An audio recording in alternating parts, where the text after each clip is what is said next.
Dude, I want you to be as smart as I am. Motherfucker, give me a... Dude, I want you to be as smart as I am. Motherfucker, give me a... Dude, I want you to be as smart as I am. Motherfucker, give me a...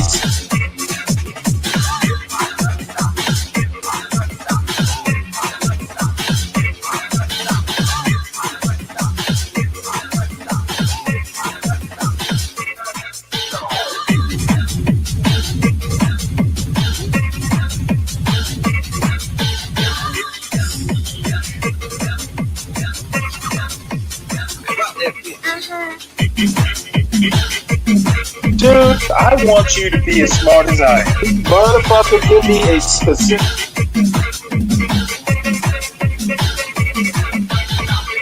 Dude, I want you to be as smart as I am. Motherfucker...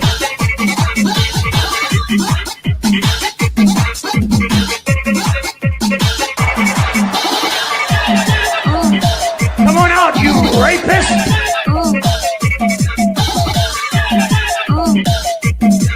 Dude, I want you to be as smart as I am. Hey, what's going on, everybody? This is Joe Biggs, and guess what? You're seeing a Proud Boys leader announcing plans for January 6th. This time, and you know who it is when I say we, but this time we're not going to be wearing the colors that you're used to seeing us in. Nope. This time, myself and other leadership have decided we're going to go incognito. We're going to be blending in, weaving in and out like a motherfucking old lady with some goddamn pins in her hand, making a goddamn sweater. You ain't going to know who the fuck it is standing beside you. It could be Antifa. It could be me. Joe Biggs is one of 5 Proud Boys now charged with sedition for their roles on January 6th. The group was among hundreds of rioters who stormed the Capitol that day. But you wouldn't really know it from the footage, because, just as Biggs outlined, they deliberately tried to blend in with the crowd.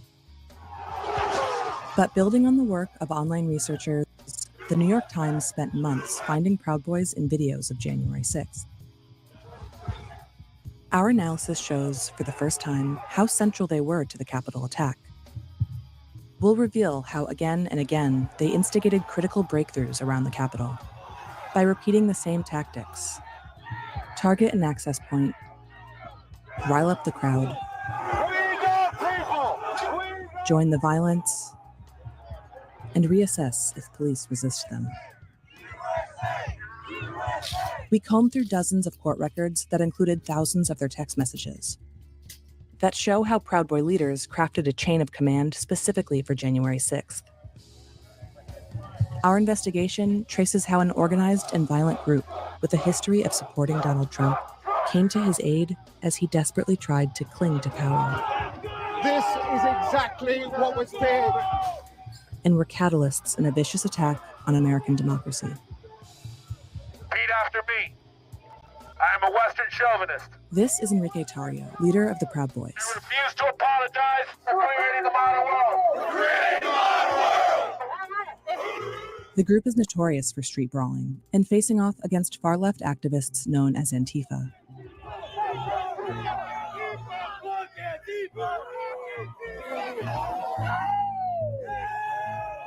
When President Trump refused to disavow them in a televised debate, would you like me to condemn white supremacists and right Proud Boys?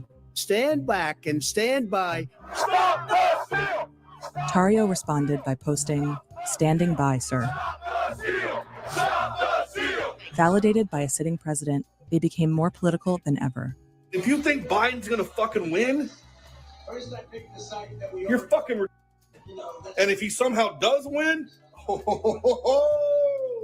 there's gonna be hell to pay because Biden doesn't have these kind of people showing up. I'm gonna tell you right now, this guy is the epitome of leadership. When Trump first advertises a January 6th rally in D.C. and says it will be wild, Proud Boy leaders immediately put a plan in motion and assemble a special unit for the day. In text messages revealed by court documents, Biggs tells Tarrio, "Let's get radical and get real men." They enlist a hand-selected group out of thousands of members nationwide and chart out a leadership structure called the Ministry of Self-Defense, including over 90 recruits.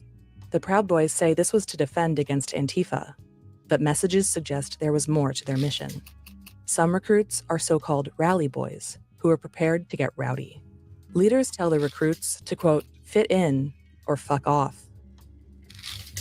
Recruits are told to meet at the Washington Monument the morning of the 6th. And that's where we see their strategy for the day take shape. One of the leaders, Ethan Nordine, separates the top tier from recruits.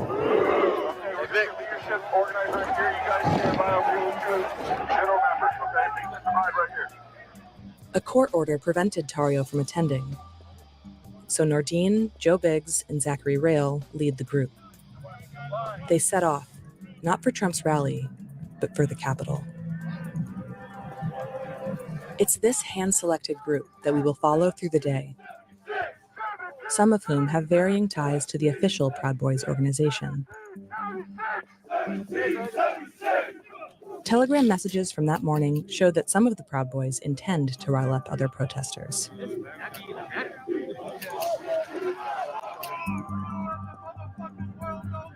A pep talk from Joe Biggs gives a preview of what's to come.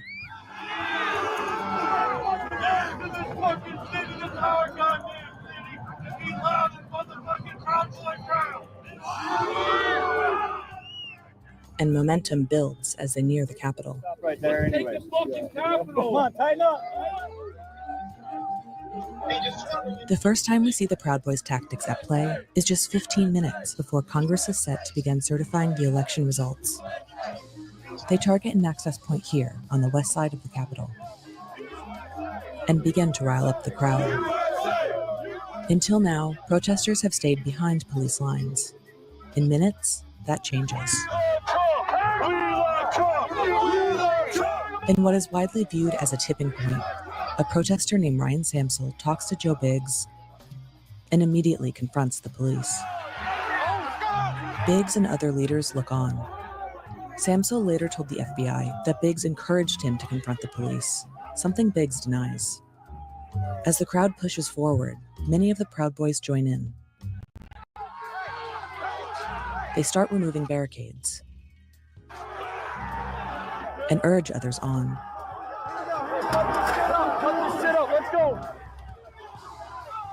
A chain reaction has been set off.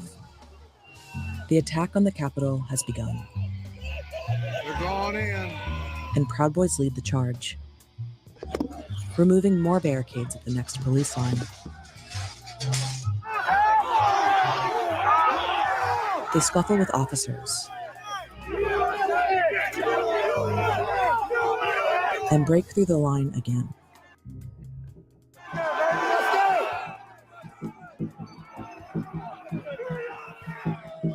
The crowd sweeps the West Plaza.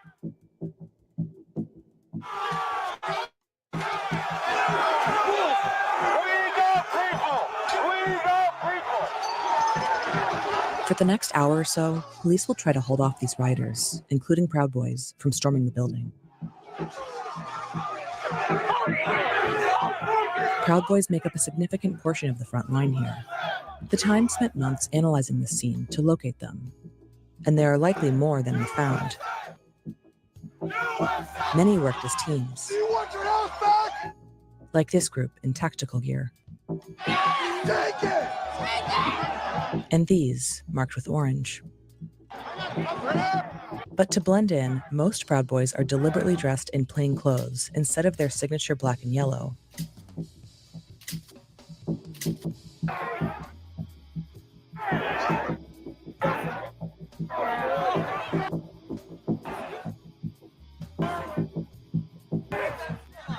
Again, some rile up the crowd.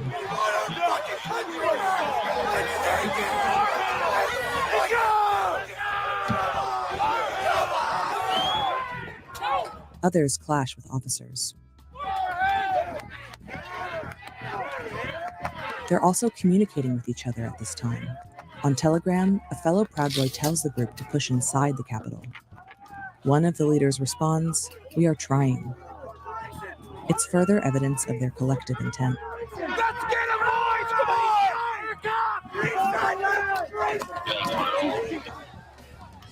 But they change their approach when police with riot control weapons arrive and restore some control of the terrace.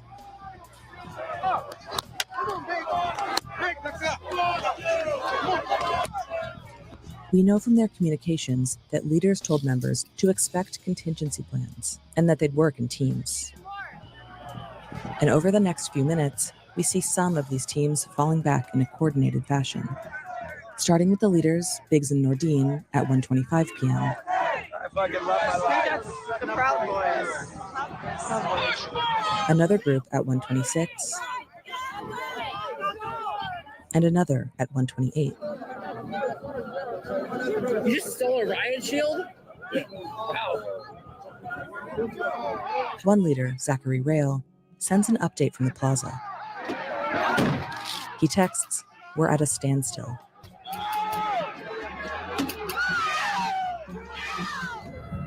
Key groups like Biggs and Nordine's hang back and look on for about 15 minutes. When they re-enter, they avoid the standoff with police and instead target 2 new access points to the building, where Proud Boys will lead fresh efforts to get inside. First, we'll follow one Proud Boy moving over to the east. His name is Ronald Lork. Stopped by 25 officers. Don't back down, Patriots. The whole fucking world is watching. To the crowd around him, he looks like any other protester, but he was handpicked by Nordine, one of the top leaders and a well-known far-right figure, to be on the front lines on the 6th. Over text, Lork told Nordine that he would bring, quote, 3 bad motherfuckers with him. A little before 2 p.m., we see Lork with a few other Proud Boys heading for the east side, where for hours, hundreds of protesters have remained behind the barricades. But within minutes of these Proud Boys arriving, the police will be overrun. It's their playbook in action again. One of Lork's team antagonizes officers at the front, while another clears away barricades. Oh, she about to throw it. Oh, your man's crazy. That man. The momentum tips. The crowd easily breaks through the police line and sweeps through the next barrier as Proud Boys take down fence after fence.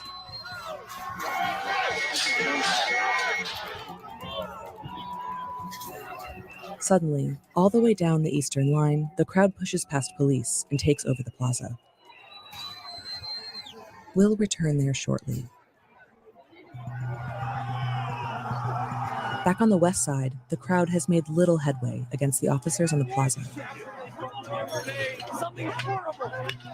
And some Proud Boys have gathered here instead, off to the left by a scaffolding that leads up to building entrances.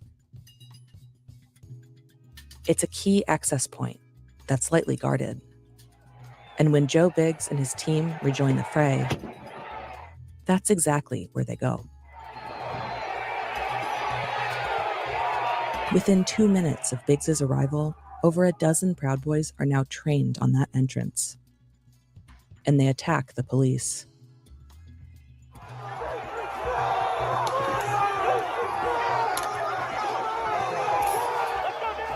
They've unleashed the crowd around them again,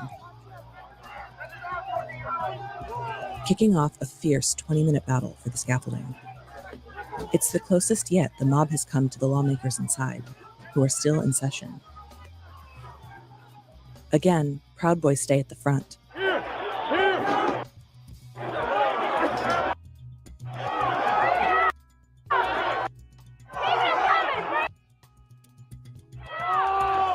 When police start using weapons here, Rubber bullets to the face. Joe Biggs retreats again with a small team. They stand to the side and watch from the lawn. Some of them peel off and head for the east side of the Capitol, where Biggs will meet them later. And when the rioters finally win the scaffolding, Biggs follows up the stairs after them. This is exactly what was feared. Proud Boy Dominic Pizzola is one of the first rioters to breach the building. And just as he does throughout the day, Biggs follows just a minute behind. At this point, the Proud Boys have been critical players in 5 major advances. But they aren't done.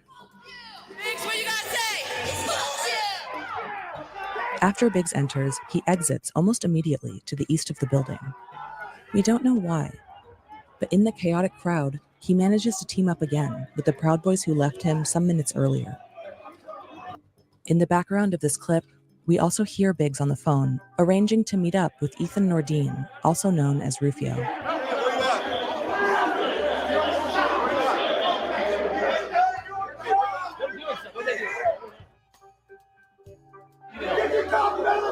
Oh, we're at the door where we came out of.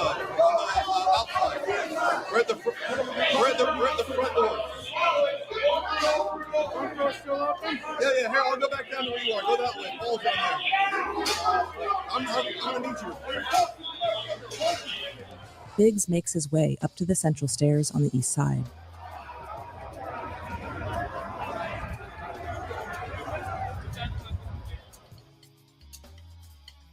Other rioters have tried, but so far failed, to fully break in here. You're in my way. Calm down. You're in my way. I'm trying to get in too. All right. I'm trying to get in You're too. in my way.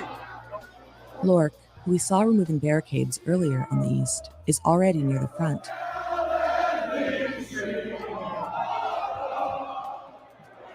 And 2 of the Proud Boys we saw him with earlier use chemical spray against the police.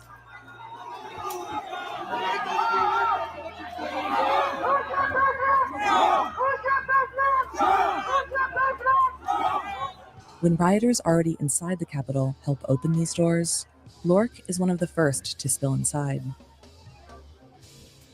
Biggs's group is right behind him.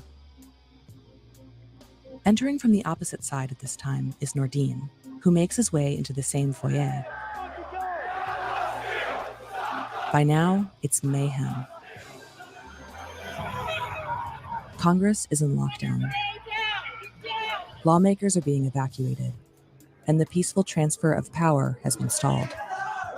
Hundreds of rioters are milling around inside the Capitol, and at the heart of it all are the Proud Boys leaders.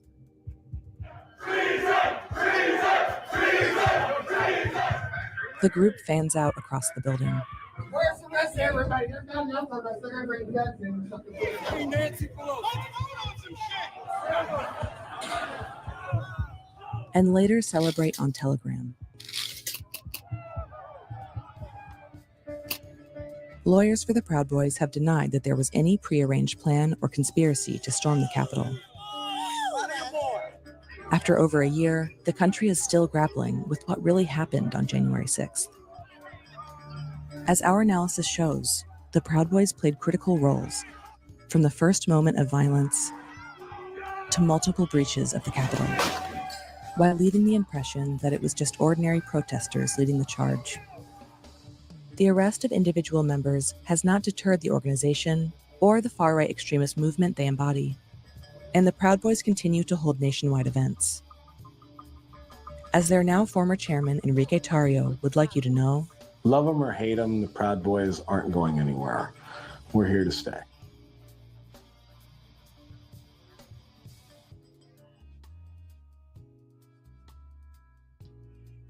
Hey, good people, welcome to Russ Can Fly.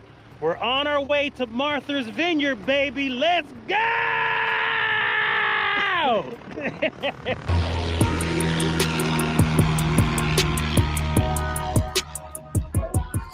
All right, we're in the airplane, getting ready to get stuff together. Baby girl's gonna be doing all my checklist stuff. And oops, I didn't mean to go this far into the next video, but good morning, everybody. Welcome to Stanley versus the World. Sorry I'm late, but old men oversleep sometimes. Please, everybody, make sure you hit those like buttons. Make sure, if you're new to the channel, you subscribe to the John Gall Urban Landlord channel. And make sure you subscribe to the Stanley Cross channel, please. It's at Stanley Cross 6000. Did drop a newish video that is worth taking a look at. It's a reading of a Brer Rabbit tale. So The reason I showed this video is actually I just became aware of it. It was reposted on YouTube, and I wanted to remind everybody of what an actual insurrection looks like. So just so we don't get, what's happening in Los Angeles out of context. So we go from there. If anybody has questions, and obviously Solid Snake is this made him that video made Solid Snake proud to be an American, and proud you certainly should be. The only other flag that I'm aware of that was flying other than the American flag was an old Confederate battle flag. No Mexican flags in that crowd. That way we know it was an American-led type of insurrection or near insurrection, but insurrection is more appropriate when, as the video comments, a constitutional process was interrupted and damn near stopped. So thank you very much, New York Times, for that enlightening video. So let's move on to actual news. That was old news. We'll do some new news now. And this came out yesterday, shows Trump economy actually not doing bad despite or in spite of the on again, off again tariff strategy that Trump is trying to push. We'll kind of cover that tariff policy in a few minutes, but let's go ahead and listen to this story. You're listening to Trump Economy Shows Surprising Resilience Despite Tariff Impacts, a news story written by Andrew Ackerman and Jeff Stein and read by an AI-generated voice. President Donald Trump's escalating trade war may be rattling corporate boardrooms and slowing consumer spending, but the U.S. economy so far has kept humming along. The latest encouraging sign came Wednesday, when the Labor Department reported that inflation remained mild in May, rising at an annual pace of 2.4%, less than economists had anticipated. The labor market continues to chug as well, adding a healthy 139,000 jobs last month, which also beat expectations. The wave of good news has surprised analysts who had braced for higher inflation and weaker hiring amid Trump's unpredictable trade moves, including new tariffs that were quickly scaled back or delayed.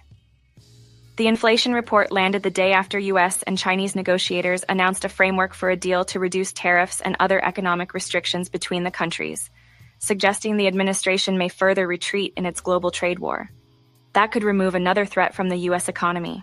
The fact that we have not seen a bigger impact from tariffs on both inflation and the labor market to date is striking, said Krishna Guha of Evercore ISI. Big companies in particular seem to have prepared well by stocking inventories ahead of the tariffs, Guha said.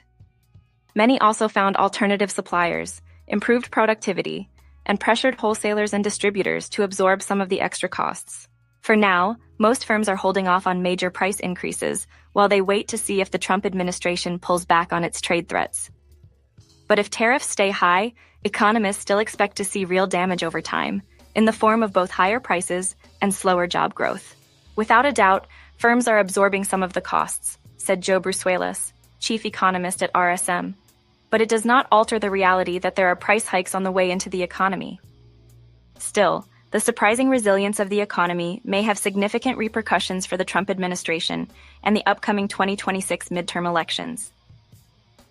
The president and his aides for weeks suggested they would be willing to risk a recession to rebalance the global trade system, and the chaos inflicted by Trump's tariffs initially appeared to hurt his popularity among voters. The trade war caused a sharp contraction in the stock market and volatility in the bond market that rattled investors around the world. But the administration has since largely backed off its most drastic measures and is poised to soon pass a more than $2 trillion tax measure that could provide a further economic boost. The developments suggest Trump may keep the economy from suddenly unraveling, and that his party could mitigate the political consequences of such a downturn, even if it entails a recognition that his initial plans were impossible to implement. Stephen Moran, chair of the White House Council of Economic Advisers, said in an interview that there is no reason in the data to worry about inflation, pointing out that the president began implementing new tariffs as soon as he took office. It's proving the doomsayers and the chicken littles wrong, just as President Trump did during the first administration, Moran said. It has come in lower than expected every month since the president took office. The White House hailed Wednesday's inflation report as the latest sign that America is beating inflation under Trump. The president also welcomed the report, taking to his social media platform Truth Social to renew his calls on the Federal Reserve to cut borrowing rates by a full percentage point. Great numbers, the president wrote in all caps, adding that lower rates would translate into lower interest costs on U.S. debt. So important, he wrote. Since January, the Fed has been in a wait-and-see policy stance on interest rates amid a cloudy economic outlook and uncertainty over how Trump's policies, particularly on tariffs, will affect the economy. Fed officials have repeatedly said they are well-positioned to wait for more clarity on the outlook for inflation and economic growth, despite consistent pressure from the president to lower interest rates. If the large increases in tariffs that have been announced are sustained, they're likely to generate a rise in inflation, a slowdown in economic growth, and an increase in unemployment, Fed Chair Jerome H. Powell said at a news conference last month. The Fed is expected to hold rates steady next week for a fourth straight meeting, with investors in futures markets putting the odds at nearly 100%. Most investors don't expect another rate cut until the Fed's September meeting. The Fed's benchmark short-term rate, which trickles through the financial system to influence what millions of consumers and businesses pay to borrow money, sits at 4.25 to 4.5%. In addition to a subdued 2.4% annual rate, Wednesday's inflation report showed that prices excluding food and energy categories, what are known as core prices, rose 2.8%, which was also below economists' expectations. On a monthly basis, overall prices were up just 0.1%. The news wasn't entirely rosy. There are signs that tariffs are already rekindling inflation in some categories, including toys, which overwhelmingly come from China. Prices for toys, games, and playground equipment rose by 2.2% in May, the largest one-month increase on record. Several goods that were getting cheaper when Trump took office, including consumer electronics and toys, have all instead risen in price by about 0.5% since January, according to Ernie Tedeschi, who served as a top economist in the Biden administration. Skanda Amarnath, executive director of Employ America, a left-leaning policy organization, also said that healing supply chains, which had been severely disrupted by the COVID pandemic, are probably muting the impact of the tariffs on a broad range of prices. Housing inflation in particular has eased because of trends that predate the Trump administration, but continue to provide some relief for consumers. But it's also likely that it will still take a few months for the tariffs to appear in the inflation data, perhaps as late as the end of the summer, because it will take businesses time to decide how or whether to pass on the tariffs to consumers, he said. There's a lot more lags in this stuff than people realize, Amaranth said. There's a lot of lags and latency issues that people underestimate. Still, increases that some economists were expecting failed to materialize last month. For instance, apparel prices fell 0.4%, while prices for new vehicles declined 0.3%. Both categories are expected to see tariff-fueled price pressures. For the auto industry, tariffs are still expected to drive up vehicle prices by thousands of dollars, after the Trump administration imposed levies of 25% on imported cars. While the White House later moved to soften the blow by ensuring that auto tariffs don't stack on other duties applying to inputs such as steel and aluminum, even those vehicles assembled in the United States will face higher component costs, analysts say. So far, new car prices haven't changed much, though automakers and dealers have pulled back on sales incentives, said Aaron Keating, executive analyst at Cox Automotive. Still, tariffs are adding significant cost to the industry. If they remain in place, manufacturers are likely to pass some of those expenses to buyers, pushing prices up by about 4 to 8% by year's end. They are not going to be able to absorb the whole tariff cost, she said. While designed to protect U.S. industries, tariffs often raise prices for consumers, leaving Fed officials to parse whether inflation is being driven by one-time pricing changes they can look through, or is a sign of overheating that calls for tighter monetary policy. Despite the spate of strong data, policymakers say it's difficult to assess the strength of the economy, as tariff-related uncertainty upends spending and investment patterns. During the first quarter, gross domestic product declined slightly, largely because of a surge in imports, which count against GDP, ahead of anticipated tariff increases that are likely to reverse. While the labor market is at or near the Fed's goal of maximum employment, the future is uncertain. the administration's trade and other policies could yet raise the unemployment rate while raising inflation during the rest of this year, Fed Governor Adriana Kugler said in a speech last week. The Fed's existing wait-and-see approach is currently appropriate to achieve the central bank's dual goals of maximum employment and stable prices, she said. Well, if you're waiting for my take, Solid Snake, this is my take. The numbers are pretty good, in my opinion, in spite of Trump. But numbers aren't bad. Nothing I can say I told you so about yet. But what can I say? So far, so good. So the next story is kind of related. Says here Trump, and this is from Politico, by the way. Trump is underwater on some of his top issues, including immigration, poll shows. The president's approval rating has been ticking upward, though, since its biggest drop in April. Oh, April seems so long ago. So the article reads, President Donald Trump is underwater on some of his most favorable issues, immigration and the economy, according to a new Quinnipiac, I can't pronounce that word, Quinnipiac poll, university poll, which was released on Wednesday. The poll shows Trump's approval rating at 38% among registered voters, a 3-point drop from April. He's also losing support on subjects that were crucial to his November victory. On immigration, an issue that the president hammered on the campaign trail, Trump's approval rating dropped 5 points from April to 43%. His already low approval rating on the economy did not budge, remaining at 40%. The results show a majority of voters, 54%, disapprove of Trump's handling of the issue. The poll surveyed 1,265 self-identified registered voters from June 5th through the 9th and has a margin of error of plus or minus 2.8%. The results come as Trump's approval has been steadily picking up since it dropped significantly in April. And that was according to a Real Clear Politics poll. The negative polling did not stop the president himself. A majority of the voters polled also had objections to his premier piece of legislation, the Big Beautiful Bill, making its way through Congress. 53% of the voters polled did not support the legislation, divided among party lines. 67% of Republicans supported, 89% of Democrats, and 57% of independents opposed it.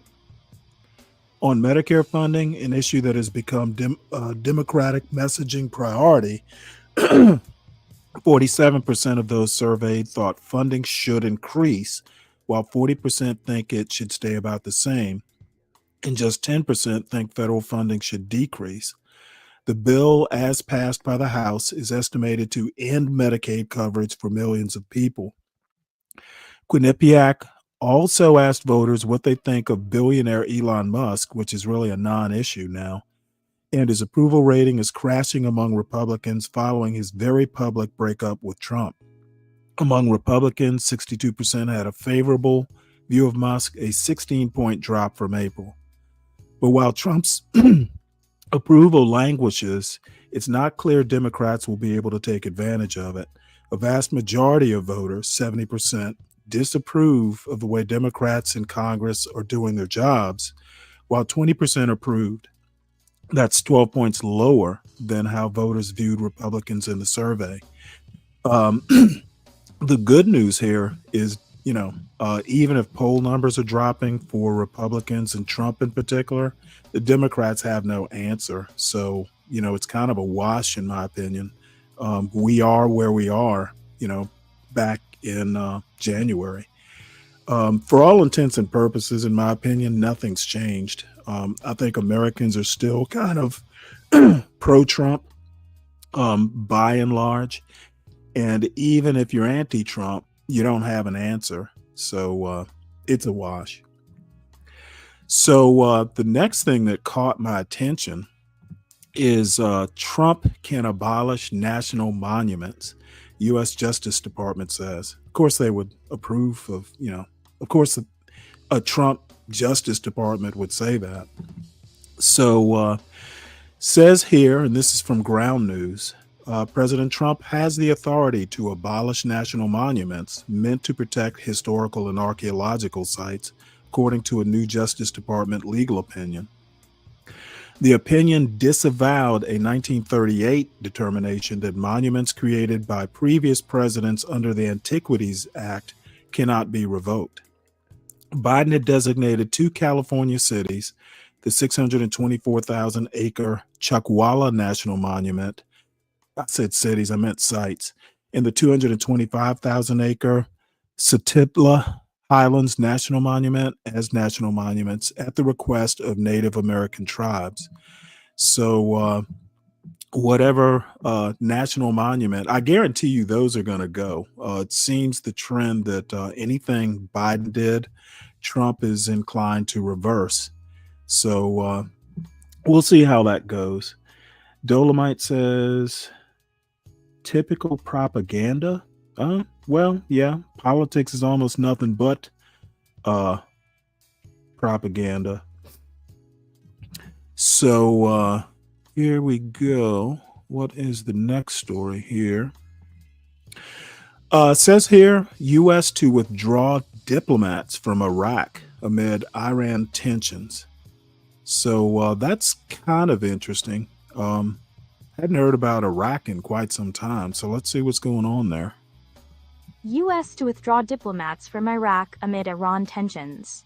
This article is by Michael Crowley and read by an automated voice. The State Department has decided to reduce its diplomatic presence in Iraq, the department said in a statement on Wednesday, as tensions across the Middle East spiked amid signs that nuclear diplomacy between the United States and Iran may be deadlocked. Word of the U.S. decision, along with a warning from the United Kingdom about new threats to Middle East commercial shipping, came hours after President Trump said in a podcast released Wednesday that he has grown less confident about the prospects for a deal with Iran that would limit its ability to develop nuclear weapons. American and Iranian negotiators have been planning to meet later this week for another round of talks, although Mr. Trump told reporters on Monday that Iran had adopted an unacceptable negotiating position. The British warning came from the country's Maritime Trade Agency, which issued a public advisory saying that it had, quote, been made aware of increased tensions within the region, which could lead to an escalation of military activity having a direct impact on mariners. The advisory urged commercial vessels transiting the Persian Gulf, the Gulf of Oman, and the Strait of Hormuz to use heightened caution.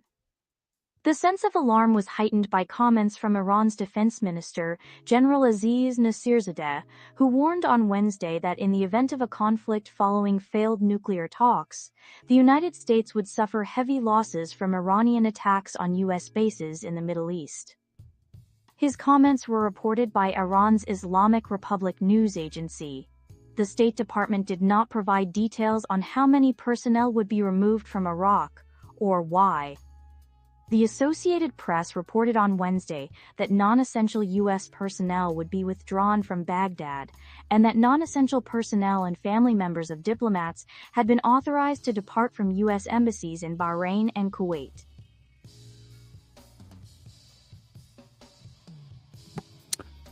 All right, well,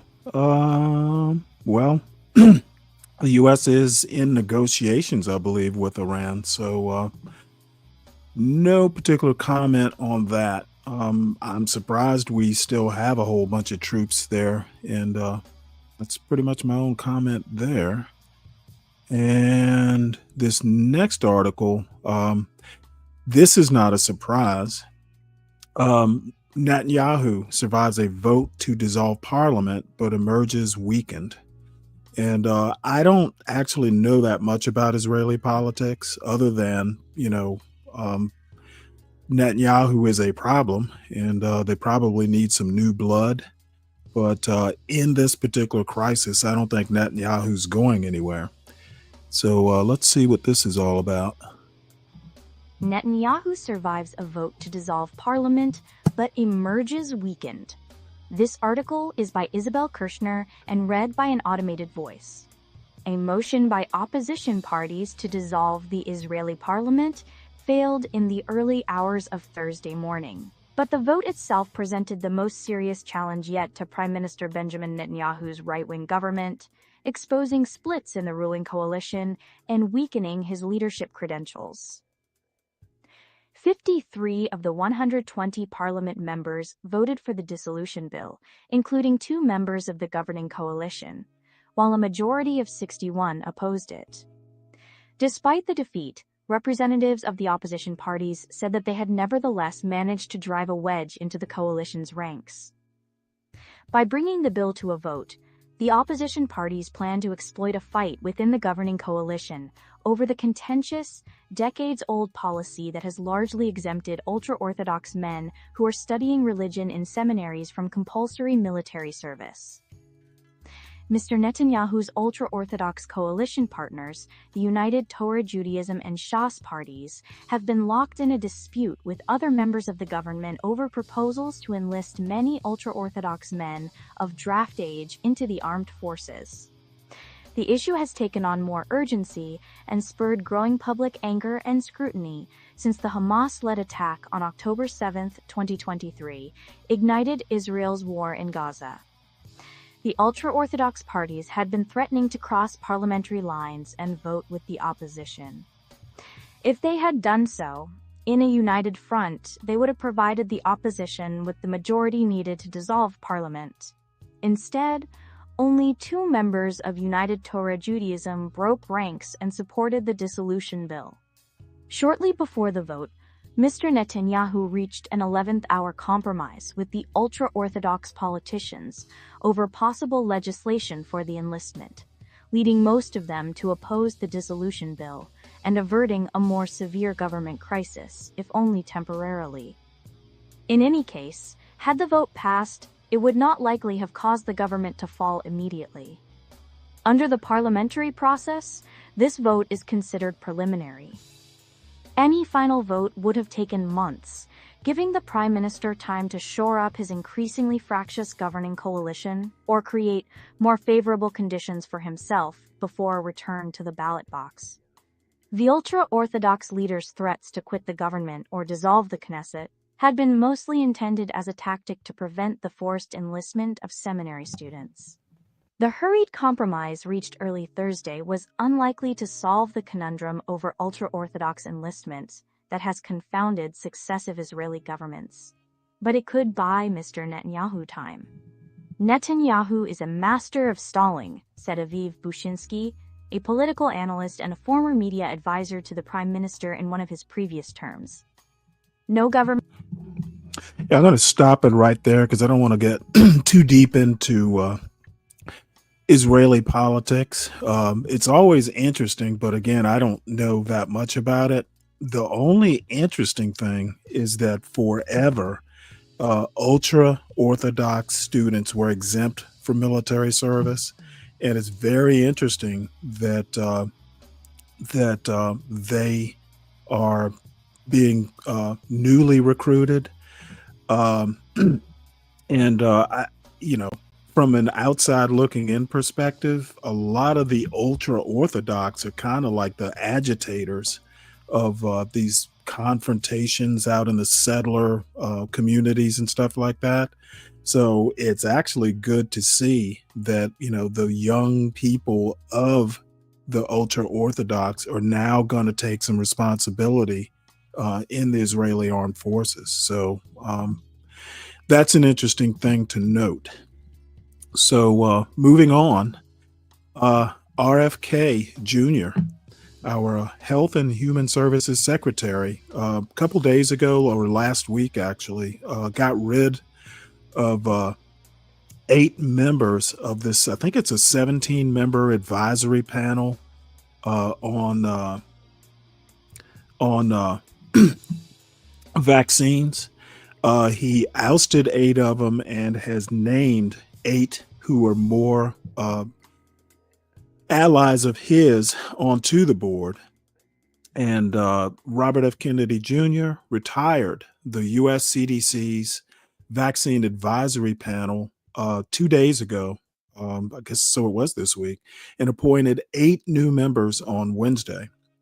Kennedy replaced the previous 17-member panel, citing conflicts of interest with critics of the COVID-19 vaccine policies and experts with diverse backgrounds, people more to his way of thinking. New appointees include Dr. Robert Malone, an mRNA vaccine critic, Dr. Martin Kulldorff, co-author of the Great Barrington Declaration, no idea what that is, and other specialists from pediatrics, biostatistics, and emergency medicine. Kennedy stated that the newly formed panel will require clear evidence of vaccine safety and effectiveness before issuing any new recommendations, and will also re-examine the current immunization schedule. So that's interesting. Fewer shots for kids, maybe. This reformation could impact future CDC guidance on COVID-19 and HPV vaccines, signaling a potential shift in vaccine policy evaluation. So we'll see how that works out. Fewer vaccines for your kids. That would be interesting. Probably celebrated too.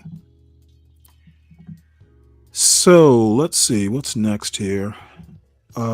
Back to immigration news. Department of Justice says Milwaukee judge accused of helping undocumented immigrant evade arrest, not immune from criminal prosecution.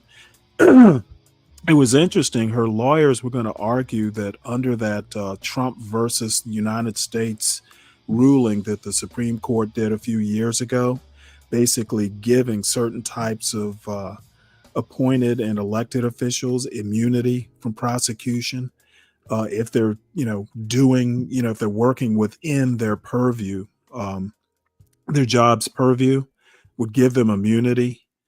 And apparently the Justice Department, Trump's Justice Department, doesn't agree with that. It says here, Milwaukee judge Hannah Dugan was arrested by the FBI on April 25th. So it says here, federal prosecutors argued Monday that a court should reject a Wisconsin judge's attempt to have the obstruction case against her dismissed based on judicial immunity. Milwaukee County Circuit Court Judge Hannah Dugan, 65, was arrested by the FBI on April 25th and is charged with concealing a defendant, Eduardo Flores Ruiz, to prevent his arrest by immigration authorities. Prosecutors contend that her motion to dismiss the charges ignores well-established law that has long permitted judges to be prosecuted for crimes they commit, according to court documents. Her state judicial post is not a license to engage in conduct that violates federal criminal law, wrote Richard Froling, the acting U.S. attorney for the Eastern District of Wisconsin. The government's filing also takes aim at Dugan's claim that federal agents on April 18 disrupted active proceedings in her courtroom when they showed up in the courthouse seeking to arrest Flores Ruiz on alleged immigration violations, arguing that it was Dugan who took it upon herself to interfere with federal agents' performance of their responsibilities, according to the filing. Prosecutors allege that Dugan chose to pause an unrelated case, leave her courtroom, disrupt proceedings in a colleague's courtroom to commandeer her assistants, and then confront agents in the public hallway. The filing goes on to allege that Dugan directed agents through a set of double doors to the chief judge's office, even though she knew the chief judge was not in the office.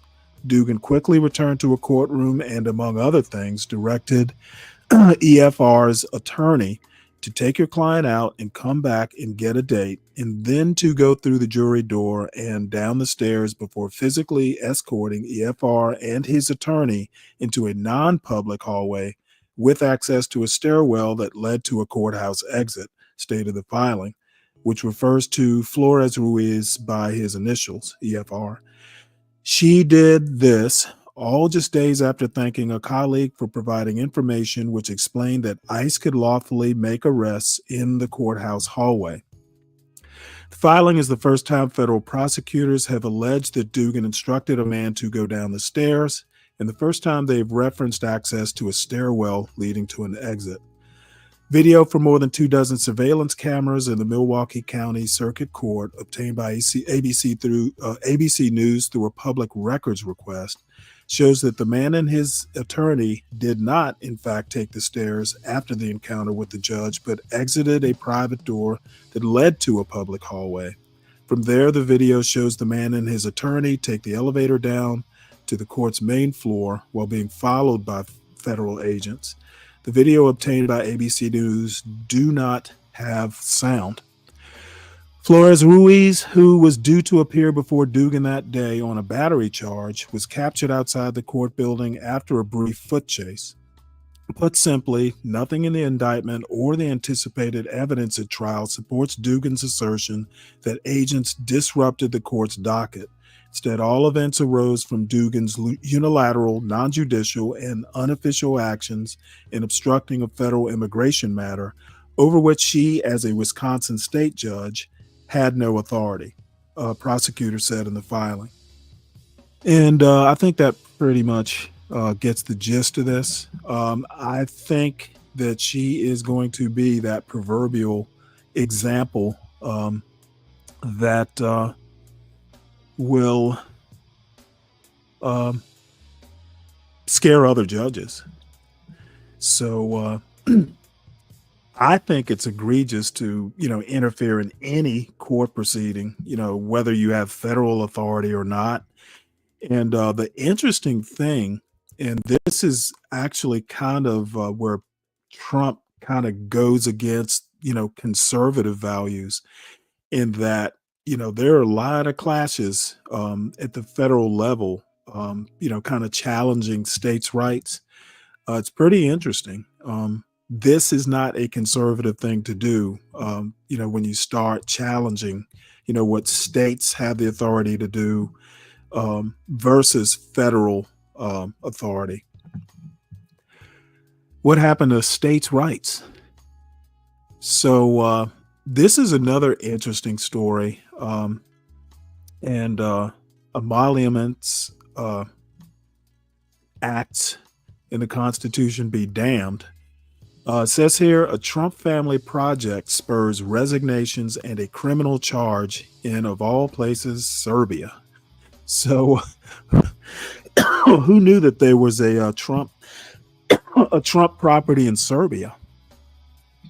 A Trump family project spurs resignations and a criminal charge in Serbia. This article is by Sharon Lafreniere and Pavel Kosic and read by an automated voice. Over the past year, the Trump family has zoomed around the world, signing one new real estate development after another, often involving foreign governments, raising a litany of ethical concerns. But only one of those has led to a publicly announced criminal investigation of local officials. And the inquiry came after a plucky group of cultural preservationists in Serbia stood up to their own government, and, by extension, the close relatives of the powerful American president. President Trump's son-in-law, Jared Kushner, has a deal with the Serbian government to build a $500 million hotel and apartment complex in the center of the capital, Belgrade. The project also involves the Trump Organization, run by the president's sons Eric and Donald Jr., as the luxury hotel will bear the Trump brand. In November, 1 week after Mr. Trump won re-election, the Serbian government greased the skids by declaring that the site, a bombed-out building that serves as an icon to Serbians suffering during a 1999 conflict, was no longer considered a culturally protected asset. That paved the way for the Trump family project. Dozens of architects and cultural historians at the state-run Republic Institute for the Protection of Cultural Monuments cried foul, accusing the government of violating the law. Several days after the government's decision, they fired off a letter saying the property's status as an immovable cultural property could be revoked only if a team of the Institute's experts approved it. And they hadn't. From the beginning, we knew it was a political decision, said Estela Radonjic-Zivkov, the Institute's former deputy director. She said she was pressured by state intelligence officers not to challenge the government on this case, a clear sign of Serbian leaders' intense interest in the project. She did so anyway. Now, 7 months later, the Trump family project has become both a Serbian scandal and a glaring example of just how far a foreign government was willing to go to further the financial interests of Mr. Trump's family. And it underscores recurring concerns that the family's business dealings have become harder to separate from Mr. Trump's official decisions. Even the appearance that U.S. foreign policy might be getting harnessed for the president's personal financial benefit flies in the face of how we have always understood public service, said Daniel I. Weiner, a government expert with the nonprofit Brennan Center for Justice. If foreign leaders believe they can sway Mr. Trump by lining his family's pockets, Mr. Weiner added, that can distort their own decisions. Serbian college students who have been leading mass protests against Aleksandar Vučić, the country's strongman president, have seized on the development as an example of what they see as their government's corrupt ways. In late March, thousands demonstrated at the site. Last month, they and other critics celebrated a surprise victory. Serbia's organized crime prosecutor charged Goran Vasic, Ms. Zivkov's boss, and the director of the Cultural Institute, with abuse of power. The prosecutor's office said Mr. Vasic had admitted falsifying a document to justify stripping the site of its protected status. No one knows how far the inquiry will go. But one question that has been publicly raised is whether Sinisa Mali, Serbia's powerful finance minister, pressured cultural heritage officials to either back the project or resign. Mr. Mali has ties to the White House through Rick Grenell, Mr. Trump's longtime ally and current envoy for special missions. Mr. Mali has declined to comment on the project, citing the continuing investigation. Affinity Partners, Mr. Kushner's company, says the deal is under review. Mr. Vučić, Serbia's president, has minimized the criminal inquiry, saying, quote, "There was not any kind of forgery, a choice location." The Trump family's plan calls for a hotel and apartment towers on a piece of prime real estate, across the street from the government's ornate headquarters, in downtown Belgrade. It would replace the ruins of what is known as the General Staff Building, part of a military complex that was heavily damaged in NATO bombs in 1999. It was declared a protected cultural asset 6 years later. Vujo Ilic, a political scientist at the University of Belgrade, said Mr. Vučić has a political interest to have this project developed in order to get some more access to Trump's administration. Faced with the ouster of his prime minister in March and calls for special elections, Mr. Vučić is eager to demonstrate that he has credibility with world leaders, Mr. Ilic said. Other bilateral issues are also at play, including U.S. tariffs and support for Serbia's bid to join the European Union. Stephen Chung, the White House communications director, has said that, quote, "Everything President Trump does is to benefit the American people." Mr. Vučić's office did not respond to a request for comment, but the Serbian leader said last year that he, quote, "died laughing at the notion that I used this for political influence on Trump." In April, Mr. Vučić flew to Florida with the stated hope of meeting with the president. He succeeded in meeting only with Rudolph W. Giuliani, the president's now disbarred former lawyer. Serbia's state broadcaster said Mr. Vučić suddenly fell ill and had to cut his trip short. Still, the Serbian president highlighted 2 visits from Mr. Trump's eldest son this year: a cordial conversation with Donald Trump Jr., the son of U.S. President Donald Trump, about bilateral relations between Serbia and the USA, Mr. Vučić said after a March 11th meeting. The next month, he posted a photo of himself checking out a roasting pig he would serve at dinner with Mr. Trump's son. In mid-2024, he called a visit from Mr. Kushner inspiring. It's really important for Vučić to emphasize how close he is to Trump for domestic audiences, said Mr. Ilic. Meeting the Trump family is the closest thing to basically meeting Trump. As far back as 2013, Donald Trump was eyeballing the Belgrade site for a hotel. The idea arose again in his first term as president. Mr. Grenell, then Mr. Trump's troubleshooter for the fractious relationship between Serbia and Kosovo, encouraged Serbian leaders to consider redeveloping the site with American investment. After Mr. Trump lost re-election in 2020, Mr. Grenell urged Mr. Kushner to take up the project and served as an early intermediary. Mr. Grenell met with the Serbian president in 2022 and 2023 and posted images of himself on social media with Mr. Mali in 2021. In one, Mr. Grenell's arm was slung around Mr. Mali's shoulders with the caption, "Always a good time with @Mali_Sinisa #Belgrade." A video showed the two men singing in unison. Yeah, I think we've got the gist of this. I have to give the Trump administration kudos for multitasking, monetizing the presidency. Hey, I think it's a good precedent. Can't wait to see what the next president does. So this next story is kind of an aside. This is I've always actually had a thing for reading about dives on these old, like, ancient shipwrecks, Spanish galleons and that sort of thing. It was back in the day, it was kind of, being at sea was definitely an adventure. And this story is about underwater coins authenticate San Jose galleon and trigger a legal battle over a $20 billion treasure. It says here the Spanish galleon San Jose sank in a naval battle with British warships off Colombia's Caribbean coast on January 8, 1708, while carrying treasure valued at up to $17 billion. The San Jose served as the flagship of the Tierra Firma fleet and was attacked during the early 18th century conflict between Spain and Britain after officials from Peru transported treasure to Portobello in late 1707. In 2015, Colombia identified a wreck near Cartagena as the San Jose using ROV expeditions and underwater imaging in 2021-2022 to analyze cargo, including coins, cannons, and porcelain dating from 1665 to 1707.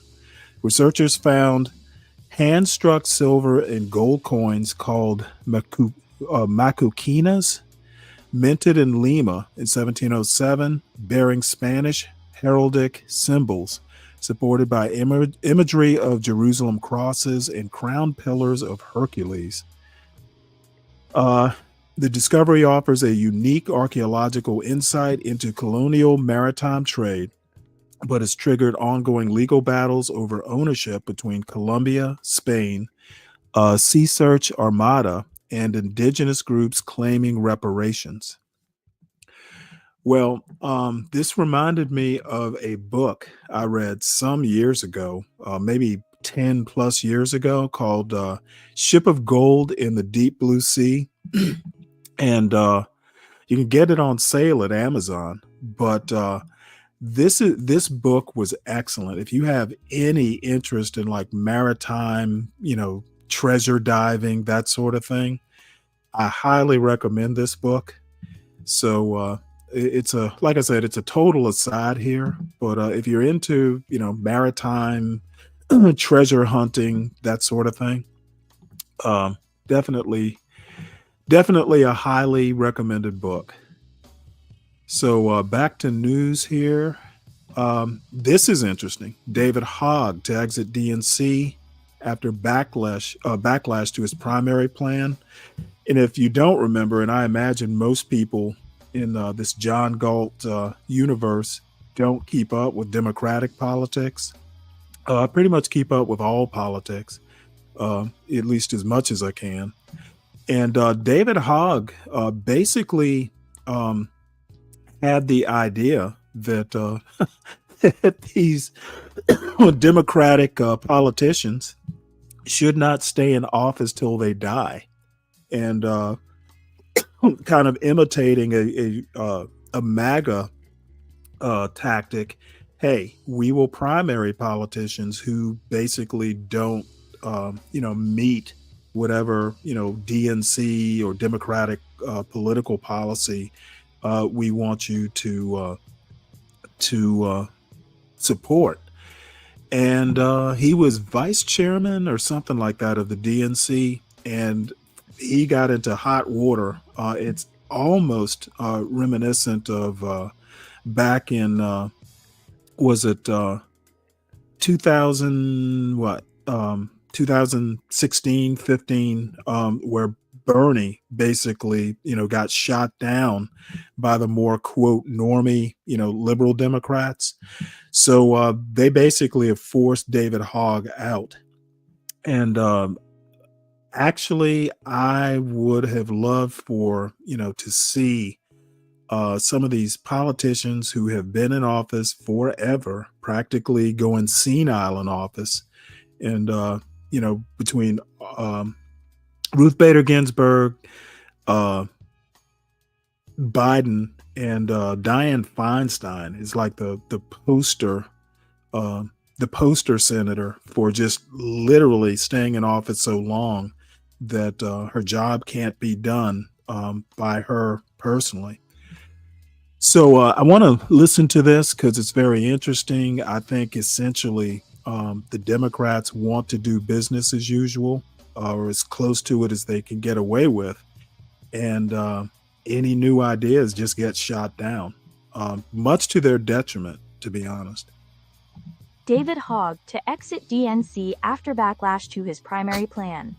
This article is by Shane Goldmacher and read by an automated voice. David Hogg, the young vice chair of the Democratic National Committee, who divided the party over his plans to intervene in primary races against sitting Democratic lawmakers, said that he would step aside from his prominent post after the party voted to force him to run again on Wednesday.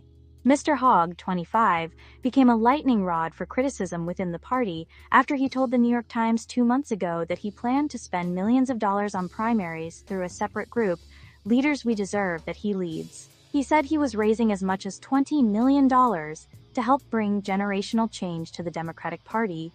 On Wednesday, the Democratic National Committee announced that its members had voted to force new elections for the vice chair, posts held by Mr. Hogg and another vice chair, Malcolm Kenyatta. In a letter provided to the Times, Mr. Hogg outlined his reasoning for quitting party leadership rather than running again for vice chair. I came into this role to play a positive role in creating the change our party needs, he wrote. It is clear that there is a fundamental disagreement about the role of a vice chair, and it's okay to have disagreements. What isn't okay is allowing this to remain our focus when there is so much more we need to be focused on. Mr. Hogg added, ultimately, I have decided to not run in this upcoming election so the party can focus on what really matters. Mr. Hogg's tenure as a party official was brief but filled with drama. It included a move by the party chairman, Ken Martin, to stop Mr. Hogg from engaging in primaries. Mr. Hogg's being caught in a Project Veritas operation talking about party leaders, public backbiting, and the leak of audio from an internal meeting of party officers. Multiple officials have blamed Mr. Hogg for the leak. After Politico published the audio, Mr. Hogg posted screenshots of texts he had ignored from the reporter who had written the article. I feel pretty violated, as does everybody on the call, Mr. Kenyatta said in an interview. Of the tape's origin, he said, I don't think we need to hire Matlock to figure out who and why. Speaking before Mr. Hogg announced his exit, Mr. Kenyatta said, I don't want to see David leave the DNC. I just want David to be the leader that we deserve. The party designates one of the 2 vacant vice chair slots for a man, according to its bylaws. Mr. Kenyatta is now the only male candidate remaining. Mr. Martin said he respected Mr. Hogg's decision. I have no doubt that he will remain an important advocate for Democrats across the map, he said in a statement.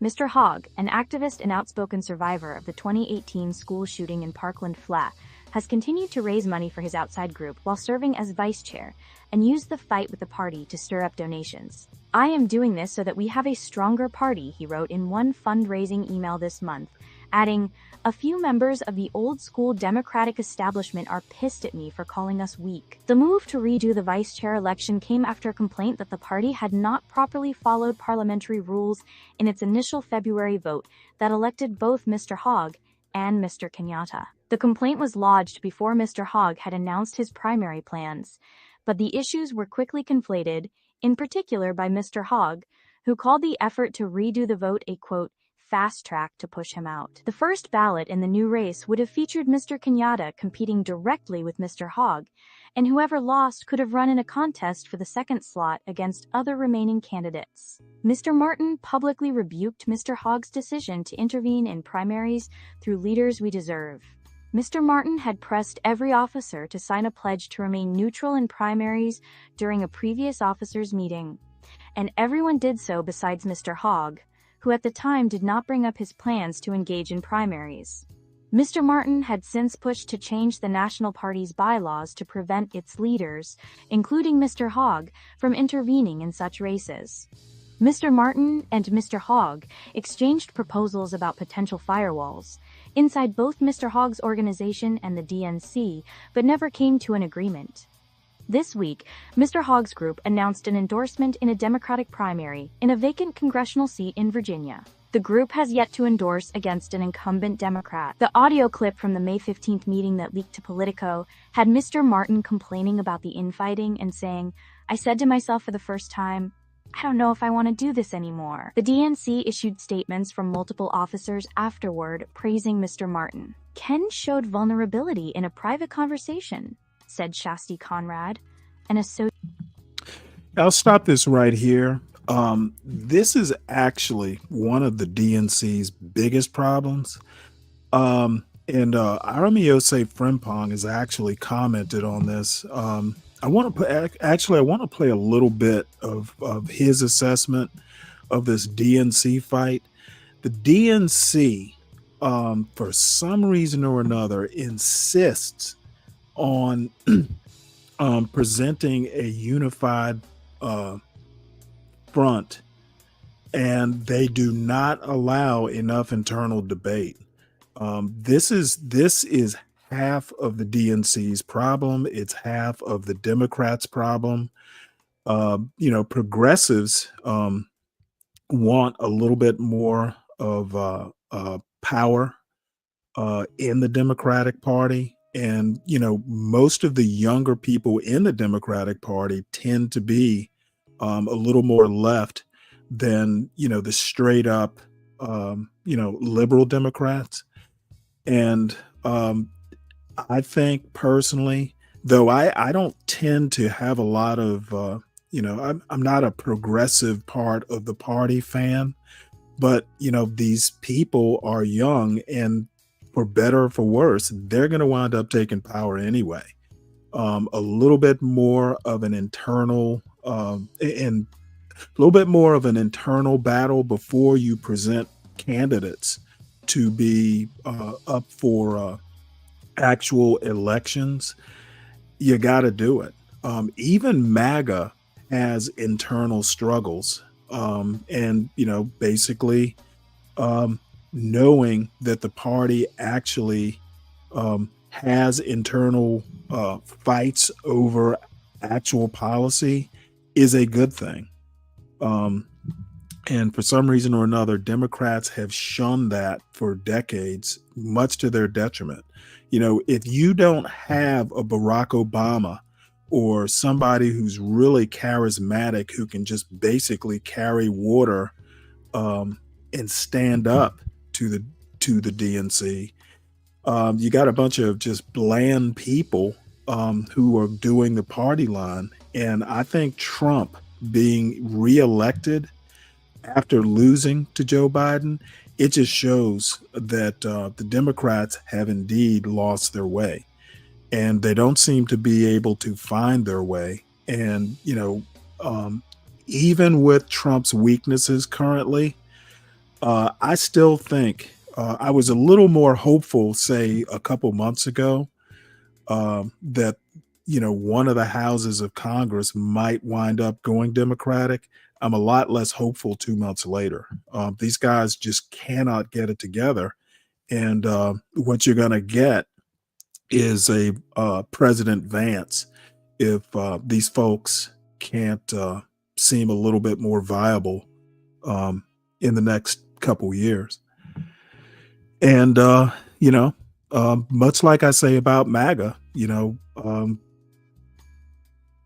whoever gets elected, wins the mandate. Even if the mandate isn't a mandate, if they say it's a mandate, who's going to prove them wrong once you actually have political power and you're in office?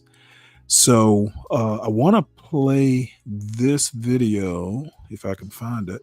I was going to play it and then took it down. So, damn it. Let me see if I can find it. Hold on one sec here. There we go. And I'm not going to play all of this video, but there's some good points that Irami makes here. And funny enough, he is probably the best talking about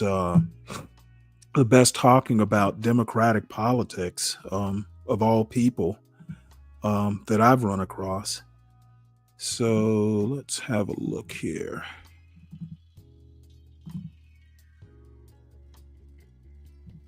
There we go. And you can say, like, well, there are anti-Zionist Jews. Oops, sorry. Let me start yeah. this at the beginning. I was watching it and didn't quite finish it. My name is Irami Yosef Frimpong, and here I am minding my own business on this Thursday morning. It's past midnight / Wednesday evening, and it turns out David Hogue is out as DNC vice chair, and he's out for having his own ideas. He's out for having his own ideas, and that drew the evil eye upon him. And his own ideas are rather harmless, right? He just didn't think that Democrats should die in office. He didn't think that Democrats should die in office, get so old that they die in office, and maybe we need some sort of structure and institute some sort of policies and culture around primaries for Democratic incumbents. And that would be good for democracy, because what's happening right now is not leading to a nation that believes in the Democratic Party, right? There's a lack of trust in congressional Democrats from the nation at large because they think that the system is cooked for people not like them, right? So David Hogue is kicked out for believing a little bit too much in the alienation of young people and of men. The problem is, and if you ask the Democratic Party, they'll tell you that, well, we have a messaging problem. We have a problem messaging to young men, and we need to use different words. And David Hogue was like, actually, we have a young men problem because we don't really care about young men. We have policies for everyone else at the exclusion and often exploitation of young men. And so I was going to do a different show before I read David Hogue's email that he was kicked out as vice chair. And the show I was going to do was on how the Democratic Party is cooked. And this is why the Democratic Party is cooked for the foreseeable future. And I think I've been trying to make this argument for the last year in different ways. But you have to understand that for about 30 years, people gave women the benefit of the doubt. Liberals gave women the benefit of the doubt. I want to make one point here. It's interesting, the young man who challenged David Hogue or Hogg. Some people pronounce it Hogg. I don't know how he pronounces his name, but the young man who challenged David Hogue was a young black man. If that was kind of disturbing, in my opinion. So that should be noted. Against evidence to the contrary, like we were like, well, we need to give women more the benefit of the doubt. We need to listen to them when they say that they don't need men. Well, okay, single motherhood is fine. We'll make it happen. We'll Democrats on the Democratic side, we'll figure out a way to make it happen because maybe men aren't relevant. It could be the case that men aren't relevant. We don't know. Like a lot of guys were humble, like we're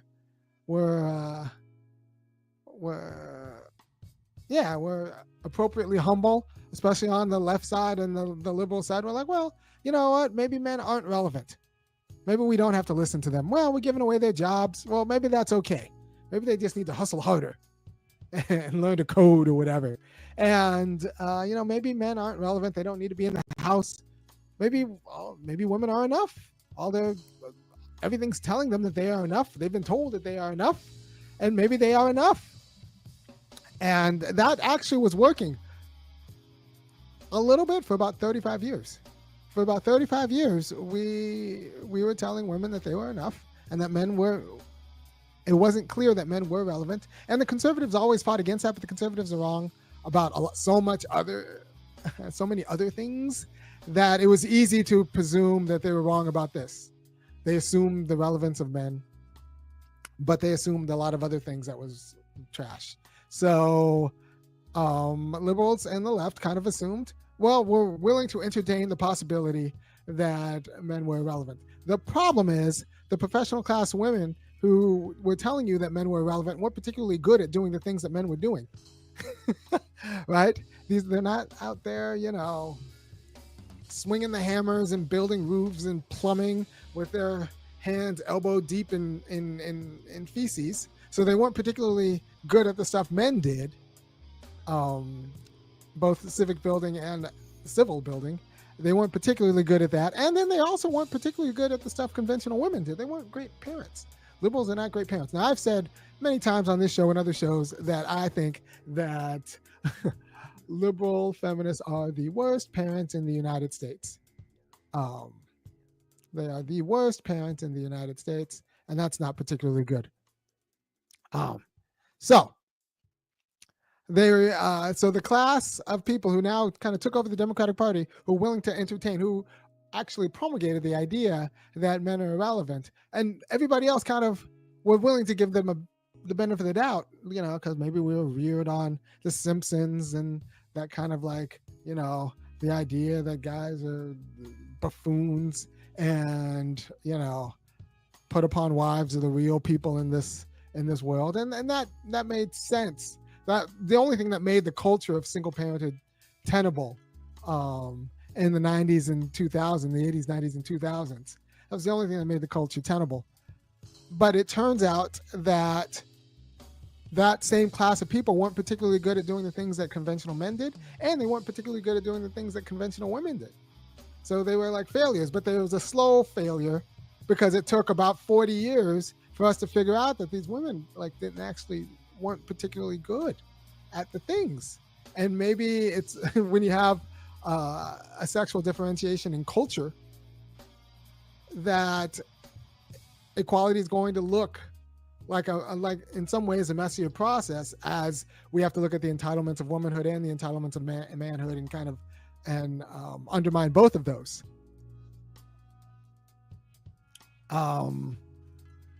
So we didn't really look at the entitlements of womanhood with those professional class women, and it turns out they're just bad at everything except school. They are good at school, especially the high school and elementary school, and they were good at school, but bad at civic and civil building, and they were bad at parenting. So they were bad at some pretty important things. And it turns out, and I think COVID made this explicit, they're bad at actual political judgment too. So the Democratic Party then ended up being culturally controlled by a group of people who are bad at everything that matters in civil society. Right?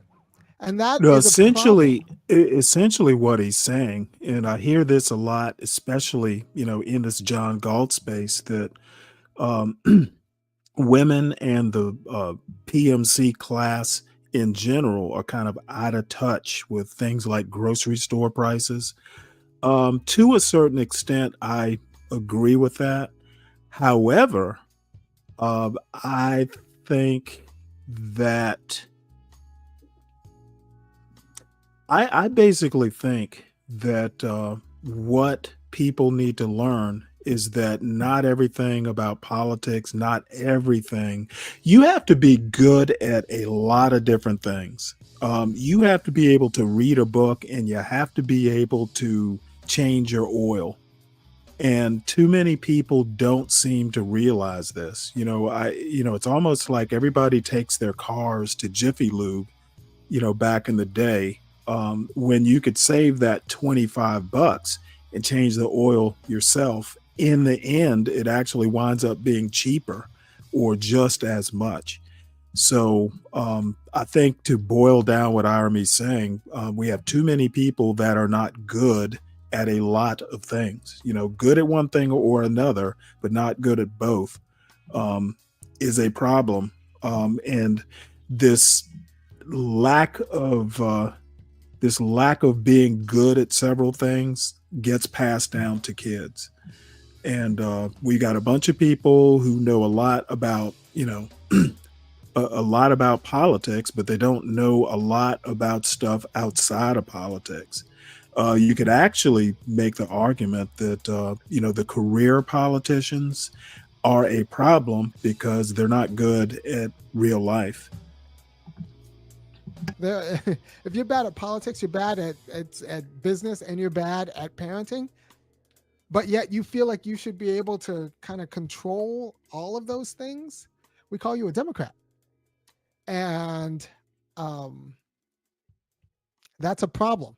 That's a problem. And guys, after a while, when this professional class of women who didn't think that men were relevant kept being wrong about everything. Now, for example, if men weren't relevant, it would have been fine. It had this class, had the Kamala Harris class, had the Nancy Pelosi class, had the Hillary Clinton class been good at these things. If Chelsea Clinton were more impressive than Hillary, if Hillary were a great parent, right? So if they would actually were good at all of the things that they told you that they were good at, then this would be a different conversation. We'd be in a different place right now. But it turns out that year after year after year, that same group of professional class women showed themselves to be just a little bit less competent than they needed to be for the good of the nation, and a little bit more smug about it. So, and like bad at wielding power. So after a while, folks just stopped giving them the benefit of the doubt. A lot of young men just stopped giving them the benefit of the doubt. You're going to poop on me you can poop on me, but you can't poop on me and then be incompetent as you rule over me and then expect me to vote for you again. So you can poop on me, but you can't be incompetent. Democrats want to poop on you and then be incompetent, and that's and expect us to voluntarily vote for that again. That's not going to happen. That's not going to happen.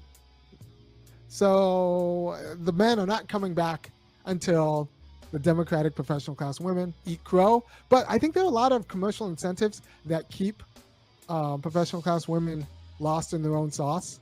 Tells them that they're better parents than they are. Tells them that they're better business people than they are. Tells them that they're better at politics than they are. It keeps them lost in their own sauce and centers them, feeds their ego in the right way for commercial reasons. And it turns out that they're not changing their mind. So this is why I think the Democratic Party's cooked for forever. They can't even take David Hogue for just saying that, look, we have a gerontocracy that's anti-men in the Democratic Party. And it's not particularly good because we need policies that actually address men, and we need policies that actually address the gerontocracy. And I'll just leave it there. If anybody wants to hear the rest of it, just let me know. I'll drop the link. But the gerontocracy, that's kind of the key word here. So everybody, please make sure you hit the like button. If you're new to the channel, please make sure that you subscribe to the John Galt Urban Landlord channel, and share it. Word gets around about what happens here occasionally. And this next video, I actually didn't listen to it. It popped into my algorithm last night, but I think I was on my way to bed or something like that, so I didn't really listen to it. This is from Free Zone Lou's channel, and it's titled "The Night Solid Snake Had Enough." And it looks like it's me, John Galt, and Solid Snake discussing something or another. I have no idea what this clip is about, but apparently it's Solid Snake getting pissed off. And apparently I said something, at least one person made a comment about something I said. So I replied, can you clarify the question? Because it doesn't make sense. But this is why I asked Solid Snake to hit the link. Maybe he might be interested in hearing it. So let's hear it. It's about 40 minutes. So I'm kind of curious to hear what it's all about. And it was clippable. Apparently Free Zone Lou saw fit to rebroadcast it. So let's see what this is all about. Okay, I went to the gym this morning, and one of the gym staff I remember asked showing me this a video, question, so like a it's dating from question. last week. He asked me, what if I met, a guy, like, a basic guy who, does go to work. He can afford to take me to dinner. He can afford to take me to lunch. He can afford to do like, the little basic things, but he can't afford to, take trips, and, he can't afford to, if he is extravagant not things. How what you would that make need, me feel? move on. That's the man asked me. Or give him I time. said, Why is this I dilemma? can work with that Why are you as not long talking to your as parents? his goal is to elevate higher. I don't want anyone to be simply complacent and comfortable where they're at. Because if you settle for what he's giving you, he will never feel he has to do better. But will I talk to a man who at least has the basics? Yes. I'm telling you. Jesus fucking Christ. Why would this man work hard for you? This is bullshit. This is You don't know how literally. many of these women actually exist, do you? I don't know. This is neither one of them deserve each other. Hey, Stanley, remember back in the early 90s, we used to embarrass women that gave it up for a Happy Meal? We weren't a we in the early 90s. Well, I'm just saying, it was common, it was common. We we were was in high school back in the 90s. we were not in high school. We were a naval You were officer. probably a year out of college. We were a naval officer in the early 90s, getting the pussy anytime I wore a uniform. There is no comparison, son. Oh, I mean, not a police officer, Marine officer. Oh, shit. Well, No, see, Stanley, that's what I I'm was talking Navy. about. I was Navy, not Marines. But that's my point. That's why I don't understand how you gonna fight for a country that allow women to vote. And your seat don't shit to them. That's crazy. Wait, hold it. No, I'm going to fight for a country that allows women to vote. Because it's the motherfucking 19th Amendment in the U.S. Constitution. I expect women to hate me. I expect women to hate me. I'm sorry. I'm not anti-black. Y'all literally swear an oath to defend the Constitution, bitch. They didn't ask you if you like what's in it. And we need to amend the Constitution. Stop asking me stupid ass questions. I ain't gonna lie, Stanley. You know what I was on the line of? I'm thinking about appealing the 13th, 14th, and 15th Amendment. I think, why you gotta drop me, bro? You're still here. No, I'm just saying, bro. I just feel like we need to go ahead and fill those ask rules, me man. questions. See, when you ask a question, There's a couple of more well, let me know when you want to motherfuckers. comment, Solid Snake. When you ask a question, you got to give a little time for an answer. But I ain't gonna lie, Stan. I'm anti-feminist at this point, man. Listen to this woman. Okay, let me tell you something. This anti-feminist motherfucker, what does the 19th Amendment have to do with feminism? I didn't say the 19th. I said the 13th, the 14th, and the 15th. Motherfucker, you literally said women not voting. Oh, well, that's the 19th. You're right. But I mean, I think that would lead up to the change of the 19. And I you think we would need be to go back. see. I think we need to go back. This is where I really part ways with the anti-black blacks. It's not anti-black, motherfucker. I it's don't get American. you. You anti-black blacks want to be white males. That's really Hey, the DG, what up, man? Hit the motherfucker. I channel, said man. what I goddamn dude. I said what I said. You anti-black blacks going on about the 19th Amendment. Y'all motherfuckers want to be white. That's your problem. You want to be white. John Galt wants to be white. Motherfuckers, y'all want to be white.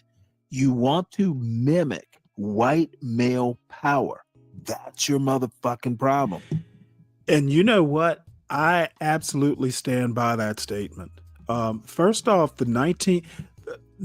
you're right, Solid Snake. The 13th, 14th, and 15th actually, in the 15th Amendment especially, did kind of tangentially lead to the 19th. White women had a huge problem with black men being able to vote, and they not have white women not having the vote. That was a huge tiff. It basically, what was her name? I can't remember the lady's name. Kind of broke with Frederick Douglass over the 15th Amendment. But women were going to vote regardless of the 15th Amendment. You cannot suppress 50% of your population. And to be honest, the only people that I consistently hear about repeal the 19th Amendment are fucking white males. Okay, white males are pissed off anytime they have to share power, be it with black people, be it with white women. The worst of white males want to be the sole arbiters of power, even if you break them off as a separate demographic. They are a minority. They don't want to share power. The worst of them do not want to share power. So that is my point. And the only people I hear mimicking some of these white male, the white male wish list are anti-black blacks who tend to be anti-woman. Okay, the black manosphere is anti-woman, and I listen to people like BGS and folks of that ilk. Some of what they say is just white male sounding. So that's the reason for my comment. Any response to that, Solid Snake? If you're saying something, Solid Snake, I can't hear you. So I'll go ahead and play this video. Hey, 12 man. I hope you're enjoying your Eid today. DG. Welcome to the panel, man. Welcome to the show. What's up, Dwally? Oh yeah, that was Eid. That was Eid. That was last Saturday. If your dumbass wants to be white, I don't have to entertain your dumbass. Come on, Stanley. Why you gotta be so motherfucker? hostile? I'm calling it as I see it. Your fucking manosphere anti-black motherfuckers want to mimic white males. Let's really talk about what this woman just said, though. She got mad at a man because he couldn't afford to feed her. Well, why wouldn't you know what? If he wants the pussy and can't afford to feed her, why should he have the pussy? That's really my point here. And quite frankly, she has problems as well. But for picking a man who can't fucking feed her, the dinner part of it, that's kind of irrelevant. She's probably, as women tend to do, looking forward. If the dude can't afford to pay for a date, what would make her think he could take care of her and a family? That seems fair. So, you know, like I said, she has some problems too. But I don't have a problem with what she said. What up, 12 man? Hey, Stanley, is you talking or is this the video talking? Because, you know, I can't really make, because it sounds No, the same. You know, it's back in the day, you know, when you play the old video, you could tell the difference due to the sound. Like, I could tell there was a difference between the sound like an older video. But the quality is so fucking good. I can't tell if you talking now or was you talking last week. I can't tell the difference. That's crazy. Yeah, I have the same problem, actually. Yeah, that's what I'm sitting up there. I'm like, golly, I ain't no 12 man came in the show because I see you changed it. And I was like, dang, I'm looking at the show. I'm about to say, shout out, what up, John? Go. No. Like, damn, wait a minute. Is this the old video or what? I don't. This is weird because it's a clip of our show on that Free Zone Lou is replaying. And apparently it's titled, Lou's title is The Night Solid Snake Had Enough. And it actually wasn't night. I want to say it was in the early morning, but you know, maybe I don't think it's at night, but maybe it is.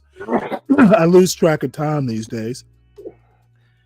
So it did actually, it got more comments on Lou's channel than it did on the actual show's commentary.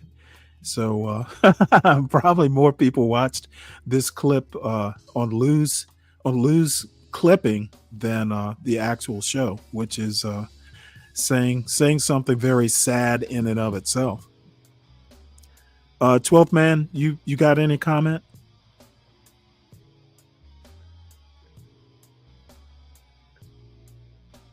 Well, maybe you fellas. Oh, he probably maybe. This is bedtime, y'all. 7:00 a.m. That's how we not. Well, but 7:00 like a.m. is like 1:00 there. It's still early morning in Alaska. Oh yeah, sure is. Yeah, they like what? Well, let's go hours? ahead and we'll go ahead and finish this. Are you willing to date a basic man? You know what? I don't think a basic man basically, she's not describing a basic man. I would assume a basic man can take care of, you know, minimal family or date responsibilities. A basic man can afford a date, you know, so basic isn't what I would describe the man she's describing. I got a question, Stanley. Let's say you had a homeboy in the hood, seriously. right? Yeah, I'm serious. You know, Say that again? Okay, say you got a homeboy in the hood, right? Well, I don't know anybody He get in the locked hood. up. Just perhaps he get locked up. He got to do a 10-year bid. Would it be wrong for his homeboy to date the wife to take care of the kids, help her take care of the kids? Yeah. You think so? Well, if she's married, yeah. Well, if they not married, but either or they Well, work you said together. married. Wait, hold it. You said married, so the answer it's is not no. me, not me, Stanley. Married women. That's for better or for worse. In theory, no, she shouldn't be dating. Okay, but they not married. Now they're not married. Well, okay. they broke up. They broke up, but he got kids by her. Now, the homeboy Well, I'm if they're not married, that kind of changes things.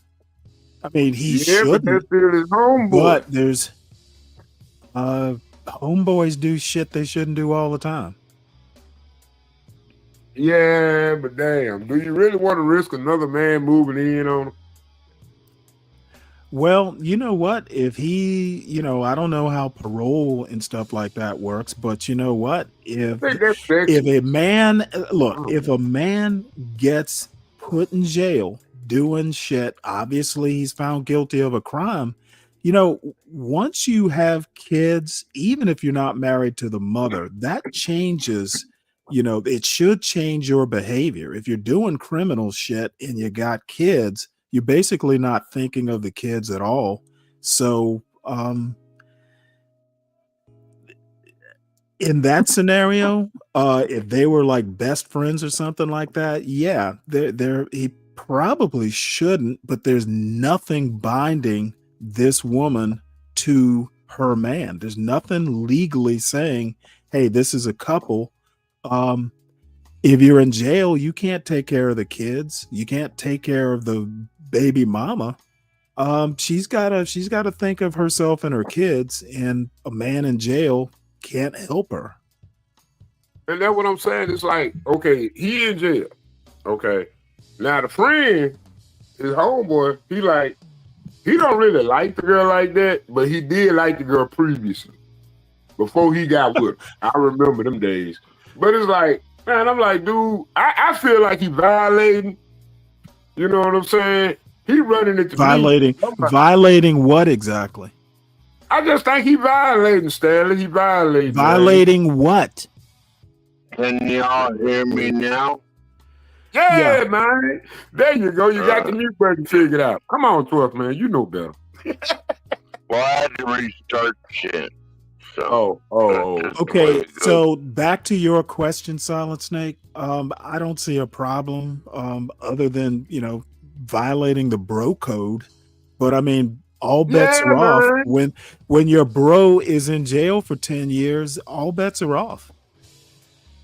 That ain't cool, Stanley. I don't agree Well, with this. you know what? Now it depends. Now, if your bro is Avon, Avon Barksdale? If your bro is able to reach out and touch you from jail, then you might want to rethink it.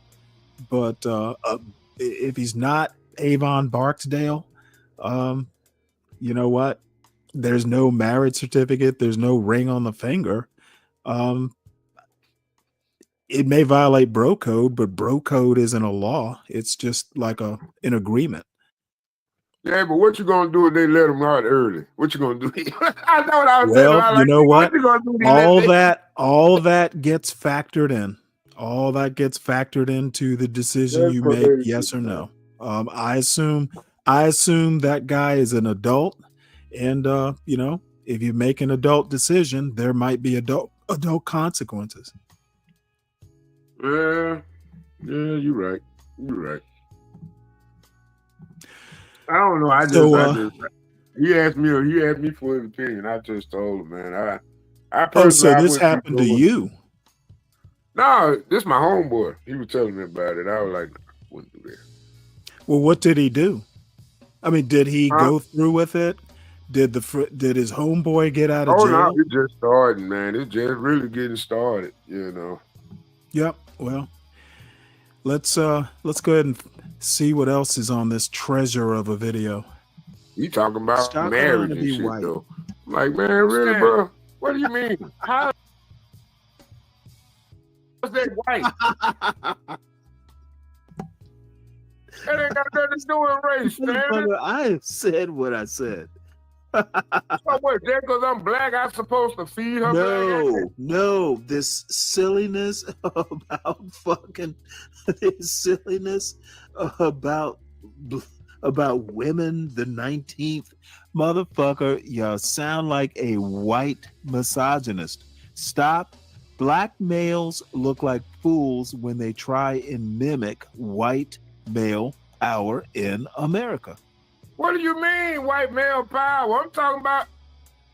Hold on, wait a minute. What do you mean, white male power? Am I stuttering?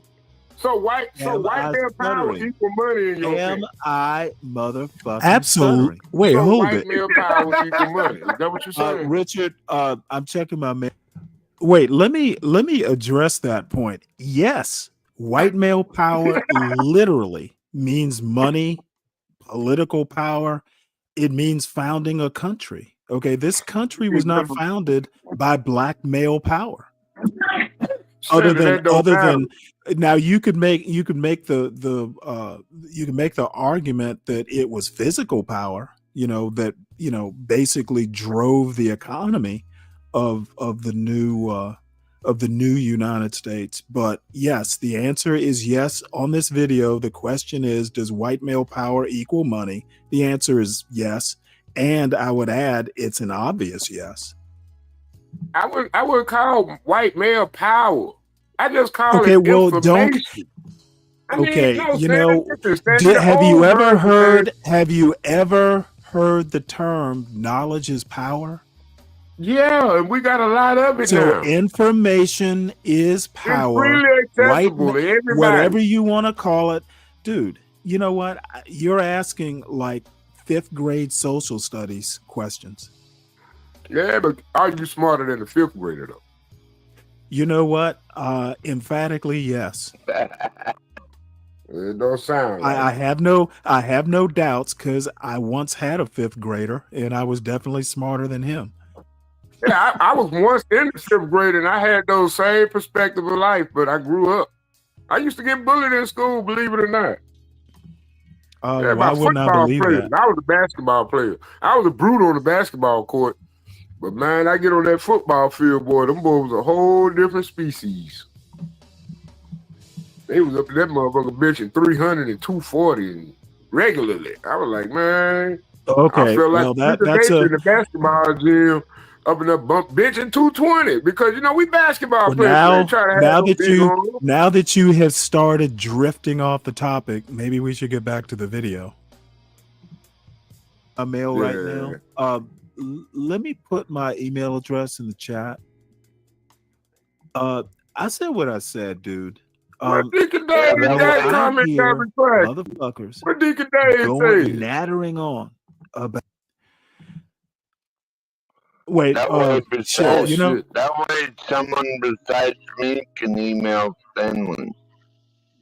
I was just coming up. yeah. Well, I can't actually, the email I was address listening you to the video. use is actually my personal email address. I have a show address too. That's I think it's in this crawl at the bottom of the screen. Hey, Yeah, Snake, actually, I Snake, give me a have yabba about dabba 3. do. It's been a minute. Yeah. Oh man, here we go. Here we yabba dabba do, baby. Yabba dabba do, baby. Deacon Naker.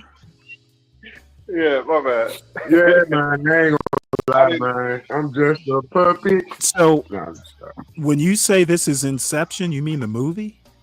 Yeah, I couldn't think of the right word. It's probably the wrong word. So Well, no, that's actually a good reference. I need to rewatch Inception. Apparently, there's going to be an Inception 2. Yeah, I was coming up because it was weird. I couldn't tell who was on the panel. If I was listening to a panel, if I was just listening to a replay. You know So what? Let me do this to make it And then easier. you got the people in the bottom right corner. Okay. Yeah, well, I started doing that right. I had to look at it twice, Deacon. I'm with you, Dave. Well, I I'm with started you, bro. doing that just so the videos would be larger and easier to see on a phone. But in this case, yeah, I need to do it the regular way. That way people can tell the difference. Nah, you know what? Yeah, man, you got it in town. The mystery is better. Yeah, man, don't give away your secrets, man. That's your style of kung fu. I like it. Well, I was just curious to see why Lou thought this was worth clipping. Oh, because Snake went off, man. I was here for that. Okay, Yeah. well, I remember it, but I don't remember Snake going off to it's not I ain't unusual gonna for lie. I some. was embarrassed on this day, though. I was embarrassed. I ain't gonna lie. I really came back to apologize to you the next morning, but you got on my ass again. So I was like, that okay. it was I be drinking too much, Stanley. I do. Stanley, I was get to surprised at drinking you too because you much. let Snake get it out, though. And it was good for Oh, people well. who were watching. That was it was beautiful. It really was. Because it wasn't like you. Oh, was and it it now? wasn't like Snake. Everybody was in rare mode, and it was just, it worked. And sometimes Well, Snake it worked. be snapping, It and worked. it's just perfect timing. Well, it worked better than it worked originally. Apparently, Lou recognized the genius, and I didn't. I did. So- I seen it, and Lou he'll clip it before I would. I seen John it. Galt just went live about something. I'm not sure what. Yeah, well, that's nice. Yeah, well, anytime you want to go see what he's talking about, feel free to do it. I'm just curious to see what this clip is about. Interested too. You'll be like, okay, let's see what John Galt, he's the anti-black blacks are talking about. Yeah, well, You know what that means, right? I need to Brave gonna finish call up. in the John show, right? So it's gonna be Stanley and John. Where gonna be Stanley? It's gonna be Stanley and Snake and Deacon Dave and 12th Man versus John Dog and Be Brave. All the panel. Look, we gonna be looking for likes and shit. Hey y'all, hit Well, that that like won't- button, right? Let's get this shit started, y'all.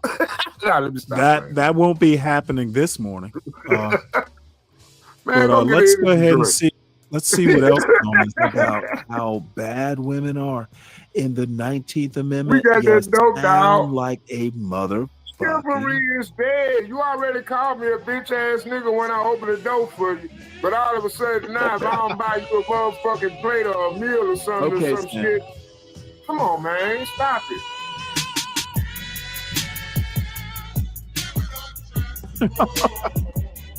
Oh, this is no. Lou's artful. Come on, man.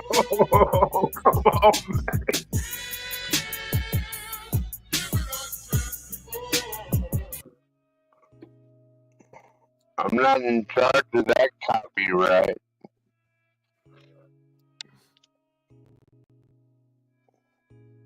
That might be Lou's music.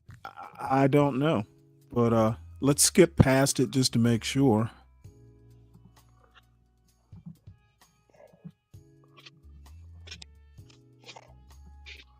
Let's see here. Constitution, stop whining like a motherfucking white boy. Okay, Next so he thing, wants to do I'm an gonna hear you introduction. talking about reverse racism. Motherfucker, the law of the land is the law of the land. If you want to be a true white boy, fucking start an amendment process. But motherfucker, I'm bored hearing you whine about women's rights on my goddamn panel. Stop it. Obey the law or change it. Well, Stanley, that's a white boy thing. The 19th Amendment. There ain't no black man thing. No. That's a lie, Stanley. It is a bottom feeding white boy thing to whine like people. Ain't no bottom feeding white boy. Yeah, let me comment on that right quick. Yes, the 19th Amendment is a white boy thing. The country was controlled by white boys. And at that time, at the time that the 19th Amendment got ratified, it was not, in fact, the bottom feeding, like the immigrants, what be they Italian or Irish or whatever, they were not controlling the country. It was a certain type of white male, an elite white male. So, but the 19th Amendment, basically, I would be willing to say that other than arguably the 13th, 14th, and 15th Amendment, the 15th Amendment in particular, those had black input, especially the 15th, because Frederick Douglass, for instance, was a big, he was out there on the stump talking about, voting rights. But by and large, put a more eloquent way than, say, a Be Brave would put it. This has been a white man's country, and sharing power in this white man's country is basically why MAGA is in power right now. White males do not want to share power with women or with non-white, white Anglo-Saxon Protestant males. And that's boiling it down. It's boiling. Hold on one sec. It's boiling it all the way down. Now, I don't even think the point is arguable. No, Stanley. See, Stanley, I'm a pro-American. Okay, see, that has nothing to do with my point. Yeah, dude. You can See, be so we could you all be can black be and white, but pro everybody you can't be can be American, pro Stanley. Everybody you can't can be be American. That's the then privilege.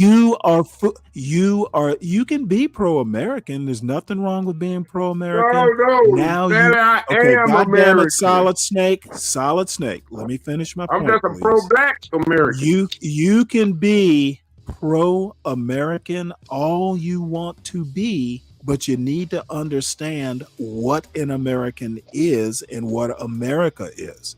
I don't have a problem with you being Okay, then tell me pro-American. then. Tell us then, Stanley. You know so much. I just told you, boiling it down, and you hear white nationalists say it all the time. This is a white man's country. nationalists. What It about is a black white. nationalists? It What, is is a black white man. nationalists a God damn thing? it! Why are you interrupting me? This is not something I'm in the mood for. I need to get my point out, and then you can make your counterpoint. White nationalists say it all the time. It is a white man's country. It is a Christian nation. Now, you can debate both, but in the end, it all boils down. So if you are pro-American, a lot of people who are anti-black, basically. Stanley, what about Again, your I do not want question? to be interrupted. Hold on, Stanley, I this will let you victimhood. know when I'm done. This victimhood. Okay, dude, You know you're not that's hearing not me. true, Solid Stanley. Snake, Solid Snake, you are not hearing me. You will have your chance to rebut, but I need to get my point out uninterrupted, please. It is a white man's country according to people that you worship. The manosphere in general, the right wing, Black MAGA, all of them are pro-American.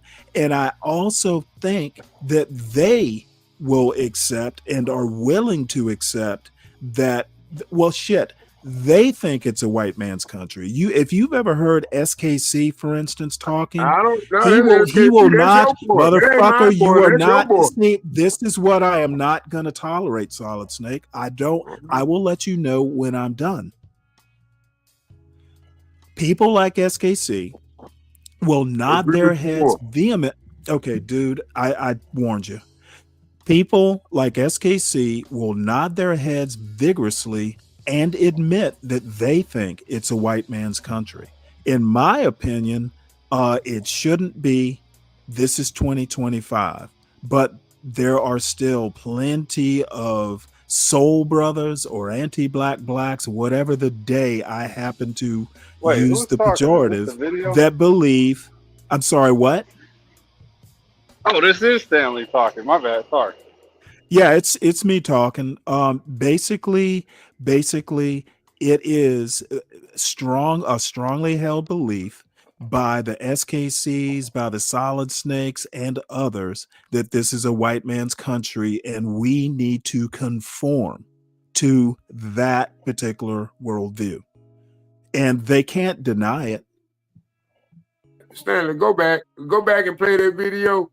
And see, because the whole point of my thing is, Beef and Brock, I will bring. Hold on one sec. Let me answer. Okay, Beef and Brock, I'll bring SKC into it anytime I please. Okay, you can cry in the audience about me bringing SKC. He's the perfect example of a black man who thinks this is a white man's country, and we need to acknowledge it and be grateful. But I don't believe it, Stanley. Oh, you don't? Well, what do you believe? I believe we need to know our role and shut our damn hole. Exactly. That's my point. You think that we need to play our role and shut our hole. So all you're doing is confirming what I said. Yeah, that's what everybody else do. Okay, well, what is our role? And I assume you mean black men or black people in general. What is our role, Solid Snake? As men, you gotta be ahead of your woman. No. Let Solid Snake answer. Take care of our goddamn family. That's it. Take care of our goddamn family. Yeah, okay. And black males are doing that a lot these days, aren't they? Hell no, they on this pro-blackity black shit. Yeah, like you. You just described Nah, yourself. this shit you on, Now, this pro-blackity black, the white man is. I'm mad because everybody say it's the white man country. Well, where the hell are you to prove them wrong, Stanley? Where the hell are you for the past 60 goddamn years? Hey, Ain't nobody did a goddamn thing to prove them people wrong. all you're doing is proving Come my on, man. point. It's time out for all that All you're victimhood doing is bullshit. proving my point. Dude, don't be mad. Just accept your role. Now, what I do just you want have to to know, say? is the Kobe Bryant mural the new Tulsa, Oklahoma of this generation? I Is have no that what's fucking really idea going what you're on? talking about. No idea Yeah, what I you mean, but you mean. don't see it that way, but I do. That's what I see the I algorithm don't point even to. understand what you're saying. Yeah, is the Tulsa, Oklahoma from those days, is the Kobe Bryant mural desecration gonna be their version of what Tulsa was to you? Because you wasn't there. I'm sure. You wasn't I'm there, sure nigga. deep You wasn't even down. part of Tulsa, Oklahoma. Okay, But let you me give let a me damn, don't you? let me You respond. love The asking answer. that white man. Okay, my answer is no. I don't even understand the connection you're trying to make. Pay for my So, motherfucking Deacon lady. Dave, That's all I hold want. on. And I can't have no lady if everybody in the country want to, everybody across the goddamn world to just come over here Solid Snake. unadulterated. Like, they don't give a fuck. I Rape my think daughter Deacon and Dave. go home. And then they ain't got no legal fucking pathway to prosecute them. Dude, But you just okay want with to that do. shit. I want to know why Deacon you. Dave, okay, Deacon Dave, what did you have to say? Oh, nothing. I'm still trying to figure out if that's the video playing or if y'all actually talking to each other. Okay, well, if it's easier for you, what I'll do is take it down so you know the difference. Okay. No. So, It's kind of cool. My mind's blown right now. okay, well, all I have to say to Solid Snake is no. I don't see the connection between the Kobe Bryant mural and Solid Snake is referring to a portion of a video I played yesterday where this young black man basically said that, hey, you know, the illegals defaced the Kobe Bryant mural, so now he's anti-immigration. And my response is, it literally took your basketball hero to have his mural damaged for you to get involved in the immigrant. Okay, dude, don't interrupt. Wait your turn. Okay, I'm not in the mood to be interrupted mid-sentence. Stop it, Solid Snake. It took a dead basketball heroes mural to be defaced for him to start paying attention to politics. I think that's kind of sad, but at least he's involved. So what do you have to say, Solid Snake? I think it's a little more than that, Stanley. Like, And that's racing part of black culture, and they just like. Okay, if you, I have all kinds of problems with that assessment, 12th man, but I won't bother to even, you know, if you think that mural is black culture or a big part of black culture, it's so big a part of black culture. Community, Stanley. Okay, well, black culture in that community. Okay, I can buy that. You don't stay there, I didn't even, you don't live I there, didn't even Stanley. know. I didn't even know it existed, to be honest. Yeah, I didn't even. Be honest. Okay, so what do you have to say, Solid Snake? No, I'm just saying, Stanley, you don't live there. Ain't that what you always say, though? You don't live there. Why is it your problem? Why do you concern yourself with That's it? 100%. Hey, and I stick by that statement. Stanley, you wasn't in Tulsa, Oklahoma, was you? What the fuck are you talking about? Why Look, you playing the video where about you are people that want to have all these well-dressed black people literally begging you white people from... God damn it, dude. You need to make a point and stop for a response. This is annoying, 12th man, and I'm not drunk, so I have less patience than usual. That wasn't me. I'm my response. My response to that is you are confusing current events with a historical event. I don't think that History comparison repeats holds up. itself, Stanley. Okay, That's not just a no. saying, that's a fact. This is not history repeating itself. Well, That's Stanley, why you don't know what you. Okay, history repeats itself. I don't think the Kobe Bryant mural is a repetition of Tulsa. It's a bad example. I don't buy it. American achievement. Okay, I just do not You understand don't see it why as you a have to talk and representation run of on African sentences. American achievement. Americans' You achievement see is a it Kobe. as a representation of African. Okay, you have no fucking idea. Okay, what I say, and you just want to do a run-on sentence. No, I see Tulsa as when it was functioning, yeah, it was an example of achievement, but Tulsa these days is more an example of an achievement that was destroyed and the reparations were never made for the violence, for the crimes, etc. Kobe Bryant's mural being defaced, just not resonating with me as a Tulsa stand-in, present day Tulsa stand-in. I actually think it's more important than Tulsa. Noted. So Beef and Brock, your point here, yeah, I your love for me to provide examples without bringing other characters into your rhetoric, your objection is noted. I did what I did. I think it's the perfect example. I thought y'all were talking about Tulsa, Oklahoma. Well, we were. He's basically saying that Kobe's mural being defaced is the equivalent of Tulsa, Oklahoma, Greenwood in Tulsa being destroyed, and I think that's a ridiculous comparison. Yeah, I do too, Stanley. So let's go ahead and play some more of this video, and I'll take it down once I stop it. Or gave up no right to no goddamn woman. Now you a damn lie. Okay, Ain't no man gonna sit there and let no woman buy no land before he buy it. Cause that woman can easily just allow a pirate to come in, rape her and have kids, lost and we'll just hand them goddamn property rights, and the kids can leave me on the property rights, but they citizenship. Lost the goddamn Do you even argument. understand how the Constitution of the country works? Motherfucker, you already lost. Stop complaining. Well, that ain't what the audience saying. That ain't what the comments in the chat saying. The audience? I don't understand what you're talking about. The audience is not on this panel. No goddamn woman out here with all these goddamn rights. That's what we at goddamn panel. Shit, you can't even fight for the biggest stand houses no more. But you allow illegal immigrants over here and get 20,000 goddamn dollar grants. Why don't you join the audience? Man, get the fuck on, man.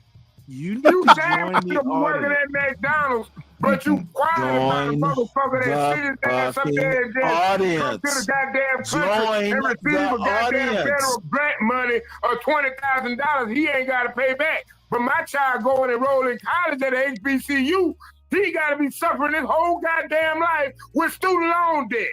Stop that bullshit, Stanley. That's a double. Goddamn Snake, what kind of crack you on, bro? I gotta get some of That's that John Galt dope, man. That's that John Galt dope, man. That's the John And you Galt. know what?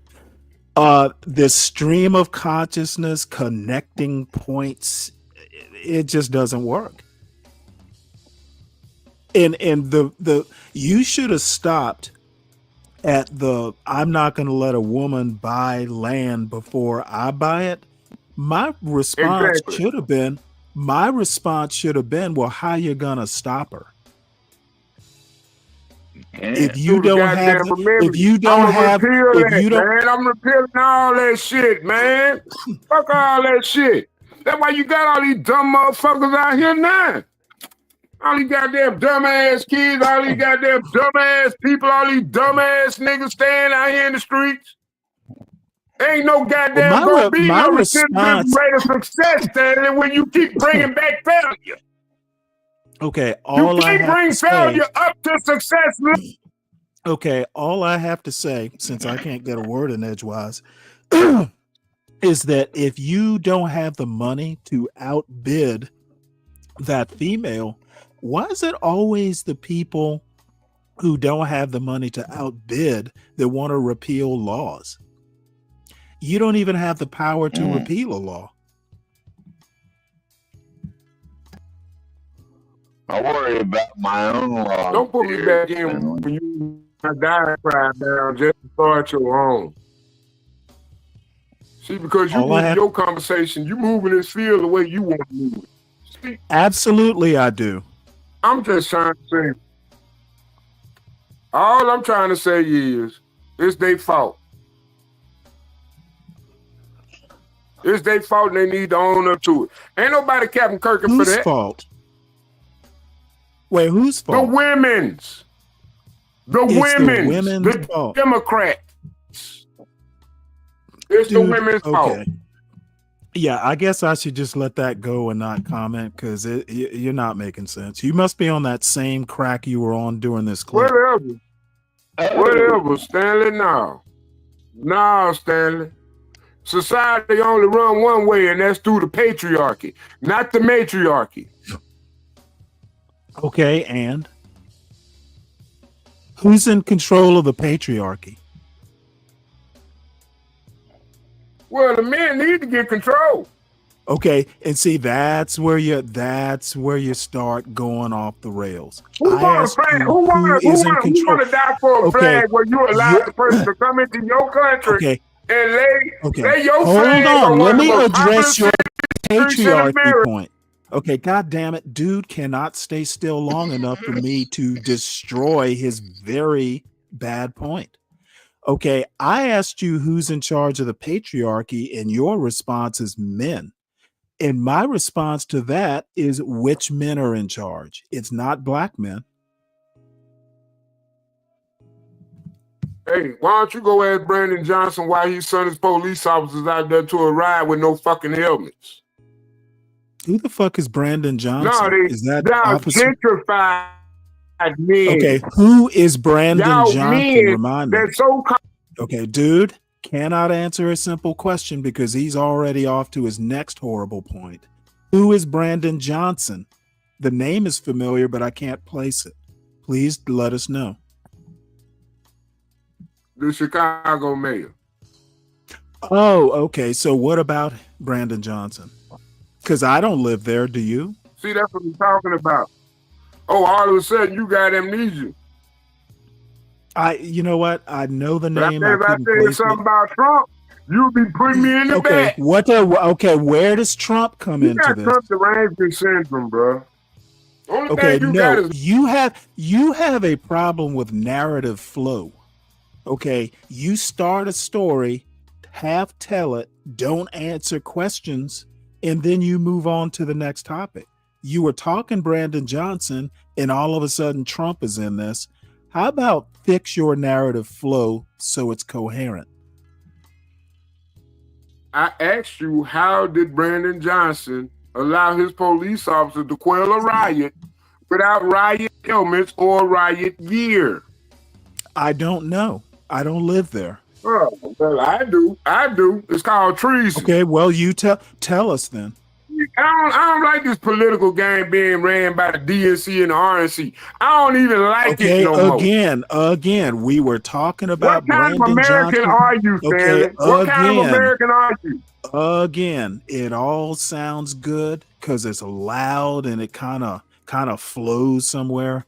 We were talking about Brandon Johnson. We were talking about him quelling a riot, his cops not having riot gear or helmets or something. You asked me why. I don't know why. You tell us why. You don't know why, but I bet you $20 if Donald Trump did it, you'll know. Well, Trump's president. No, see, that's all you got. What did Joe Biden that's all do? I got. I tend to know what a president does. I tend not to know what a Chicago mayor does because I don't live there. CKJ3, come on, join the panel, bro. I ain't gonna overtalk you. Why? So there's another confused motherfucker up on this panel. Okay, what you want is another confused person up here on this panel, not understanding where you're going. We don't need to add to. You just want another confused person up here. So, CKJ3, you're The only certainly welcome confused to join. person is you, Stanley. The only confused person is you. I am one of many right now. That is a good question, though, Stanley. Why would so many officers in the streets of Chicago And I fucking answered the question. I don't know. I don't know because You don't know. I am not a Chicago resident. I call it treason. Which riot are you even talking about? I'm talking about the Chicago. I'm not aware of it. I've seen them on live, Stanley. They were. I'm talking about the Brandon Johnson incident in Chicago. Did both of you hear my answer? I don't know. Yeah, you don't know. You don't know. I don't. Why do you tell us, Nick? Why didn't any Brandon of them Johnson, have helmets? Brandon Johnson, I think, is a snake because I can see a snake, a crooked snake at that. That brother there is under the table like a motherfucker. For maybe China. So wait, hold it. What does that have to do? Man, that man ain't. What does that have to do with the Chicago riot? Stop that. No, I'm not going to stop. I need to see his high school enrollment and everything. Because I don't trust that nigga at all. Why do you need to see all that? Ain't no way See, this is a perfect example. In California, and you see somebody get boned on the head with a dang on brick. See, this narrative is exactly the problem I have with the anti-black blacks. You ask them a question, the free thinking you ask an anti-black black something, and they want to talk about everything but give you an answer. This is why I get so disappointed. Y'all are worse than the Marxists. Tell the truth, you're a Marxist. Y'all are you read worse the Marxist book and everything else you read, but they're contrite. Stop it, Stanley. Okay, y'all, you guys, you anti-black blacks are literally worse than the Brandon Johnsons of the world, and you're better politicians. I'll give you that.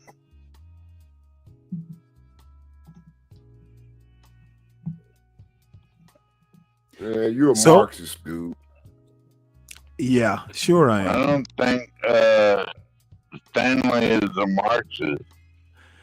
You define what a Marxist. Define what a Marxist is. See, again, this is somebody. This is somebody using a term he heard somebody else say, not actually understanding what he's calling somebody. I think you're just conveniently uninformed when you feel like it. Sometimes that's true, but that would be called intentionally that would be called disingenuous. Yeah, that's what you is. You disingenuous, Stanley. Right. Well, I've been told you that. I'm telling the truth when I say I have no clue why you Brandon consider Johnson. It called red pill. I call it reality. Okay, and again, by the way, I don't think there was actually a riot in Chicago. If there was, it wasn't. It didn't make the news. It looked like it got pretty sketchy. I watched it live, Stanley. And he had all these Chicago police officers out there with no helmets, and it was pretty sketchy. Apparently, they didn't think that. Okay, listen to what I'm saying, folks. Listen for my answer. Apparently, well, number one, Brandon Johnson is the mayor. He's not the chief of police. Apparently, the chief of police did not think they needed helmets. But that's just my take on it. I have no clue. I don't live in Chicago. Yeah, I don't either. I live in let's get back. Get them some helmets. I think they probably have. Helmet. Okay, I don't think the helmets, apparently they probably have helmets. They probably didn't think they needed them. A better question, since you want to ask inane questions, why didn't Trump send the National Guard? Well, Trump is states right first. He sent them to Chicago? No. We states right first. Trump is states right first. He gave the state a chance now to I got protect two people answering one question. If it was so bad, why didn't Trump call out the National Guard? He did. Did he call them to Chicago? They call them to LA and New York. Okay, then see, Denver. this is another example of if you don't keep the little squirmy worm down. Dude, he sent them to the wrong city then. If Chicago was so bad, why did Trump send them to LA? Why did Trump send them to LA? Did Trump send the National Guard to the wrong place? Why is it Trump's responsibility? It's not. Well, what happened to the person's job that was? They gave the war just to being in position, but not doing the damn job. See, that's my problem with you fucking liberals. Who gives a fuck what your problem is? Bottom line is, if it was so bad in Chicago, Trump would have done something about it. I didn't say it was that bad in Chicago, but okay, well, you were asking why that. Well, apparently it wasn't bad enough for the policemen to put on helmets. That's really my point. So I don't know if Solid Snake's phone died or just what. Oh, there he is. But let's go ahead and finish up this. Well, this shit. But now, let me go and finish what I was saying before I rudely interrupted. You want to give everybody a goddamn award for failure or being normal. I do? Yeah, you do. Yeah, you do. Long as they vote blue, that's what you do.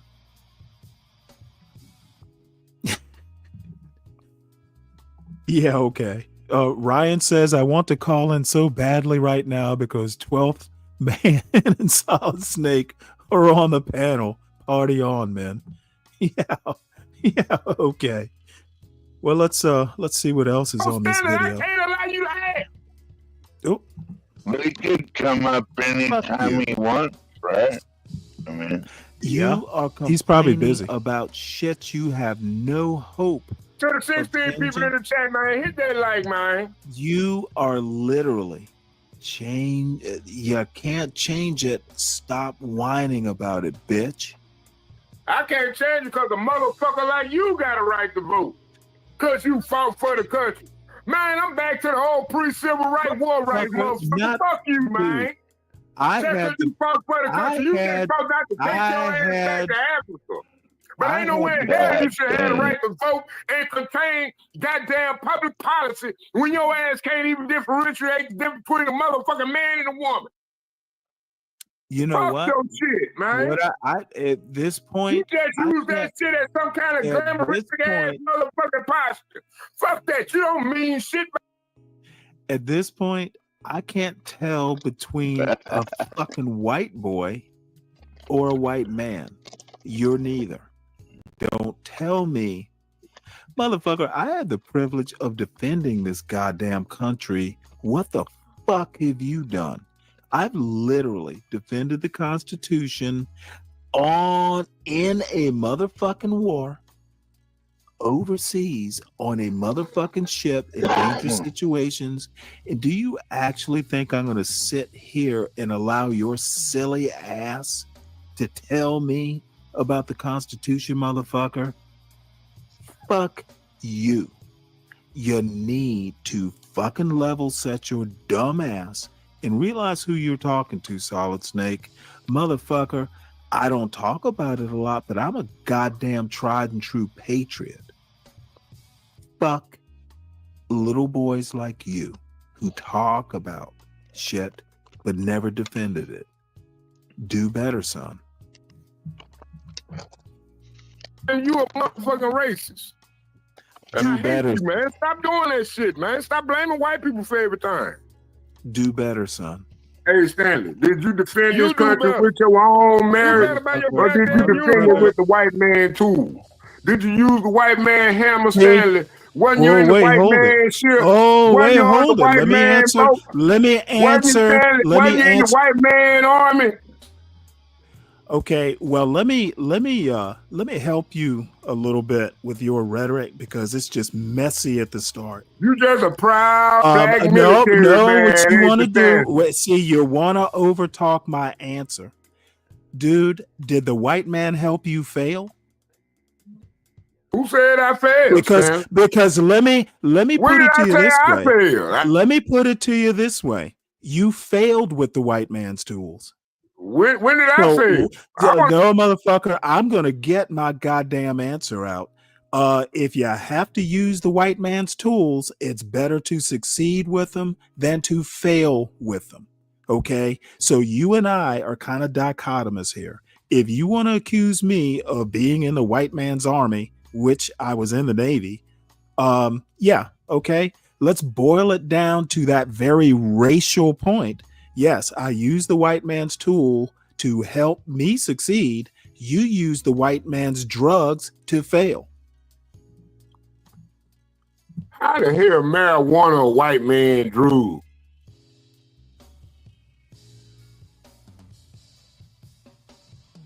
You can't And figure don't that you part drink out, beer can you? too? Wait a minute. Okay, Stanley, see, what you want to do is not answer my question or address my point at all. What point? Since you want to talk about the white man's tools, who used it better, me or you? I gotta run, Stanley. I think it's me. I think it's me, Stanley. I think You it's too, me. 12th man. All I have to say is all these anti-black blacks who want to come after me about using the white man's tools, you know what? Why don't I just indulge you about this white man's tools point? And my response is I used them better than you. Maybe that's why you're so pissed off at me. What makes you think I'm not using his tools appropriately? You know what? I've heard you talk. I've heard you talk And to CKJ about 3 point, did the American white man win any more without the black man? This is how you sound, Snake. Here go your point. Here go my point, CKJ3. Ain't you proud to be a black man as a child of a veteran that survived under the white man? Again, the anti-black black will use anything to squirm away from my point. The anti-black black don't need to be muted. You are an anti-black black. You are one of the people I'm talking about. And see, y'all want to come after me. Well, Stanley, you married a white woman. Well, Stanley, you used the white man's tools. You in the white man's army. Well, motherfucker, I didn't do anything you couldn't have done. And I literally made the point that when you boil it down, it is currently a white man's country and they're fighting to keep it a white man's country. You can be okay in a white man's country as long as you play by the white man's rules. Okay. I say it shouldn't be that way. You say, hey, you should be grateful it's that way. That is the difference between me and you, me and John Galt, me and SKC, me and a lot of other anti-black blacks. That's the difference. It really boils down to that racial point. Okay. And pretending, Solid Snake, that you have all this black pride while you say black culture is trash is so fucking disingenuous. It is stunning. God. You keep on digging, you're going to reach that goal, Stanley. Hey, all I have to say is I just called it. I called it like I see it. All this bullshit y'all want to come after me for, it's stuff you didn't or couldn't do. You're pissed off about it. But yet, when I say, hey, it should not be a white man's country in 2025, y'all are Stanley, gonna I'm get living like a mad. king. Okay, motherfucker, you believe that be brave bottom feeding bullshit if you want. Why you ain't join the military if you were Okay, so literally, pro-American? you Oh. sounded like your daddy be brave with that we live like kings bullshit. You literally sound like your white daddy be brave. Who, by the way, didn't be brave didn't make good use of the white man's tools, but yet you think he is wise and smart and all that bullshit. You anti-black blacks are full of shit, and you get pissed off when I fucking mock your asses for being full of shit. That's the biggest problem. What about you anti-American blacks, though? Motherfucker, don't be talking about anti-American. I made better use of Stanley, America. you ain't American. Okay, again, I made better use of what America has to offer than you did. Where your ride footage is, Stanley? I literally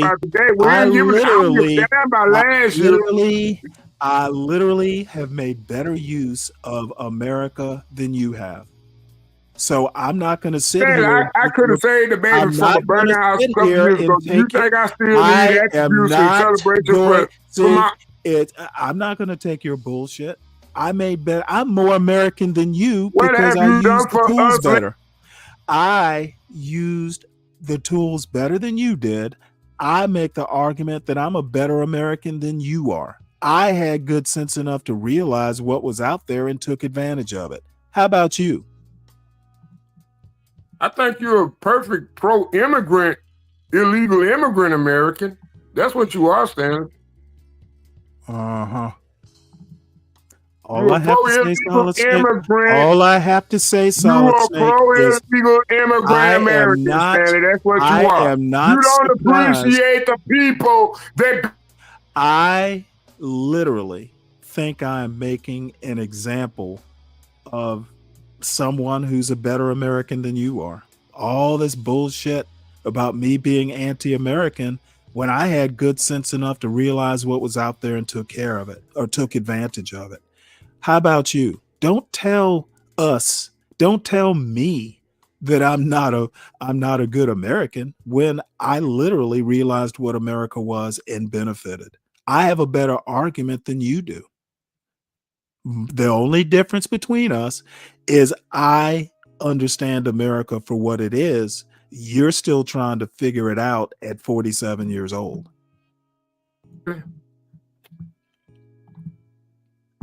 You support pedophiles, Stanley? You know what? What good American would support pedophiles? I don't know. You support degeneracy, right? And my point is there are a lot of things you don't know. And you would be better prepared to deal with a Stanley if you knew more and were better prepared. Well, I'm just saying, between the Catholics and the Democrats, I don't know who else supporting NAMBLA. Do you got there any are a idea? lot of things you don't understand, and at this stage, it Well, doesn't I'm just surprise looking me. at patterns, Stanley. It does not surprise me. It does not surprise me. I'm just looking at patterns, Stanley. It does not surprise me at this stage that you don't know. They always say, who don't never sacrifice? Oh, we sacrifices. Okay, we sacrificing for illegal immigrants to ride in the middle of our goddamn street. Thank you, CKJ3, for proving my point. You had a point? Remind us. Oh, well, since I got to remind you, you don't need to be reminded. You need to go and buy your passport. Or better yet, just go ahead and sell your goddamn American rights, because that's what you're doing. Yeah, well, all I have to say, Solid Snake, do you speak Spanish, that shit might work. Do you speak Espanol? That shit might work on an anti-black panel. People will be applauding you and telling you how great you are. This is Stanley Cross you're talking to. I see right through that anti-black bullshit.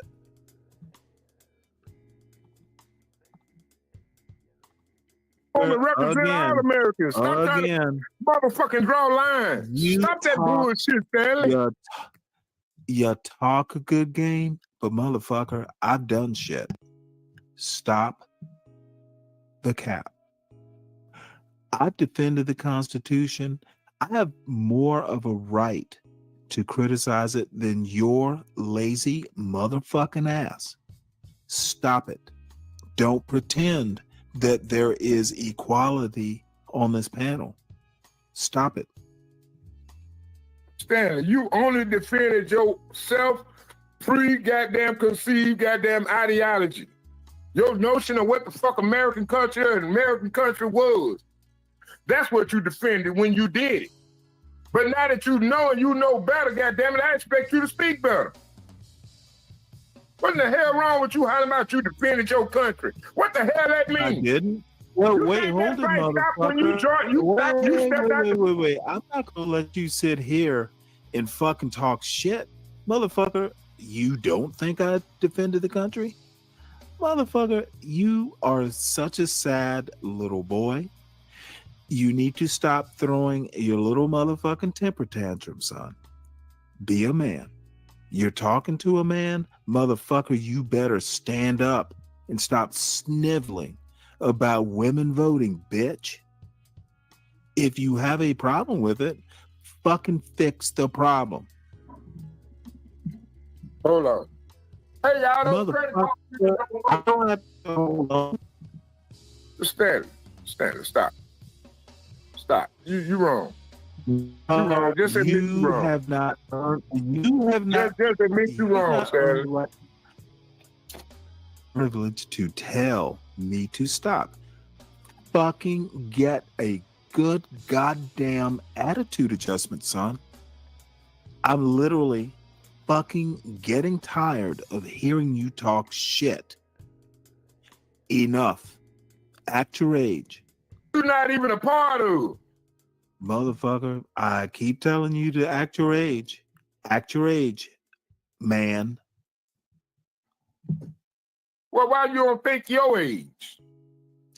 Motherfucker, I'm acting my age, telling you how to act. Young man. Why you keep putting me in the back, man? You keep letting all my smartest shit go out the window. You can't seem to get a hold of your temper tantrum. Dude, if you have a problem with women voting, there's not a good goddamn thing you can do about it. Do the process of amending the Constitution or shut the fuck up. My panel is not your fucking red pill fucking crying place. I don't give a fuck whether you want women to vote or not. Really, Stanley? Really, yes, bro? Really, Solid Snake. Solid Snake, I said what I said. Do you know the danger these women possess to our young men out here? I do not know the danger that we got in this country.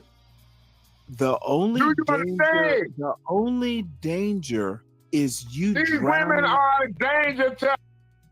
The only danger, Solid Snake, is you drowning in your fucking fake white woman tears. Stop your fucking whining. Exercise your goddamn Y chromosome. Stop acting like a double X. You defending women's right to vote, but I'm the one that got goddamn women tears. Is it in the Constitution? You son of a bitch. If it's in the Constitution, I've defended it. What you're doing is crying white men. Let me address this comment here. Genesee Ben says, remember when Brave called out Stanley for being a military slave for the deep state? That was great. You know what? Genesee Ben, no doubt you thought that was great, because that is literally the only thing that a Be Brave would be able to say to me. Okay, again, I was a military slave But by his own admission, Be Brave was a fucking wage slave. So we have doing comparative slavery sounds great, but it's actually just a ridiculous point. And there is no such thing as the deep state. That's just some, far right conspiracy talk. So thanks for protecting those poppy fields, Stanley. Well, son, I never did Afghanistan. I was in the military long before 9/11. So much like Be Brave, much like Solid Snake, you're talking shit you don't even know about. You're talking about my military service. I didn't protect any poppy fields, son. There were no poppies in the desert. Once again, just kind of sad. Lou says, talking shit, Stanley. Thank you for your services. You service. Yeah, you know what? It's not a big deal. I'm proud of it, but I don't dwell on it. It's when fools like Solid Snake and his daddy Be Brave want to come after me for it. Dude, I did what I did and I'm proud of what I did. I don't have a need to defend it. So let's see what else is on this video. Ends tears when you're a black man. Stop your motherfucking white man immature fucking crying. It's boring. Okay, so you defended the white racists you still complain about. I am literally telling you. So you defended those white racists you claim Brady to be. You claim Brady to be. You defended those too, huh? You defended those too, huh? That's what you did. I'm supposed to be proud of that. I'm supposed to be proud that you got out there and used the white man system to defend. Yeah, I want to talk about this a little bit where, this is what happens a lot. And Solid Snake excels at doing this. If you talk in a loud run-on sentence, my voice tends not to carry even when it's amplified by a microphone. You can hear the literal mimicked talking points that Solid Snake has obviously memorized. Instead of addressing the point with an original thought or an original analysis, he just reverts to talking points, like memorized talking points.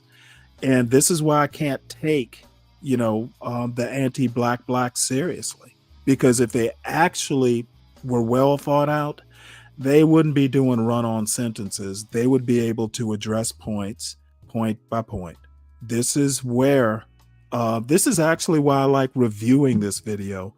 I'm just reminded how weak this anti-black rhetoric can be when confronted with actual criticism. And it's not a critique, it is literally a criticism. And fight the white man wars on the backs of black people so you can sit back and complain about the white man country the rest of your goddamn life. Is that what I'm supposed to believe, Stanley? Yes. Man, stop the cap, man. Dude, you sound You don't believe none of that shit. And if you do, you're a goddamn psychopath. And I'm correct. You are literally... dude, you had to... you know what? Why am I even bothering? You over there, guy. You support a military that bombs the same fucking people that all convenience stores in your goddamn community. Stop the shit, guys. Now, I want to point out right here, these are the people talking about how great they are and how much they appreciate America, but is every minute they get. And I think it's just like, hey, they're grasping for straws, so they want to pretend that like military service is serving the white man and they're pro-black. Anybody can see through that bullshit. If you were so pro-American, your ass didn't serve it. All you can do is whine about someone else's First Amendment rights. Again, I understand I understand. Wow. I understand. What privilege, Stanley? What privilege you work for a goddamn military mercenary group called the United States or American Okay, well, Navy? see, this is where you're gonna get your ass Stanley, kicked. Okay, again, this is where the ass gets kicked. I at least work for Americans. How about your dumb ass? Do you work for Americans? Answer that question. Well, I appreciate you allowing me to work for some damn illegal immigrants. Thank you, Stanley, for allowing all the immigrants to be our great employees. Motherfucker, you work for immigrants. The fuck are you talking about? I literally, dude. This is a motherfucker working for an immigrant telling me what bullshit. Well, you allowed it. Did you? That's what you vote for, motherfucker. But you live in the white person community, though, but you worry about what's going on in the black community. Stop it. Not only do you appreciate immigrants, they pay you to appreciate them. Oh my God, this is so hilarious.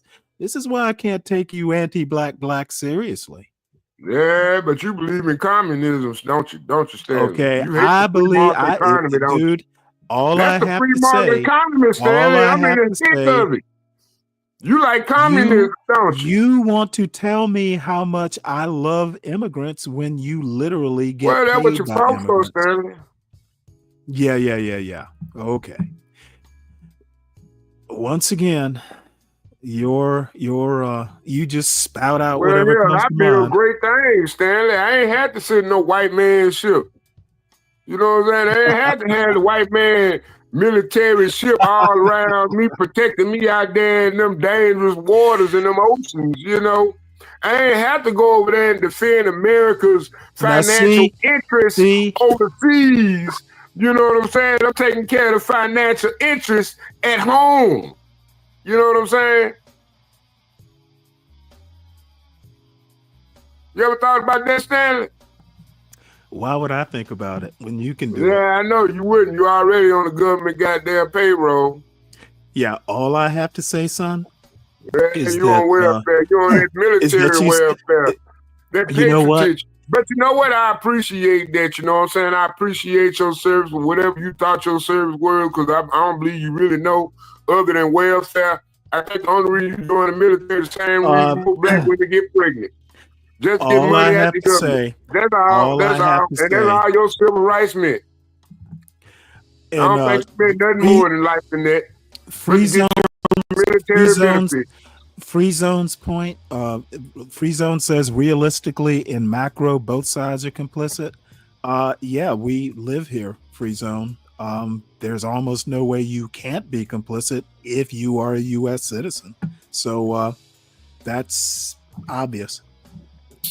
So let's get back to this video. Hey, stop the cap. I'm literally Stop the cap, man. Stop the cap. I'm listening to a white ass licker. I'm literally listening to a white ass licker. I'm listening to a white ass licker criticizing me for defending the Constitution. This motherfucking country has gotten out of control. And it's white boys like you, Solid Snake, that are the problem. Wait. The white people that put you in the military. The white people that put you in the military told you to fight that battle. But you want to try to complain because I'm sitting up here standing up for the culture they created? Man, come on, man. Stop the cap, Stanley. That shit don't work. All I have to say, Solid Snake, is good cosplay. I know I'm the greatest. Stop pretending. But you need to stop the cap. Stop pretending to be the hotep you're not. Stanley, whoever said I was a pro-black. I'm pro-man. I'm pro-American. You're literally. Damn, why you can't get that through your skull? Motherfucker. What the hell that mean being a pro-black? When a nigga hear don't shoot. your cap. I hear I'm scared of the black man and the white man. I'm more scared of the black women than any goddamn thing on this planet. Yeah, let me stop at that comment. Bingo. More scared of women, more scared of black women. All I have to say is just that sentence right there is hilarious. Dude, apparently some black woman hurt you. There's nothing to fear, Solid Snake. If you can be a man, part of the problem that I see with this manosphere and all this whining about black women being masculine, it's just that your masculinity is lacking and you can't figure out how to be a man in a relationship. That's not a black woman's fault. That's a black man's fault. If you get into a relationship and your woman is more a man than you are, that's not the woman's fault. That's your fault. Man up would be my advice to the little boys in the manosphere. But Stanley, in all honesty, don't you got to have a woman there to make that equation even possible? Dumb question. Don't you got to have a woman there to make that equation now possible? I have to. Now Stanley, I have do you to. have a woman there to make that now equation I possible? have to. Oh! Now you want to ask me? Well, why you ain't got no woman there to make that equation possible, Stanley? You know what? When we want, Stanley, I know why I ain't got no woman. When I do a show about Stanley's love life, I'll entertain dumb questions like that. Well, I don't want one. Yeah, well, you don't want one? Oh, that's fine. I'm sure not going to ask you why, because I don't care. I can't afford that shit. Young African American males feel the same way. Solid Snake. What y'all simp ass motherfuckers ass out here? Hollering about you anti-black. No, nigga. No, nigga, you don't know what it takes to make a man. And you still ain't trying to accept it. You know what, motherfucker? I literally have never asked a white man how to pay my fucking water bill. You know what you asked that white man to do? How can I be a better American for this country? And I bet you sent your ass out there on that Navy ship, and I bet your ass sat up under all that goddamn water, and you didn't give a damn about that sub compressing on your black ass if it ever got shot, because you were doing it for the white man in the white man country. So shut the fuck up. Dude. Nigga, you fought for me to ask that white man to pay my water bill. Bitch, if that's the case, so stop playing. But I never did it, but you mad, nigga. You mad I don't have to ask a white man for a motherfucking thing. You mad, nigga, that I use your motherfucking weapon against a black man, and I utilize it to procure a future for me and my goddamn kids. So shut the fuck up while you sit your ass out there in that white man submarine bragging about your motherfucking white badge that the white man gave you from his white military. You sorry, piece of shit. You know what? This might work. With Wait, come on, man. Come on, Stanley. Come like on, yourself. man. Come on, what you said? Hey, that's fine. It still makes for good entertainment, and sometimes from the mouth of babes and drunk people.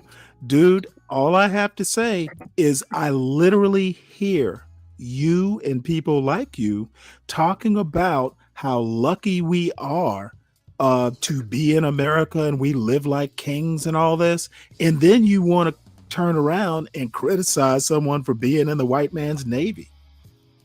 No. You want to celebrate? You want to degrade me through your name? Oh yeah, well, you know what? Your name, whatever the fuck you want to call it. I'm not lying on you. I am not lying. I appreciate your service, Stanley, but don't wag your dick in my face. You know what I'm saying? Hey, all I have to say is if you want to continue down the line of money, your ass would sit out there in that. Okay, now you want to play victim. Now you want to act like I committed an offense, dude. I'm just telling you how it is. and how you sound ridiculous when you're trying to tell me how it is. Well, if it All I'm wasn't for doing, Black all American I'm doing, achievement, you probably would have all been I'm rowing in doing, that boat. all I'm doing is pointing out the obvious. Or rowing that boat. That's what you would have been You know doing in a what? white man If army.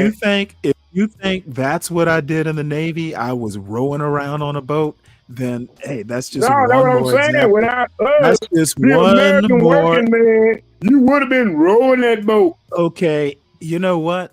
What the working man on this panel doesn't understand is everything is work in one way, shape, or form. So now all of a sudden you want to say I wasn't a working man. See, you're just pulling out everything you can think of to prove a point that can't be made. And if you actually think I give a fuck what you have done and what you do in your life, other than being on a panel and talking about it, I hold no great concerns. You're a grown man, you know what you're doing. But if you want to come up here and criticize me and my worldview and all that stuff, dude, I'm not going to lay down and take it. I'm going to show you who's the best man on this panel. Okay. And the bottom line is I can meet you point for point and counterpoint. So I'm not going to stand up here and let you do that loud run-on sentence bullshit. I don't care if the audience loves what you're doing. I know that in a fucking, $2 will get me some 7-Eleven coffee from the 7-Eleven you work at.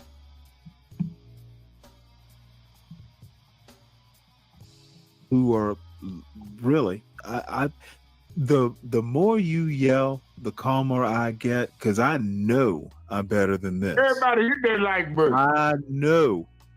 Support the host of the show, y'all. Dude, you are amazing, Solid Snake. Let's try to outdo the government. Oh dear. Show this nigga. Oh, by the way, that's the most salient point that Solid Snake made throughout the whole video. Everybody, please make sure you hit the like button.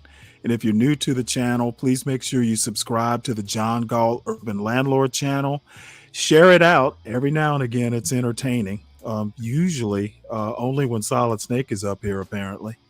And please make sure you subscribe to the Stanley Cross channel. It's at Stanley Cross 6000, where I put the occasional clip or video essay up. So that being said, let's get back to the festivities. Nigga, we civilians appreciate them too. Civilians like you do not know how to appreciate.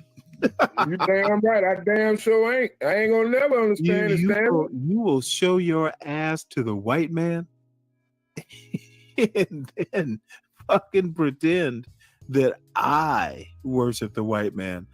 Motherfucker, you literally asked a white man to help you figure out how to pay your water bill, and you want to talk to ask the white man how to be an American citizen. I love you literally asked the white man how to make you a better American citizen, and you think you earned all your stripes through the goddamn military by dating a white woman and having a baby. So how the hell you got stripes, nigga? You got your stripes through the white man. All your stripes come through the white man, through the white neighborhood, through the white school system. So please shut the fuck up trying to complain about black people. They got to complain about the how. Now this particular point that Solid Snake makes in the video never ceases to amaze me. These guys will shift gears, and maybe I'm not understanding the context. Maybe they're saying I should be grateful for all the things that, the white neighborhoods and all that. Maybe that's what he means. And Solid Snake, you can answer that question since you're here. You're not going to shame me for where I live, what I've done. You know what? If you live in a white man's country, you might as well avail yourself of the white man's tools, because like Audre Lorde said, you're not going to tear down, this is a paraphrase, you're not going to tear down the white man's, shed with the white man's tools.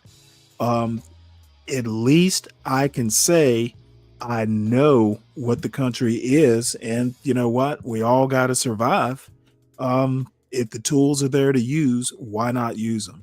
Okay, because knowing what you're getting into is half the battle. However, criticizing someone for using the white man's tools by someone who loves the white man's tools is just, to me, disingenuous. And one of the major problems I have with these Thomas Sowell loving anti-black blacks. You use the white man's tools too. I'm just saying they shouldn't be the white man's tools. They should be everybody's tools. That's really that really boils down my point.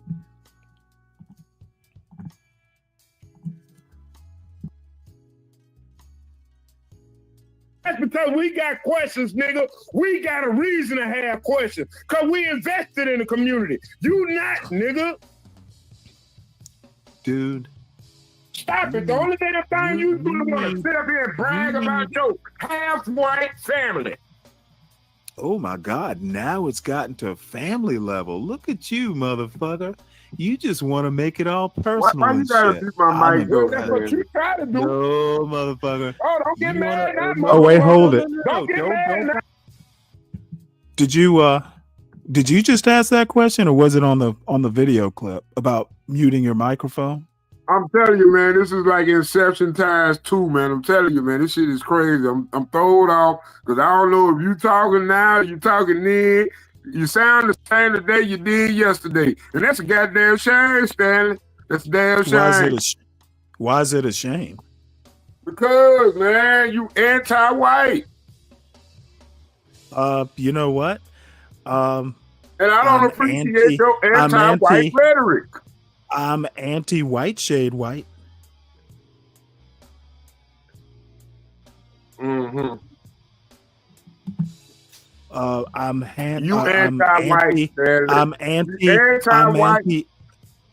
anti be brave racist white man white.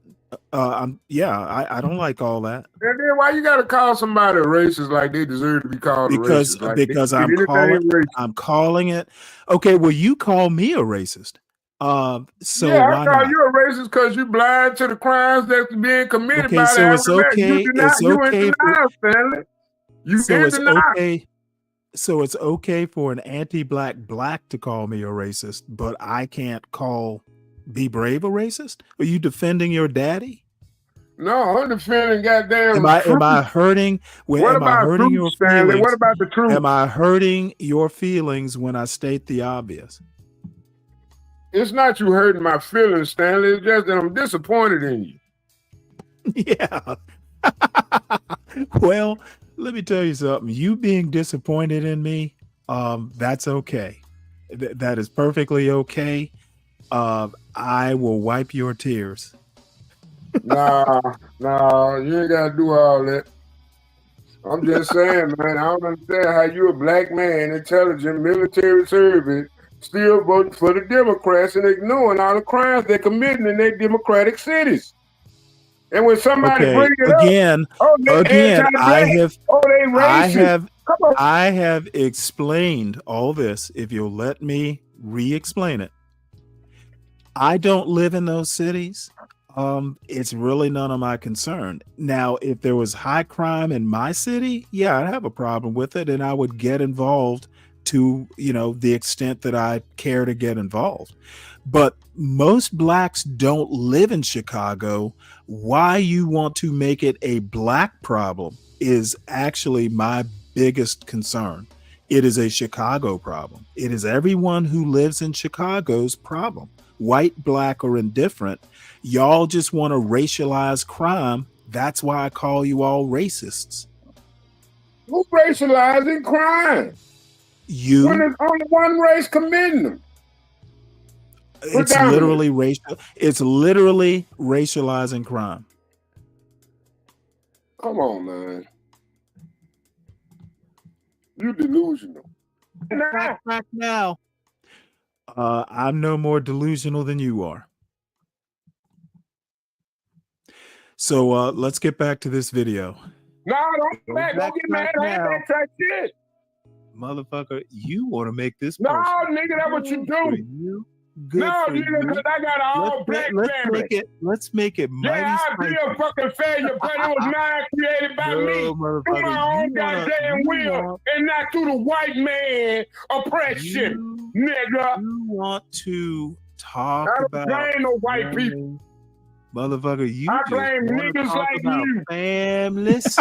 You won't talk about families. Yeah, talk about my family, Stanley, with all your carrying ass energy. Let it go, Stanley. I'm gonna let you open up this Yeah, they go to line, nigga. There you go, right there. Oh, fuck you think I'm scared of, nigga? You better be scared, motherfucker. Man, you got me fucked up. Yeah, I got you fucked up, and you even know you're fucked up. You are literally saying, dude, I just heard you to destroy my culture, nigga. I just heard you say you're stop fucked it. up. Stop bragging. Stop trying to call me anti-black because I call out some shit I see. Dude. Provide content, nigga, and stop trying to judge motherfuckers. Because you ain't that one, nigga. You ain't that one. Dumbass. You ain't that one, nigga. Worshiping, be brave. Ain't a goddamn woman give a fuck about a second-hand man, literally. Nigga. You a second-hand man, I'm a white woman, and you want to sit your ass up here and talk about a black man. That's what I'm going to do. Sit your second-hand ass down. Motherfucker, you a second-hand man, I'm a white woman, nigga. You already been married to God. You can't marry no other black woman. So what honor do you have to attribute to them? Nothing. Shut the fuck up. Motherfucker, what black woman did you marry? Damn. Then motherfucker, this is what the anti-black blacks do. They will fucking fuss at you about something they didn't do. Motherfucker, what black woman did you marry? You need to shut the fuck up. You need to be afraid of yourself, Solid Snake, not me. Motherfucker, you've been deep right there, Stanley. Can I give you some fucking married? Hold on now, I gotta give you some pushback. You ain't married now. Motherfucker, I told you how to get back on this panel and what to do when you get to it. Which or what black woman? Which black woman did you motherfucking marry?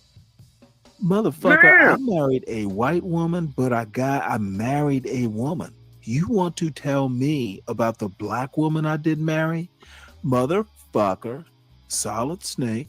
So the white man can give you a wife, but the white man got to be bane all his goddamn problems in the world. Motherfucker, have you ever been married? Make sense, Stanley. You need to shut the fuck up and stop embarrassing yourself. Well, I'm not embarrassing myself. Give me a reason, Stanley. You gonna give me a reason to get married? Other than losing half of my shit for the rest of my life? Really? Man, get the fuck out of here. Yep, you go ahead and add her on. Hey, stop it. All I have to say is don't talk about who I married or what color she was. Get mad at a white man. Your failure of a man. Your failure of a man ass. Motherfucker, you didn't marry a woman. Motherfucker, why is it the fucking people who want to talk about what a man is and what a family is and all this fluffy bullshit? Motherfucker, you never got married. You didn't marry a white woman. You did not marry a black woman. You just didn't get married. And now you want at 47, ask a fucking 60-year-old man who is not 48, really, brother, by the way. 48. What reason to get married? Motherfucker, too goddamn late. Stop the bullshit, son. You're not in a position to fuss like the fusty old black woman you sound like. You don't sound like a male. Stanley, who said I wanted to get married, Stanley? Did I ever say that? Motherfucker, I just asked you if you'd ever been. Hell no. And why would it? Then, motherfucker, what right do you Shit, nigga, have? I'm ran through. Okay, what right do you have to talk about someone who actually was married? Color is not. Well, Stanley, as I already said, I'm ran through. I'm ran through, Stanley. I had too many women. Yeah, I got a high body count, Stanley. I got a high body count. So, yeah, am I supposed to repeat yourself? Okay, again, it really there's. What am I get married for now? There's no there all there. the good old Is my days is point. gone. But hold on one sec. This is a map, a population density map for blacks in the United States by percentage, and I wish I could make it bigger. Let me see. Maybe I can a little bit here.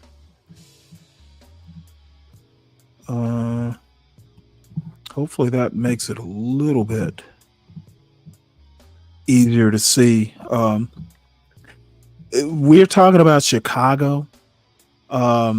Basically, it's an argument that I've been making about racializing crime. If you look at, well, let me just start at the beginning. Okay, my premise is that if you basically do what a Be Brave and his little acolytes are talking about, they basically want to say that crime in the inner city is a black problem and black culture is the problem in the inner city, and that it is a 70% of the black population, which is a fake made up number, but they say 70% are excusing crime in the inner cities, and the 70% needs to get off their ass and do something about it. My argument is most black people in America do not live in the inner city. It is a local problem, and there really is no such thing as black crime. One of the reasons that crime in the inner city, and this is just me saying it, I don't, I've not done any research to back this up, but my opinion is that one of the reasons crime in the inner city isn't being solved is because it's racialized as a black problem. And most black people don't live in Chicago. Most black people don't live in New York City or Philadelphia. Most black people don't live in urban environments. Now, a large percentage do live in urban environments, but not the majority. Basically saying that all black people or black culture is a problem when not all black culture or people who would be contributing to black culture even live in the hood seems to me a racialization of crime. When we stop racializing crime and make it an American problem, because these cities, whether they're Democrat or not, are in the United States, black crime, inner city crime is an American problem, and racializing it is why it doesn't get solved. It becomes nobody's problem but black people's problem. Black people don't have power in the white man's country. There are all kinds of reasons why this culture critique that the anti-black blacks want to do, egged on by their bottom-feeding white masters, literally, they are part of the problem. Racializing crime is literally why this problem in the inner city persists. The blue areas on this map are the heaviest concentrations where blacks are 40, I think it's 48% to 80, I can't read it, 86% or so. Basically the highest concentrations of black people. If you look, those are not in Chicago or New York City or Los Angeles. They're not there. The only cities that have a high black population would be, like a high population density are in the South. And, places like Atlanta. Atlanta, I think, is the only major city. Maybe DC is in this cluster here. So Atlanta and DC are the only cities that have like a major black population. The famous hoods like Chicago, that's like Chicago is roughly 16% black. Racializing the crime is exactly why the crime is not being solved. Too many people like Be Brave will go, oh, it's a black problem, they need to fix it. It's a culture problem, they need to change the culture. And that is literally just racist. Okay, so wait a minute. My larger point is that the anti-black blacks like Jason, what is his name? Jason Whitlock, and the Anton Daniels and the John Galts and the Ak Nations literally are You even watch enough of their content to even try to make that type of a major problem in the quote black community. The self-hating anti-black blacks are literally the problem. Not the only problem, but definitely a problem. So what were you saying, Solid Snake? Accountability. It's not a big word. Okay, and what accountability. So you're basically saying blacks should be accountable for any inner city crime, right? Blacks should be and accountable. Brian Nichols actually is wrong here. Blacks run most cities in the United States. I assume you mean like the major cities. Yeah, and so what's your point, Brian? I thought you were answering that question. Are you saying if you are saying okay, motherfucker, don't overtalk me. You can sit here and I'll let you know when I'm done. Blacks run most cities in the USA, and what's your point? Oh God. I would appreciate it, Brian. And you tend to be fairly good and cogent when you present these points. And apparently blacks are not doing a good job. Now, if you're saying, hey, they're not asking for help, I might agree with you. They need to be asking for help. My point is that when you racialize the crime and blame it on all black people, when most black people don't live in these urban areas, most black people don't even live in the black run large major cities. So I think crime, like policing, is local. So asking me about some riot in Chicago and why the Chicago mayor did something or another, the only reason you would be asking me, in my opinion, is because I'm black and I should know these things. And my response is, you know what, anti-black black, you need to stop being racist like your white masters. How would I know what's going on in Chicago? I don't live there. God damn, you gonna keep on trying to tap dance that they're talking for us? Oh, no. I'm not. I am tap dancing on your head. and you're feeling the pain. Dog, never here with that tap dancing shit. So the bottom line is most blacks have no idea what's going on in Chicago. Why would they care what's going on in Chicago? They shouldn't. The other fallacy, and I think it's a fallacy, is that there is a black community that's coast to coast. My answer is no. There are many black communities. There are many parts of black culture. You cannot blame a whole culture for what's going on in Chicago. And those who want to do that are essentially being racists. Mm-hmm.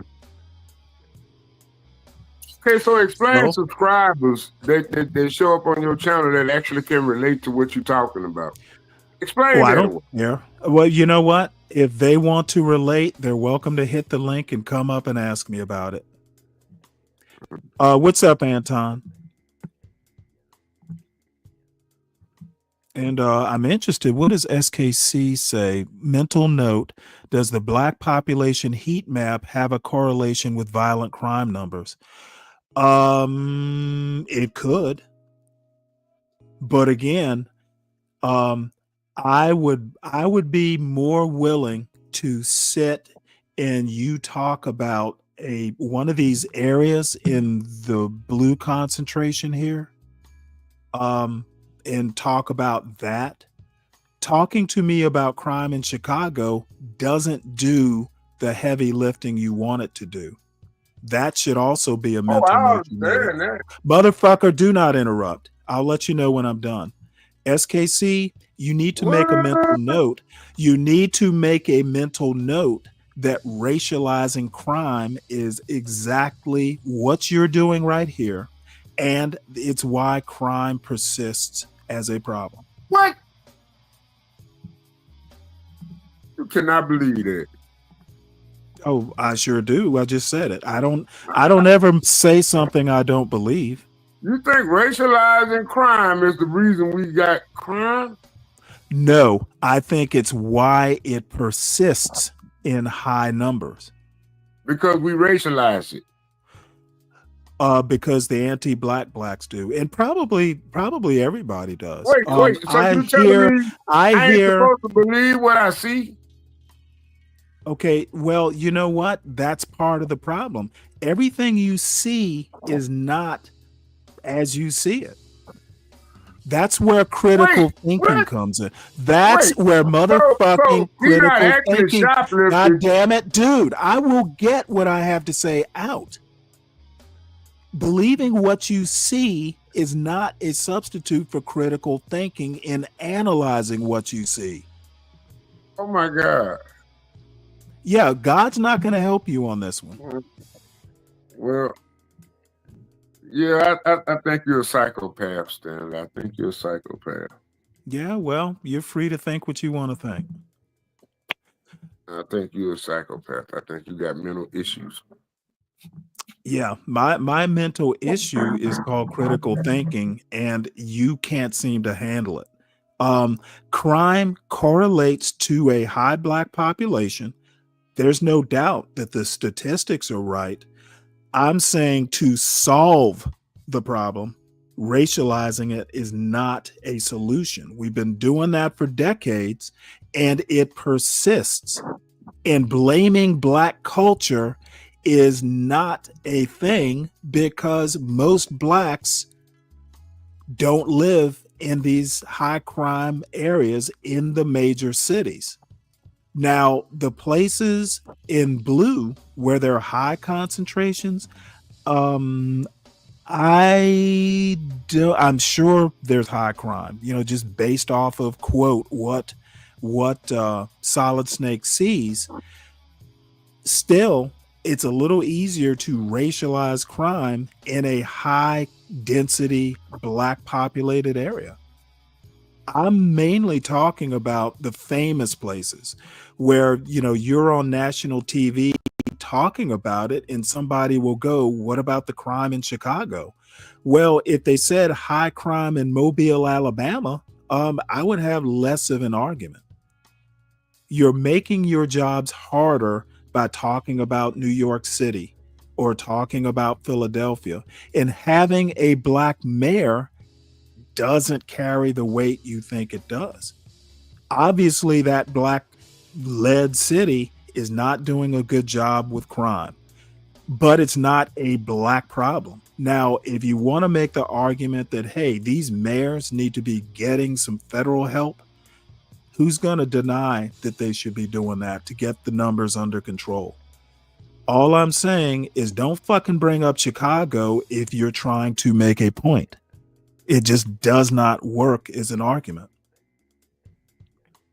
You're backstage. What's going on? Hello? Hello.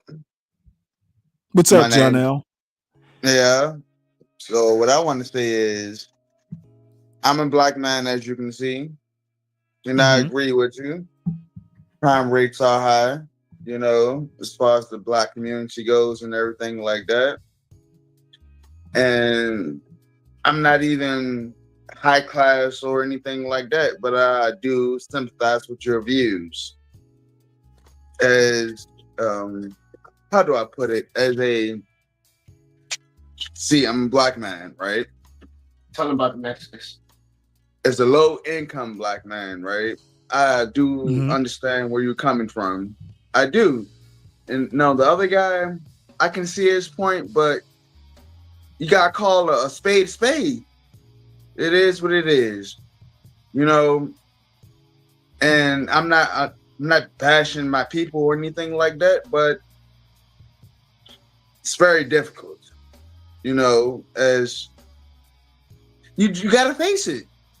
You gotta come to reality, my guy. You just have to. Okay, well, again, not you, your other guest that you had. Well, I'm saying I agree. I'm just saying, right? I'm just saying that racializing it, just saying, hey, this falls on the black community in America. Of course. There's not. Most of the black community in America does not live in Chicago. Okay, blaming Chicago on black culture just doesn't make sense. It's racializing a problem that shouldn't be racialized, and I think that's why these high crime numbers continue to be high. What I will we're treating it as a black problem when it's actually an American problem. Okay, it's not even that. It's the music. They brainwashed by the music. I'm on Demon Town. I kill this many people. I sell this many drugs and stuff like that. And they listening to it while you're young. You're brainwashed. Well, literally, then they that literally goes call back. themselves YNs. Young niggas, Right. really? Well, here's the deal. Here's the does deal with that. And this is another thing, because you're new to the panel, new to the show. I talk about parenting all the time. You know, these kids, we have a parenting kids problem. raising kids. That's pretty much literally it. kids raising kids. I don't mean to go off like that, but it is what it is. Well, no, I don't have a problem with it. I would agree with you. But crime isn't the only problem. Okay. All I'm saying is that we have a parenting problem, which is kind of a separate show, but it's not, it may be acute in the black community, but it's in the other communities too. America has a parenting problem, which kind of leads into, you know, the education problems we're having. It leads into what you're talking about, the music these kids listen to, etc. And if the problem is kids raising kids, I can't deny. And even if it's not actual like kids, like, you know, a 17-year-old raising a kid, a lot of the older people are immature. Okay, there's some grandpas out there that are pretty much no better than the YNs. So Man, you definitely got a point there. What it is what the issue is with the media and all of that. We are glorifying crime for what? What well, other culture I does don't that? think who specifically. I don't think most black people are glorifying crime. Okay. Are you serious? Did you just see I the BET Award? also don't think, I think hip hop culture, for instance, and I'm not, I'm 60, I don't listen to hip hop much. I'm just saying that even if you want to look at hip hop culture, the urban culture, most black people, it's a part of black culture, but you can't say hip hop culture is black culture. There's some problems here You with can our say that. perception. You can I say no, that. You I definitely don't can say think you that. can. I don't listen to hip hop, and So I'm I'm the black. bad guy. Okay, wait a minute, No, Stanley. I'm just saying. Hip hop I'm is just not saying, black dude. culture. Solid Snake. Hold on. It's not. But I get what you're saying. But I Okay, think Solid Snake. Hold on. You think I'm wrong? How? Yes, I think you're wrong. I think hip hop culture is a part of black culture, but it's not black culture. It's not. When you say hip hop culture, if you also mean black culture, I would say you're wrong. There are plenty of black people who aren't of YN age, who listen And to they other act types just of like music. him. And they Well, act just like absolutely. him. They Absolutely. literally act just like him. All I'm Am I gonna wrong? say, all Am I'm I gonna wrong? say, I'm not actually sure you're wrong or right because I'm not sure I understand you. What I'm saying, my What I'm saying premise. is, as a black man, I feel like my people need to stand up for more better values. You know what I'm Okay, saying? and my Like, response as a fellow black man is that they're not your people. okay, I'll put it to you I like don't. this. Let me As a clarify, decent because human again, being, it's the first time you and I have ever conversed. I don't think that any one black person represents the whole community. Okay. Okay, What's his so name out in Texas? Damn it. Carmelo Anthony. Hello? Okay. That Carmelo Anthony incident out in Frisco, Texas. People want to act like, hey, this is an example of trash black culture. I'm like, what are you talking about? This is a Carmelo Anthony's family problem. It may be the local community in Frisco's problem. You're damn right. It is a family problem. Carmelo Anthony, his actions do not Fathers need to reflect be on more involved his in their children's lives. His actions do not reflect on the black community. It is a Carmelo Anthony problem. It is not a black problem. I just wanted to chime in and give my opinion on the matter, right? But I'm just saying, like, you're right. Black people just need to unite a little bit more. See, I'm the opposite. I think uniting is not working. Less rap, less promoting all this. Okay, but what I want to say is being black in America post 1964 Civil Rights Act is no longer a communal exercise. Exactly. We got to get back to the Black Panthers. We got to get back to all of that. No, we do stuff. not. I am the opposite. I am the opposite of that. I think black culture starts at home. I literally think black culture is a family thing, and then you kind of escalate it from there. If there's a problem in black culture, it is literally at home. And it's an individual family issue. Okay, you get a bunch of families kind of holding the right values, and then it grows from there. It's a community issue. No, it's a community issue.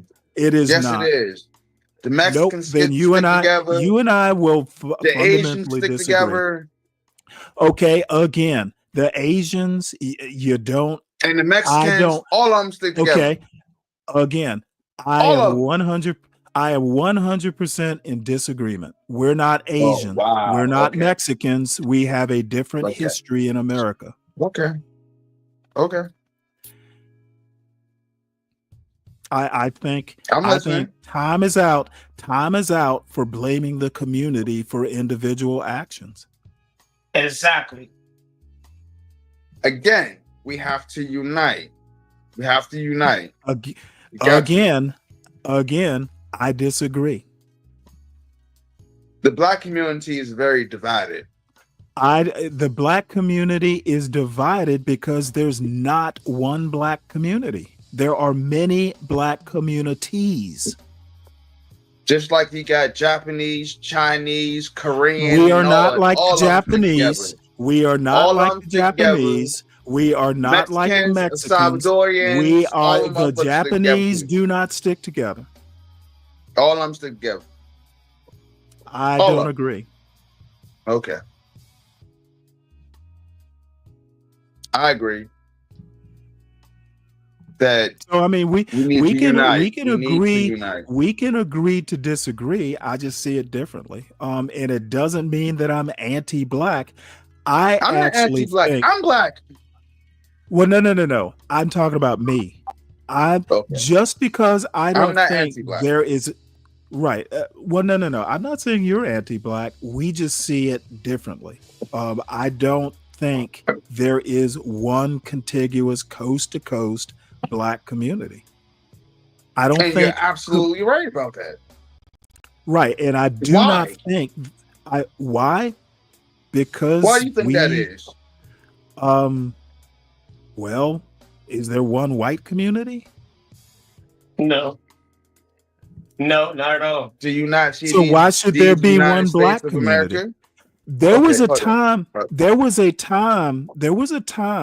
Like where it was, where we were united. Exactly. And all I'm saying is times have changed. We are not in 1930. We are not. Hold on one sec. We are not in. Look, back in the early 20th century, blacks, like almost like the overwhelming majority of blacks lived in the South. Okay. And we were united. There was united maybe. I know about Tulsa and all that good stuff. Right, but all I'm saying is your argument would make sense in 1910. It doesn't in 2025. You got to change. I mean, well, you know what? I don't know how many. I've got black friends who live in LA. There have been times I'm listening to them talk, and the Mexicans and I'm like are going, united, and they okay, I don't. We are not Mexicans. We have a different history. Okay, Mexicans, dude. I don't think they're united. And so what? Black people need to be united like that. If we were, we'd have a better country. Okay, and there is a reason we're not Mexicans. Okay, bro. Okay. I mean, why would we want to be like Mexicans? We wouldn't be killing each other. We wouldn't be 90% of the jail. Dude, there's a bunch of Mexicans being deported for killing each other. Step across the border into Mexico. There's whole cartels killing other Mexicans. I'm not talking about in Mexico. I'm talking about over here. Well, stop saying Mexican and be more specific. Okay, you're right. I need to be more specific.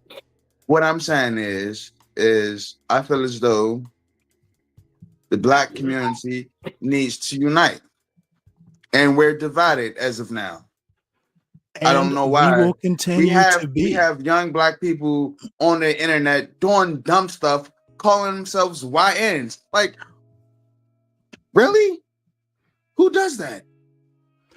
Right, but what I'm saying is some kid on the internet calling himself a YN is not a community problem. It's not even a culture problem.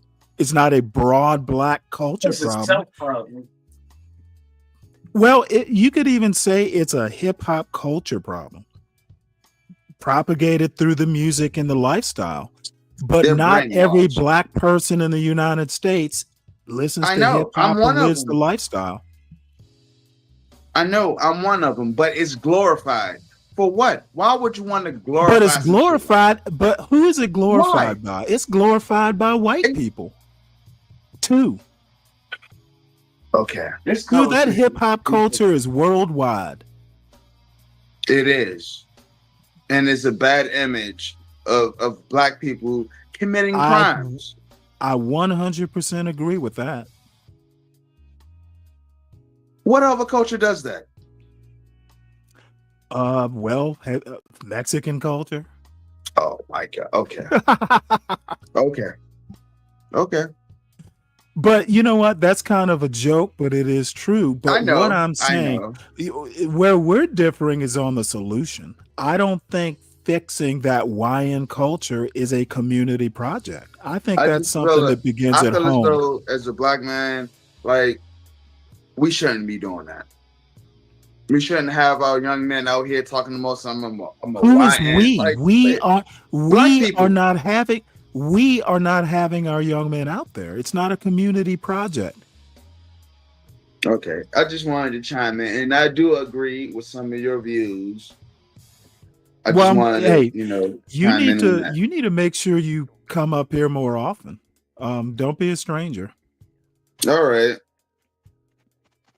Appreciate your time. Because I don't just talk about this. We do talk about other things. I know. Appreciate your time. I just wanted to. Yes, sir. I appreciate you being here. So make sure y'all hit the like button. Make sure you subscribe to the John Gall Urban Landlord channel. The one thing we can say is that there are a variety of viewpoints that get expressed at any one time on these shows. And you know what? Vive la difference. Also, make sure you subscribe to the Stanley Cross channel. It's at Stanley Cross 6000. This show does get simulcast there. Also, I do the occasional video essay, or I'll take a clip from Stanley versus the World show. So y'all don't be afraid of the disagreement. I tend to differ a lot with a lot of people on this channel, but in the end, we'll get up here and talk about a pop the balloon or something and talk about something completely different. It's just that the Stanley versus the World show tends to be about culture and politics and current events. So that's what I do. John talks about other stuff. Portia, when she's on, talks about other stuff. So it's not just me. It just so happens I like doing morning news type stuff. So there's that. And let's see. And artifacts, it's a mindset. And I do agree that a lot of the mindset can come from peer pressure or music and all that stuff. But in a perfect world, and we don't live in that perfect world, but this mindset should be something that's acquired at home. And, I've got a 19-year-old, and I watched him go, from kindergarten to elementary school to middle school to college. And there is a change at each phase. I'll call them phases. And whatever bad ideas he might pick up in high school, I would notice and check it. Okay, no. This is not going to fly in my house. You need to have an attitude adjustment, and then we go from there. A lot of this stuff that's being learned in school can be checked by a parent. Now, the parenting piece is a whole nother show, because I understand there are a lot of, in the Black community in particular, the larger, broader Black community, single parent homes, single mother homes. There's some issues, but that's kind of a different show. I will only note that the problem, this mindset stuff, should be learned at home. It's not being learned at home. It's being learned by, non-home stimuli. And that is actually, if there is a cultural problem, it would be home life. I don't agree that, crime is It's all one. It's all one word. Dirty dude. Just put at Stanley Cross 6000 all together in one word, and you'll find it. Barring that, I guess I could drop the link, couldn't I? Let me drop it here. Yeah, I've been up Here here. you go. I was literally muted. So, what's up? You're back. Yeah. Messed up. So I wanted to say I do agree. It is the home life. It's the education piece of it. It's a lot of that, but still. I mean, well, I understand, and I understand the point about the Black Panthers. We basically need, your like the your 60s opinion. and 70s, we were united. We were. How? Well, I'm 60. I remember the 70s. I don't know that we were that united. We were. Definitely were. We were Well, more no, united than we are now. I literally, no, as a matter of fact, I think we had more people claiming to be leaders in the Black community. I actually don't think we were. Now look at the leaders that we got now. Okay, well, we shouldn't have leaders, is my point. Football players, basketball players, rappers. They should not be leaders. Like, really? Like, really? Yeah, but here's the point. We shouldn't be looking to athletes as leaders. And my point about the 70s, Black person I can think of is Neil deGrasse Tyson. Okay, well, he's not a leader. Even know about him. Right. Here's my point. It's an illusion that Black people were more united in the 70s, and I definitely remember the 80s. It's a fact. It's not an illusion. No, it is not a fact. Dude, this is my lived experience. I literally grew up in Savannah, Georgia. My neighborhood was Black. Black people were no more united than we are now. Now, that's my impression. There may be people with statistics who can prove that. The only thing that Black people seem to be united on is voting Democrat. From there, there's really no We literally unity. Invented the Republican Party. Literally invented that. Okay, we your literally point would be invented what? it. No, actually, that's not true either. It's a fact. I know the history. Bro. I know the history. It's a fact, bro. I know the history. It's a fact, I'm a history buff. Fact. I'm a history it's buff. A fact. I know the history. I'm sorry, sir. It's not a fact. It's a fact. But okay. When the Republican Party was invented, the overwhelming majority of Black people couldn't even vote. That's why we invented it. Okay. That's not good history. You might want to do a little reading. Okay. I literally know the history. So you don't the sharecropping and all of that. Okay. I'm talking back. The Republican Party was invented or created before the Civil War. Okay. I'm not even going to get into the semantics. Oh no, get into it. But Republican Party didn't get invented during the sharecropping days. You're talking after the Civil War. Sharecropping became a thing after 1876. Okay. The Reconstruction and all of that. Okay. Well, Reconstruction is that 10-year period when Blacks were doing well. Basically from 1866 to 1876. I'm not saying there was no sharecropping. Sharecropping became a second type of slavery after 1876. All I'm saying is my people were more united back in those days, way more united than we are now. Now, like how you say Well, Chicago before the killing end each of Jim other. Crow, What the fuck? What? well, let's just Nothing. say before World War I, you would be right. Because most black people lived in the South. After the Great Migration from roughly the First World War to 1970, there was a great dispersion of black people from places like Georgia, South Carolina, Alabama, Mississippi, Louisiana, The South, and some from basically. Texas. Basically, from the South to the West Coast, to Chicago, to all these cities, that was when blacks stopped being united.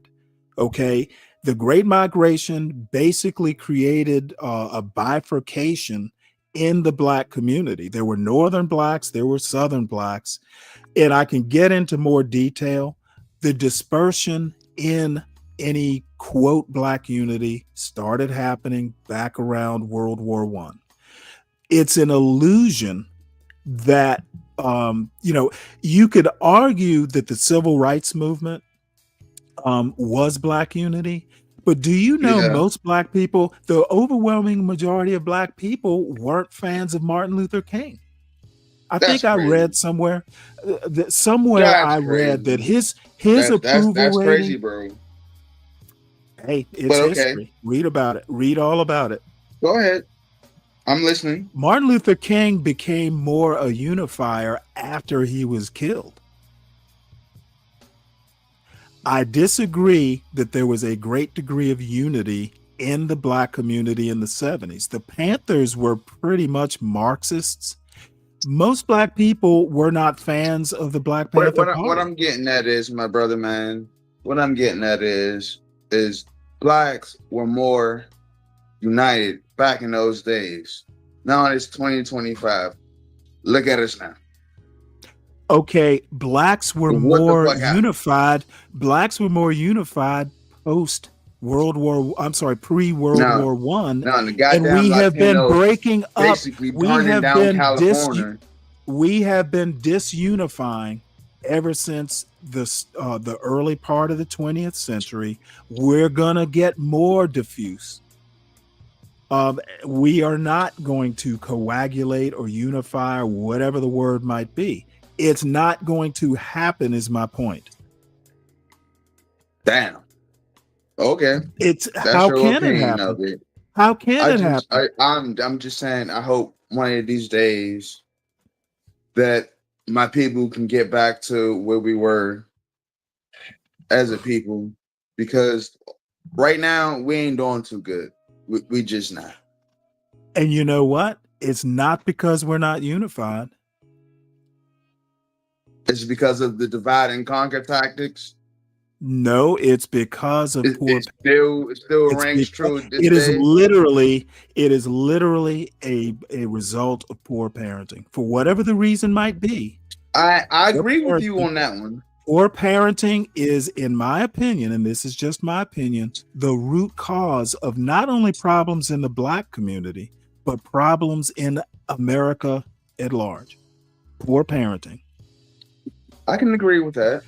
And I also believe when America catches a cold, black people get the flu. So all these American problems are acute in the black community because, of historical reasons and some current reasons, and that's kind of a different show too. I just think the root cause of the quote black community's issues are poor parenting. So many things depend on kids being raised right. Good kids make good adults. That is true, but at the same time, I just feel as though, forgive me for this one, but there are a lot of poor white people out here. And you know what? Do you hear about YWs? Who cares? Do you hear about Asian Wait, Ws? hold it. Come on, bro. You gotta understand that poor whites. I'm just saying. Hold on one second. I'm not racist, bro. Poor whites are richer than poor blacks. True. So a lot of those poor whites have rich uncles.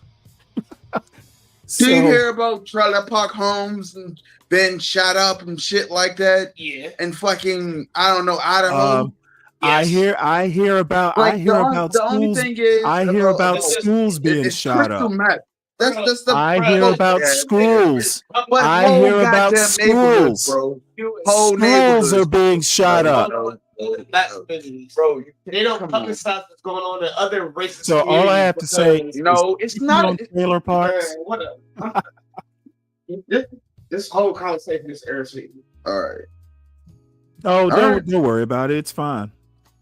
I want to point out something foundational white Wakandan says. Stanley, yeah, I should focus more on parenting, but politics. No, if you want to be on there, I don't do that. all right, then shut up. If you're gonna be on there, you gotta be on there. You scared? Say you scared. Terrified. Of what? He don't want to be on camera, so that's all. He can't Well, say that's nothing. fine. Well, the thing right, is you can turn the camera off. It's not a requirement to be on camera. All right, I'm turning off so my brother can chime in. Okay. Yeah. You said the white Wakandans? Oh, no. There's a guy in the chat called Foundational White Wakandan. He had a comment that I found interesting. He's saying I should focus more on parenting than politics. He thinks my views on parenting are more important than politics. I would agree. Parenting is more important than politics. Good parenting makes for good politics because you have better voters. Okay, parenting will fix a lot of things and several different demographic issues. Yeah, I agree with that. That's totally fine. Now, what I was about to say,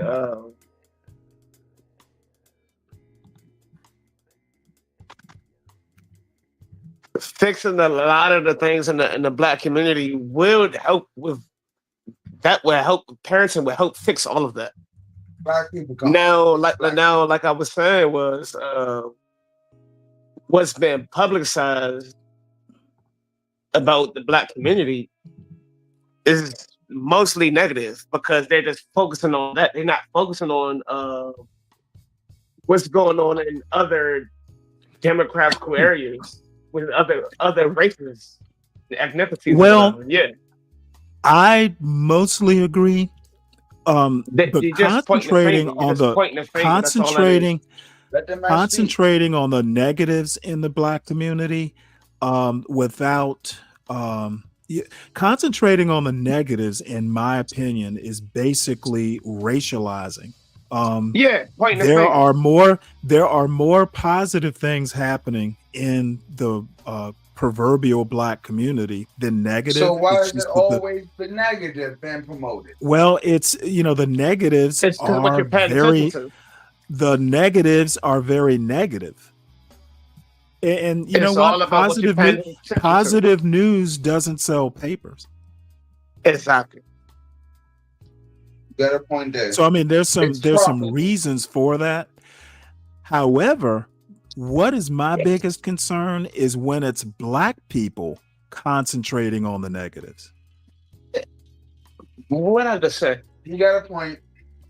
So when the Black people, and most of them are right of center, when I call them the anti-Black blacks, when all they do is concentrate on the negative, I think that is worse than anything a white racist can do.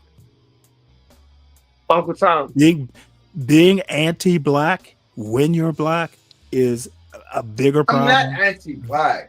I'm pro. No. I'm not talking about you. I'm not talking about you.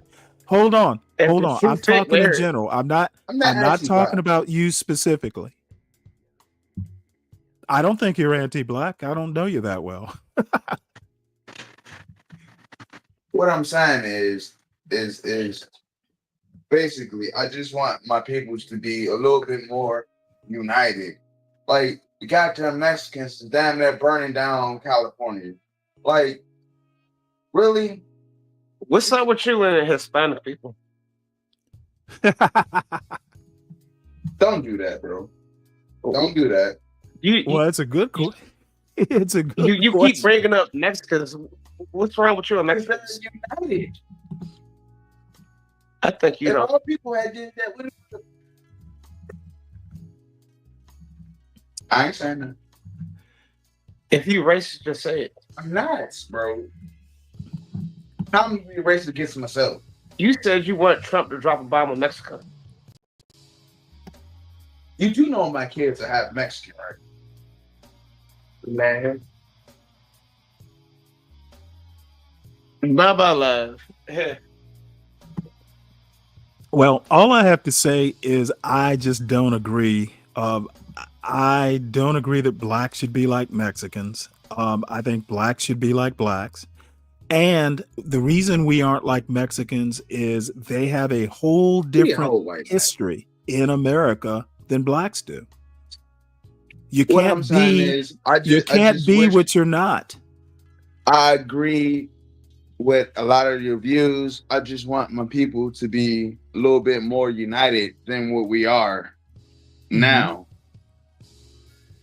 That's simply my point. And you know, I just wish that rap music was not as popular as it is because like smooth fast. It brainwashes people. You like smooth fast? Especially when they're young and they listening to all of the shoot 'em up, bang bang, and the sexualization of our women and things like that. I mean, like, I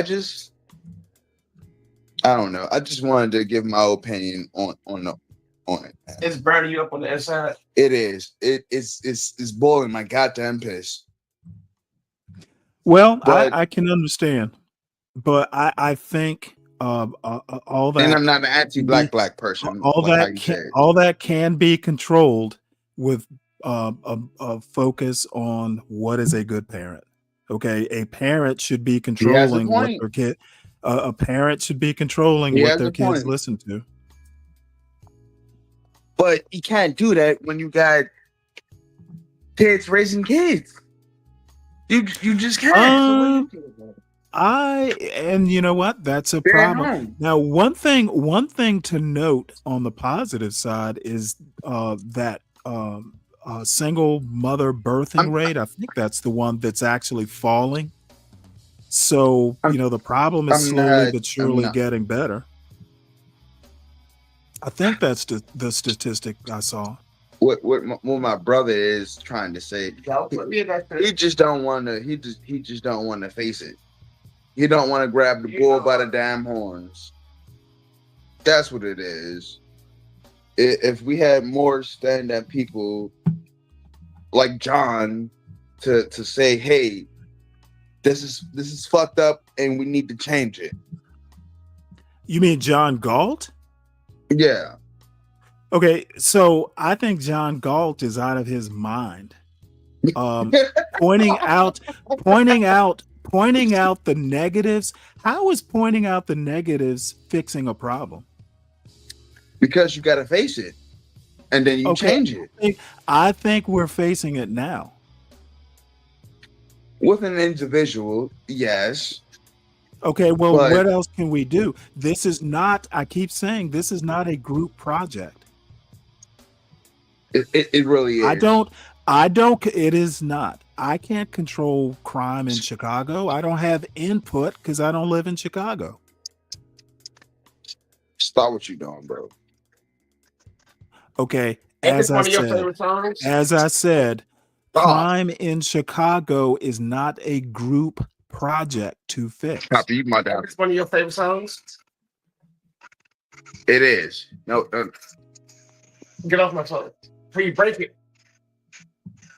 So, SKC, can you be more specific? What are distinct differences between how the majority of Black people parent their kids and how other Americans parent? You say they're distinct differences. Can you give me one or two?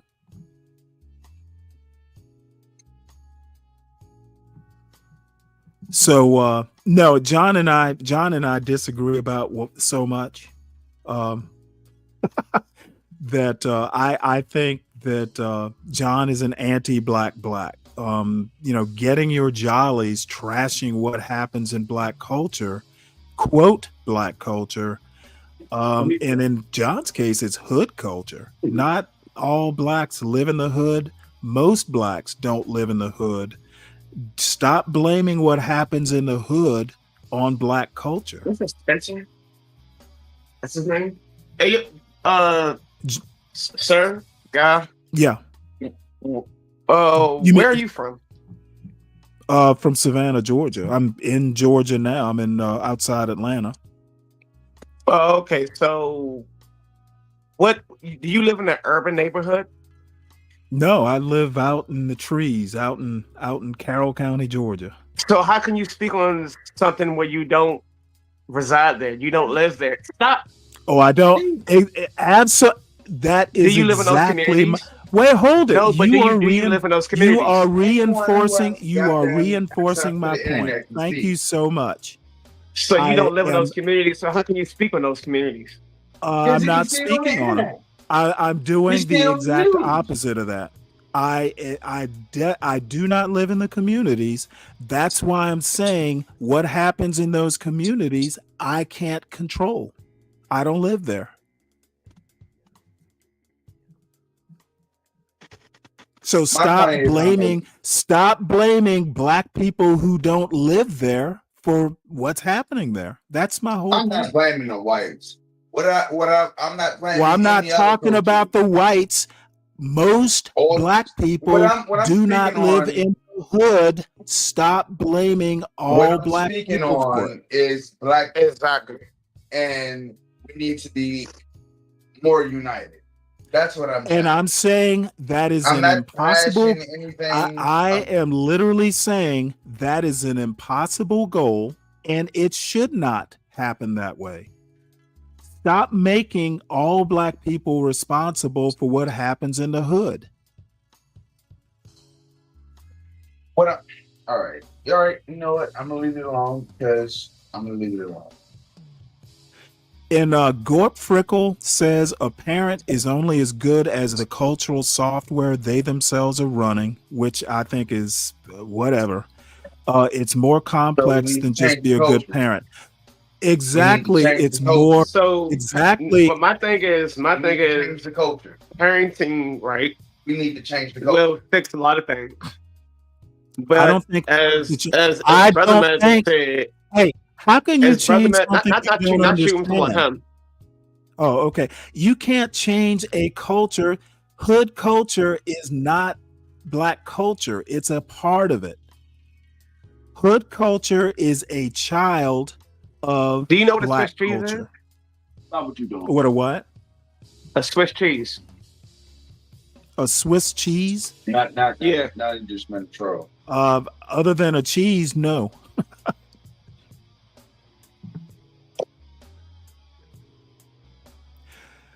I basically Gorp. If you want to look at it as software they themselves are running, that's pretty true. That software is called culture, so I agree with that. Just be a good parent. Yeah, it's simplifying it, but it's way more complicated. So we agree with that point. Yeah. I'm just saying. I'm just saying. Look at all the comments. Those aren't comments. Brian Nichols says a switch tree. Are you talking about that little switch that your grandmother would break off the tree? Yeah, you know what? But that was my grandmother who used to discipline. Do that. That's what it is. Times have the changed. Parents need to discipline their children. You're absolutely right. Back in those days, like, what's his name? Jesse Jackson whipped his ass into a billionaire. Michael Jackson. Is his name? Yeah. Oh, you're talking Joe. You're talking Joe Jackson. But look at what happened. He whooped his ass into a billionaire. Michael Jackson was a billionaire, but at what cost? Childhood. And then he bought one. Beef and Brock, yes, I am happy that SKC is here. He is a good counterbalance to my points. He's an excellent, bring Stanley back down to earth factor. So yes, I'm glad you're here, SKC. Welcome. Hit the link if you want. As a matter of fact, Beef and Brock, you hit the link if you want. He need to get dinged up. He's funny. Who, SKC? No, you. Dinged up by SKC? Figure the odds. Look, Scotty. SKC is my peer. We just don't agree on a lot, but no, he's not going to ding me up. No. Just leave it alone. Just leave it alone. Now, but here's the thing. SKC says hood culture is Black Americans' #1 export. Well, the thing is if it's but you know what? I don't disagree with this point. My question is who's buying it? If we're exporting it, who is buying it? Who are we exporting it to? To the world. So if we agree it's our export, what's the point? I don't really see I don't see the value in making statements like that. So what if it's Black America's #1 expert? So what? What I'm saying is we shouldn't demonize ourselves. That's what I'm saying. We shouldn't demonize ourselves. I absolutely agree with that. And it's people like SKC and John Galt and Ock Nation who demonize ourselves. We have more to offer to the world than just that. You know what? I've literally never. Well, then, if we have more than that, why do we need to be like Mexicans? Because they're united. Here we go. Because they're united. not like South America. I mean, not South. Well, I know what Mexicans are. South America's fucked up. I agree with that. But over here in this country, they're fucking united, bro. Africa's fucked up. Okay, what does Africa have to do with Africa? I'm just saying. Africa's not fucked up. But well, no. What I'm saying is Africa is full of racialized. Africa is full. Let me make my point. Africa is a perfect example in that there are many kinds of racialized Black people over there, and they can't get it together. Why should Black people in America be any more united? Black people in LA have different values. We share some values, but their outlook on what Black culture is different than Atlanta. Okay, they're different types of rap music. Why should anybody be united in the Black community? I don't think that's possible at this late stage. Some niggas down there are gay. Right, not my point. My point is that if you just look at hip hop culture, there are different types of hip hop culture. LOQ. I'm trying to be serious right now. So am I. I wasn't speaking. I was talking to my brother. Dude, don't put me in the bullshit. It's not bullshit. It's true.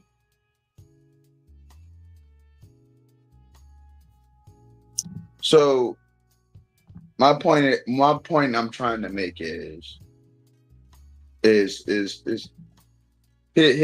an example, right?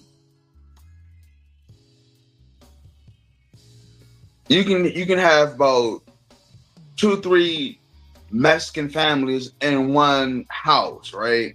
All of them pull together to buy a house, to maintain it and all that, and then they'll branch out, right? With Black people, it's like crabs in a fucking basket. Everybody trying to reach the top by pulling each other down. Right. Like, and you know what I mean? My response to that is you're comparing apples to oranges. Oh my God. Oh, I'm not comparing apples to oranges. Oh, my Yeah, point is, what I'm saying actually, is, you are. Want me to my, tell you why I think that? why do you think that?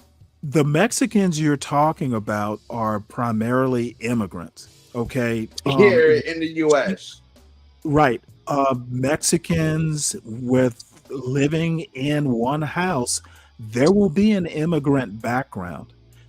The interesting thing is that Black Americans have been on what became American soil and American soil way longer For than fucking there have been. centuries.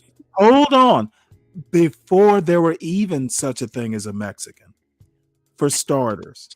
The second thing is centuries. that an interesting thing to note is that in immigrant families, be they Asian, Indian, Mexican, they are pretty much very successful in the first two generations.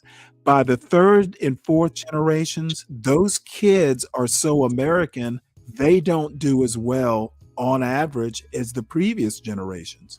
Once they absorb and become immersed in American culture, they basically are no longer Mexican. AKA Black They culture. are American, and they do not do as well. So you could make the argument, why can't fourth generation Mexican Americans be like the Mexicans? Because they're not. They're not the same as that first two generations. So when the Irish came over here, and the Polish, and the Germans, and the Jews, and why? Why what? Why are they doing so? Why are they more well off than the blacks or the Mexicans? Well, they didn't go through slavery or Jim Crow for starters. Shit, the Irish did. They were indentured servants for a time. Indentured servitude. Well, first off, the Irish immigrants you're talking about, they were never indentured servants. You're talking early 20th century. No, they weren't indentured servants. And by the way, when they lived in the ghettos, back in the early 20th century, they had high crime rates and some of the same problems you still see. Now, to a certain extent, you have a valid point. But my response is still going to be, together and took over a whole continent, bro. They had a better chance to get their shit together. They literally have had longer to get their shit together than Black Americans. Okay, Jim Crow ended 60 years ago. Those Irish that you're talking about, the Irish immigrants, have, number one, they were absorbed into whiteness. And number two, they have had more time to get their shit together as white people. As a people, right? As white people. No. Okay, you don't obviously excuses, your point's not going to hold water. Your point is not going to hold water. Okay, did John Kennedy call himself a white American or an Irish American? Now, I don't know the actual answer. I think more than likely. Okay, we're you can go American. through all that. He was American. My point is, we're all American. My point is, bullshit Black Americans. You're moving the goalpost. You are moving the goalpost, sir. Come on, bro. Your question is, why can't Black people be like Irish immigrants who pulled themselves together over time? I'm telling you why, and you just don't want to accept it. I do accept it, but what I'm saying is, we just simply need to be more united.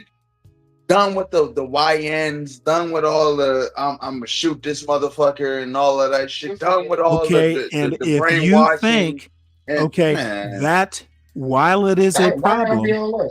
Okay, let me hold on, because I get your point.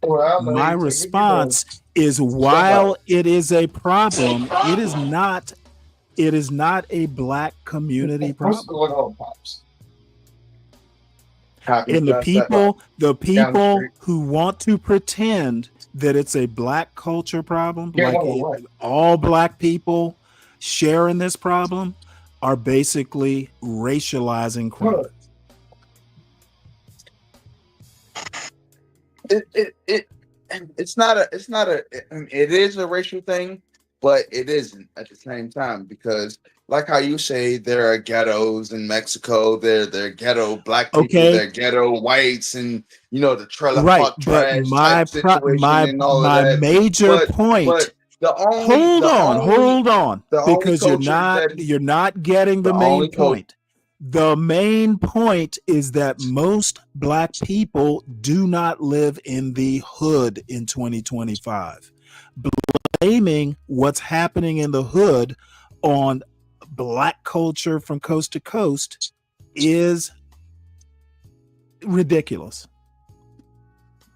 You asked me, or one of you, someone asked me, someone asked me, Stanley, you don't live in the hood. How can you speak for the hood? That is the best question. That is the best question I've heard. I don't speak for the hood, and I'm not responsible for what happens in the hood. That was my brother, and like how you guys like to say, I'm not an anti-black, like how you like to say. I don't think you're an anti-black. What I am is a realist. And I don't think you're a realist. You're entitled to your opinion. You're entitled to an opinion. I live this every day. I see it every day. Like, and what you're seeing, I'm not what's going on. Okay, let me ask you a question. Do you blame do you blame me for what you see every day? No. Is it my problem? I blame black you people. See every day? No, hold on. Is it my problem? See, that's where you go wrong. You blame the black people who live in your. Blame the black people responsible. The solution. I am trying to tell you, sir. When if you mean the black people that live in your neighborhood, cool. But not all black people share in the problem. That's my point. Exactly. What I'm saying is, as a whole, all the black Americans, right? I like rap music and stuff like that. But when I like rap, I like different genres of music, right? But when you listen to hip hop, right, from like the 90s or the 80s, right? It was all love, peace, and harmony and stuff like that. And then some kind of way it shifted to I'm gonna shoot this motherfucker. I got all the coke and the crack and all of that. I'm getting the bag and it's violence against yourself. So what? So what? Not all. Hey, the music that you're listening. Okay, I hardly listen to music at all these days. I tend to spend too much time online. But my point is that what you're describing could be described as hood culture. I would not describe it as black culture. We have to erase that shit, bro. We have to. Not my point. I don't. That's not my point. Don't call hood culture black culture. It's a part of black culture, but it does not define black culture. Oh my god. Oh my god. Oh my god. Really, bro? It's okay. That was comments, right? Oh my god, bro. Like, it's just I'm just bewildered by I mean I understand what you're saying and I agree with it to a certain extent. But you can't deny, bro. You can't deny it. I can deny that hip hop does not define black culture. I agree with you on that point, but like You just say the opposite. what one of your subscribers said, right? That it's the number one thing in black culture is rap music.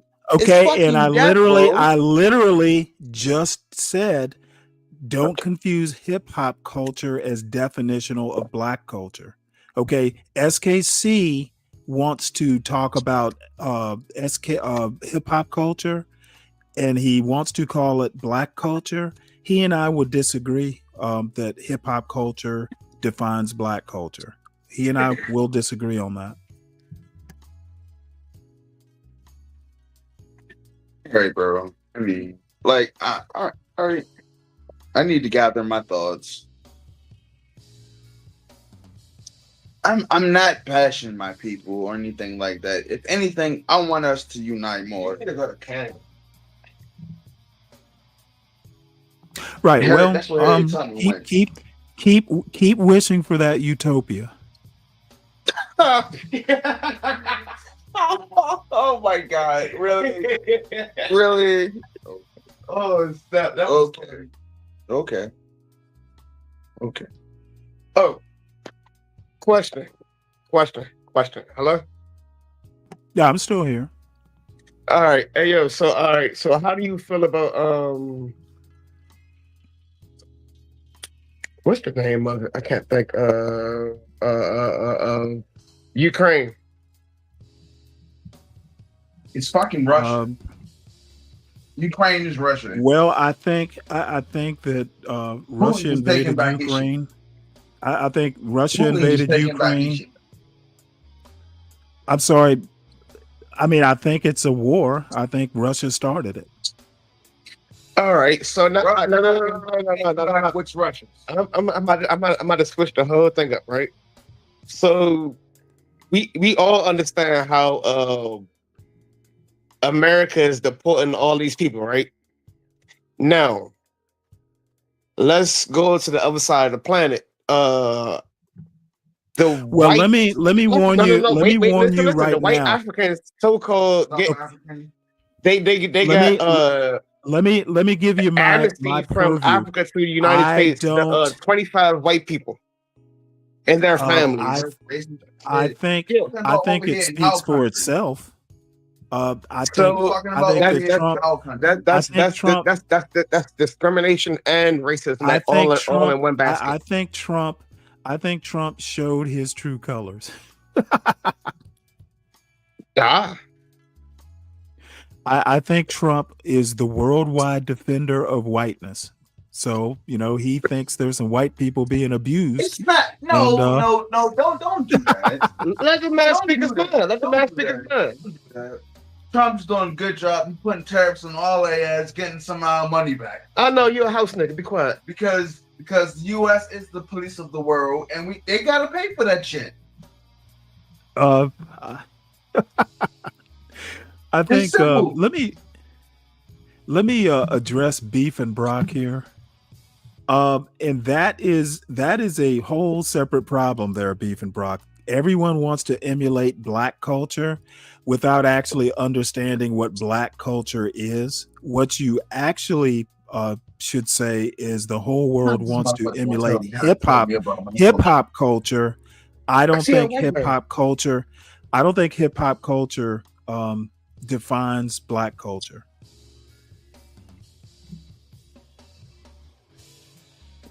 I mean, to be honest, does white nationalism define, quote, white culture? No, it doesn't. Okay, well then why should a facet? We know it exists. Okay, it existing. But it's not in your face. What you need to understand. It's not in your face. What you need to understand. Okay, dude, you're just spouting out stuff. It exists. Can you cash out me? Stop what you doing, bro. White nationalism. I'm asking in person. Can you cash out me? Yeah, my shit, bro. What do you? Who are you asking for a cash app? You? He playing, man. No. Yeah, I was serious. Why would I do that? Exactly. Why would he do that? Because I asked. So bottom line is, if white nationalism doesn't define white culture, hip hop culture doesn't define black culture. It is a part of black culture. But it might it's be the not number in one. your face. It like might how, be the number one export. just It might be the most popular thing in black culture. Still doesn't it's define not it. all. It's not all in your face. It's not all in your face. Like White how the rap nationalism music isn't is. in my face. Okay, We it's got not. a white national. We got a white nationalist president. Don't talk about Donald Trump. Oh no, Donald I Trump will is a good talk about president. Donald Trump any Donald way Trump I choose to he's do a good so. president. He's a good president. Donald Trump would not be my first choice. I'll put it that way. He's a good president. Hip hop culture is the. He ain't gonna start no war. Oh wait, hold it. Let's welcome the great SKC to the panel. Hip hop hood culture is the dominant part of black culture. That doesn't mean it defines exactly. it. Well, okay, by sir. definition, Dominant does not mean definitional. Okay, well that's fine, but it's the dominant. Well, I know it's fine. Hey, you and I agree that it's the number one export. It's the number one, whatever you want to call it, but it is not. We need to change that. It is not definitional. Is my only point. Right, and that I agree with you. It can't define all black people, which is why I never. And I agree with that. It dominates the majority of black people. I wouldn't even say the majority. Exactly, the YNs. Well, you know what? Him making your point doesn't make it any righter. And so that goes back to the conversation. He's a black guy. He knows what I'm talking about. It goes back to the conversation about parents. I can tell by his voice. Now you have generations of parents and grandparents that have grown up on hip hop, and they use elements of hip hop in the training of their children. There is no doubt that you're right. I'm literally a product of that. They should not. They should not do that. Parenting is a problem. We've acknowledged that. Yeah. So that's where you were asking earlier. The distinct differences. Yeah, the majority of parents in America, they don't rap to their children and use rap as nursery rhymes and so forth with their children. But the majority of black people do. I don't agree that it's a majority. You would have to present me numbers to back up that, but I will agree that a lot of them do. So again, we were talking about the distinctness and the differences. Okay, but that would create a distinct and different culture. Good for you. Now, since you want to draw distinctions, is all hip hop that these old people listen to? Do they listen to gangster rap? The old hip hop was good. Do they listen to Sugar Hill Gang? Well, that's a good point that you bring up, Stanley. Let's say if we go back 20 years, what is it, 2024 now? We can even say 25 years. You have adults that raise their children on back that thing up. And old ass motherfuckers. Okay, and so that teaches hypersexuality. Okay, young children. Now over-sexualize the women. Okay, overly sexualized. Hold your horses. Hold your horses. Don't get overexcited. Look, you're gonna tell me that James Brown back in the day wasn't doing Motown has plenty of sex in it. So back that thing up, dude. It's not overly sexualized. No. The problem isn't the music. The problem is the music. Again, the problem isn't the music. It's the music, bro. Dude, can I get a thought out? Okay, the problem isn't the music. The problem is the parent letting the kid hear the music. Right. And okay, so it's a parenting problem, not a music problem. Right. I never stated that it was a music Okay, I never said you said that. I just want to point out. I just want to point out that back that thing up isn't the problem. Right. That it's not. It in itself is not the problem. Good. So we agree. Yeah, we do agree. We agree on a lot of stuff. So My parenting is idea is the that the problem is that the parent believes that that is appropriate music for a young child to listen to. Exactly. And the reason why the parent would feel that that type of music is appropriate to listen to because it's normalized. Because Okay, that dude, parent let the man because speak. that parent grew up on music that was saying similar type of things and a whole bunch of black exploitation pimp movies and different Right, things and right. things about, oh well, my uncle and stuff used to let me Okay, listen to so Rudy Ray Moore and all that. So right, that's right. where that So it what you're saying is that there is multi-generational bad parenting. You and I will agree.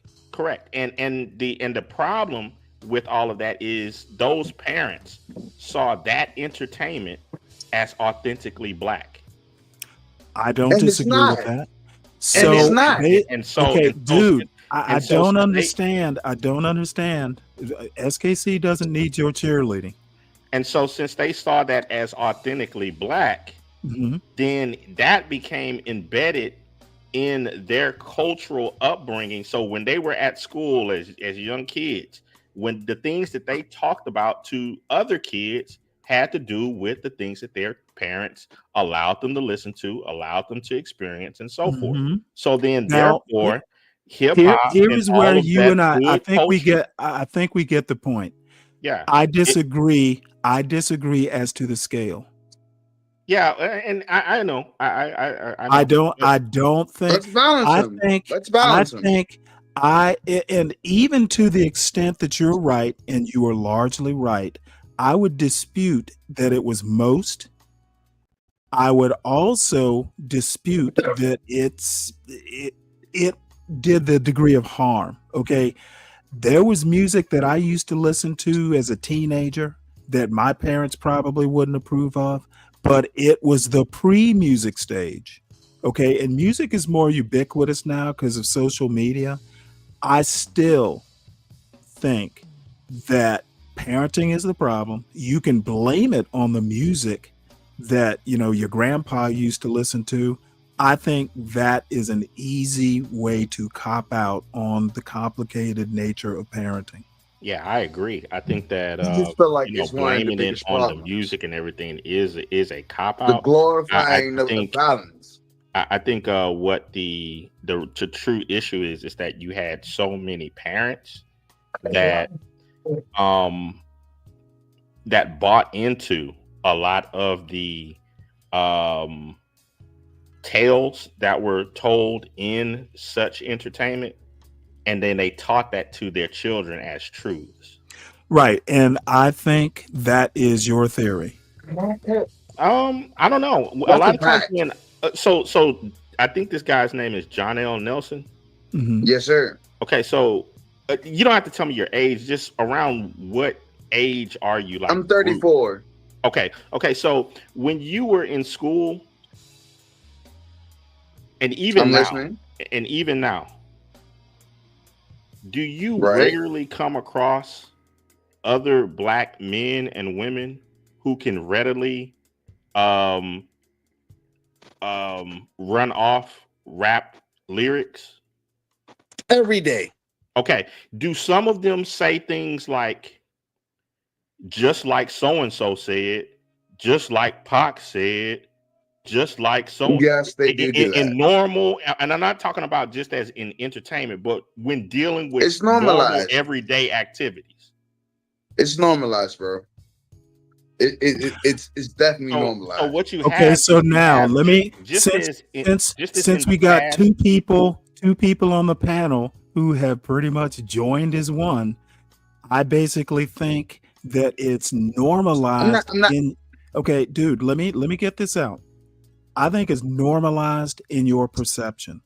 I think you are largely right, but I don't think you can blame crime rates on this. No, I'm not blaming crime rates on that. I find it fascinating when you would have, like, take for instance, and I know I brought this up before, but I'm just using that as an example. when you had Jasmine Crockett on the Congress floor when she said, and we say this in the words of the great Rihanna, that's a problem. Really? That's and see, I don't think that's a problem. Yeah. And what was his name? Bowman from New York. He said the same thing. Again, no. What I need you to do is not give me more examples. I need you to acknowledge my point, which is I don't think that's a problem. It's not something I would do, but it's not an entertainer. It is not a huge problem. She literally quoted an entertainer. Okay, literally, I still don't think it's a problem. Okay. So, and that's just just differences of opinions, So politicians change people's lives. But I do think it's telling. Like, Jonelle, what the rapper gonna do? Like, okay, oh my God. Jonelle, what you're not acknowledging, the topic isn't whether politicians change lives. The topic is whether it was appropriate for a sitting congresswoman to quote Rihanna. I don't think that's a problem. Yeah, and I agree with Stanley in that it is we're just having a difference of opinion on that. But I will state this, Jonelle. Remember when earlier I was in the chat and I stated that hip hop is the #1 export of Black America, and I heard Stanley. He stated that most Black America does not live in the hood. Okay. Nevertheless, a sitting congresswoman decided to bring the language of the hood to Congress. Who is she talking? Who is she talking to? That's glorifying. Since you wanna be a broken clock, saying the same time over and over and over. Here is where I'm gonna go with this. A Black congresswoman cosplaying that she's down is a bigger problem than her quoting Rihanna. Right. And let me go farther. Not only does Rihanna not define Black culture, there is no Black America to export from. There are many Black Americas. There is not one Black America under God. Okay, she's Haitian. Right. I get it. The way you're using the term Black America assumes we're a monolith. No. I'm not saying that. Actually, that's the point I wanted to get to. The point I wanted to get to is, who is she speaking to? Okay, I don't care about all that. It's besides my point. You're changing the topic. No, I'm just asking. You are literally moving goalposts here. No. What's your name? Okay. I wanna concentrate on her using Rihanna. It is not a problem. There is no Black America to export from, and even if it's the #1 export, that's assuming there's a number two. Dude, don't interrupt. Of the culture. Let me get this point out. If there is a #1 export, there is a #2, 3, 4 ad infinitum. It is not the only export from the mythical Black America. Football, basketball. I don't care about all that. I literally covered the football when I said there are other exports. So I dispute the fallacy that there is a United States of Black America under God. There are Black Americas. Right.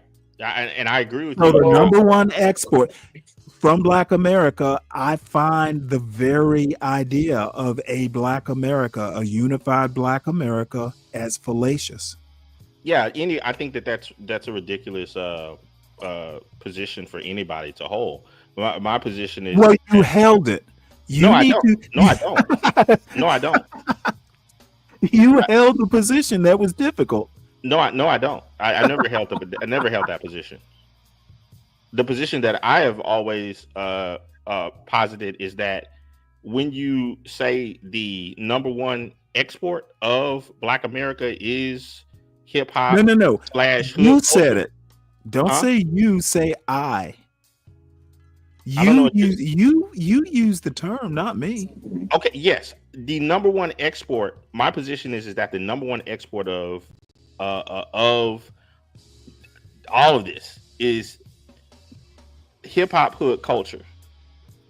And the majority of however different segments of different Black Americans and their different statuses and all of that, the majority of them buy into that number one export.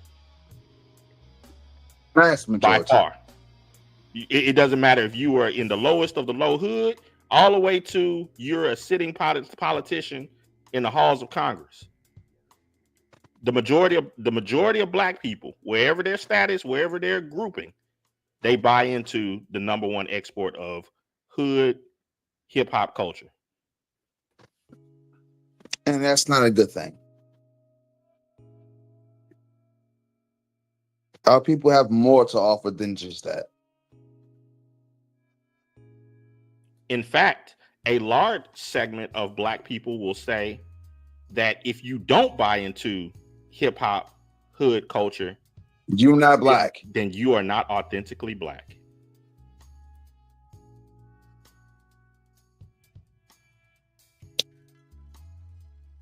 I mean, like, you may say I'm what you could say anti-Black. I'm not that. I just want to kind of shine a light on What are you doing? on that my people have much more to offer. This now, Janelle, my kids wanted to go to. They always go to various anime and comic book festivals, but there was one. I like the anime. There was one in Houston not long ago, but it was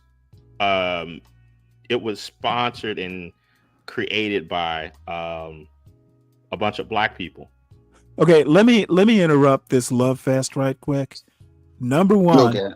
Black people are not your people, John L. They have no clue who you are. You are the leader of the Black people you may know. Myself. Okay. However, they are not your people. Black people are not owned anymore. That went away a while ago. Wow, bro. Oh wow. That went away a while ago. Wow. So, okay. Okay, bro. So okay. now that we are free from John L's plantation, Black people get to think what they want to think, for better or for worse. And I would agree with SKC. That's all I'm saying. I would agree with SKC that so far it's darkest before the dawn. I dispute that most Black people think in a hip hop way. Janelle, at that convention, at an anime convention, what do you think at this Black anime convention? What do you think was the most music that was played, and what did people dress like? I would hope different anime characters. Nope. Rappers. Correct. Okay, well let me go ahead and at an point anime out, festival. Let me point out That's something. crazy. Let me point out something. Do most Black people go to fucking anime conventions? I argue. There are a lot of Black people that like anime. I argue that most Blacks, but we're don't mostly go to called anime nerds and stuff like conventions. that. So basing, Well, like in anime. okay, dude, you need to hold on here.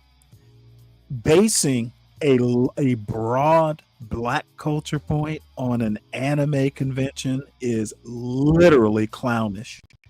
I wasn't bracing it off of a broad. I wasn't making a broad. Okay, you are literally making some sort of cultural judgment on an anime convention. Wow. Yes, what I was stating was I was actually arguing from the opposite position, that even when you take a segmented portion of Black You America wanna go, you can go. that is supposed to be specific to a certain brand of entertainment, that even within that specialized tiny segment of Black America, you cannot separate the dominance of hip hop and hood culture. It dominated, even if it's supposed to and be again, a nerd. you and I don't disagree that hood culture is extremely popular. I would even say it is a #1 export Okay. of Here's your an example. Here's an example. Okay, dude, I need you to hold your tongue right quick. All right, go ahead, I bro. will Go ahead. agree that it is the #1 export of your utopian Black America. However, I don't agree that everybody in Black America gets influenced by it. I don't even think I dispute. Okay. Okay, I just don't get it. I don't think most Black Americans think that hip hop culture is all that. It's definitional of their day-to-day lives any more than most Black Americans live in the hood. Most Black Americans can't tell you what's going on in the hood because they don't live there. And blaming a style of music. Can I say something real quick? Okay, no, I need you to hold on. Why you don't like black people? Let me Stop, finish. bro. Let me Let him finish. finish. You don't like black people. Shut up. Let him finish. Dude. All I'm saying is blaming Black music, blaming hip hop culture on everything wrong in the Black community.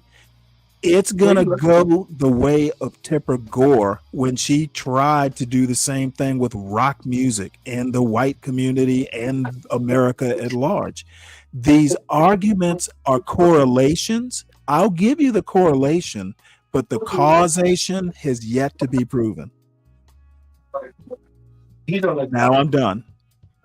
Yeah. Again, I've never made any all arguments. I didn't say you did. Yeah. And the point of bringing up the anime convention was not to say all. Okay, or to say and sort of. I'm telling you, the point of bringing up the anime convention didn't do what you thought it was going to do. It did not do what you thought it was going to do. No, it's not that. What it is his point is making there are many different types of black people, right? Okay, I heard all that. And he just don't like black people. No, he just making excuses. I don't like black people. He likes black people. He's trying to be a champion. I'm literally defending black people. But what he's saying is not making sense. Okay, it's not making sense to you. Don't think you are all black people either. I don't hate myself. I just want my people to be more united than what we are. And I'm gonna say, you basically want that typical Black America. Yeah, it sounds like he wants a Borg nation. It's like that's never gonna happen. No, but I'm gonna say, I look. You're gonna take a bunch of. I would fully agree if you said most young black people are into hip hop and it influences their worldview. I'm gonna agree with that. That's true. How can I disagree with that? And most of those people there, besides yourself, apparently, SKC, were fairly young. Well, I wasn't there. I refused to take my my children to that festival. I'll take them to Anime Matsuri or to Comic-Con or something like that. But no, I'm not gonna send them to okay, well, dude, black anime convention. All I can say is you are the goal. If there is a mythical Black America, you are the goal. Your parenting is the pinnacle. Well, that's the thing. It's like I'm not the goal because I'm not quote unquote pro-black at all. Dude, I'm not talking about whether you're pro-black or not. I'm talking about your parenting. Well, the parenting issue should be just trying to see what are the best models for parenting regardless. But when you go into the black community or talk to a lot of black people, a lot of times they will bring up issues that are concerning race. In fact, when you bring up certain ideas, they will counter a lot of those ideas with, oh, you're just trying to be like these people over here. These people over here. You're not being authentically really black. Not that way.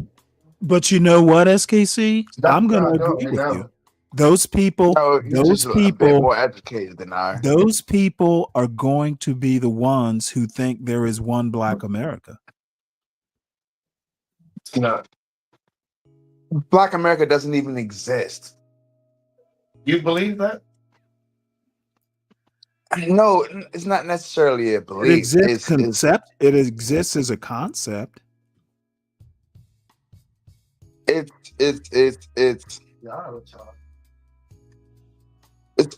the only, like, name one good Black scientist. Name 5 Black basketball players. What's your point? Or my Black point scientists. is, Wait, hold it. Let's stick with your point here. You do agree that Black scientists exist, right? Of course. Okay, so the only point you're actually making is Black scientists aren't superstars. They don't get recognition. Yeah, and you know what? The only thing that get recognized is negativity. That is a shame. Exactly. That's my point. And I think that the John Galts of the world should be more positive. On this Stanley versus the World show, I literally show positive examples of being Black. There's I didn't get to show the video today, but I showed a video a couple weeks ago. Telling me with your white guilt of chick. a major airline captain who is a Black female, lives right over in Atlanta. She has a whole YouTube channel. And I showed one of her videos. There's a guy named Russ who is okay, dude. Hold on. There's a Black pilot named Russ who has a whole YouTube channel, and I didn't get to show the video today, but he did a cross-country flight to Martha's Vineyard with his wife. There are plenty of positive Black examples if you choose to go and highlight them, and I try to do that on this particular Stanley versus the World show. It's not all negative. It's not all negative. I'm not saying it's all negative. I try to make that point. I have a question, Stanley. Maybe you're doing it as a counter narrative to John. Yes, it is a counter narrative. Oh, okay. So, because I was going to ask you, what difference does it make what color they are if they're doing something? Well, no, it's a counter narrative to all things in the Black community are crack hoes stealing from Walmart. Why is that important to you? You know what? Because I don't think all Black people have the problem that are depicted in hip hop songs. But my point, I'm not saying there. My point is, I'm trying to make. I'm just kind of curious on this, Stan. Help me to understand. I'm lost. You stated earlier, when it comes to Chicago, DC, you don't live there, so you don't care what those people are doing. That has nothing to do with you.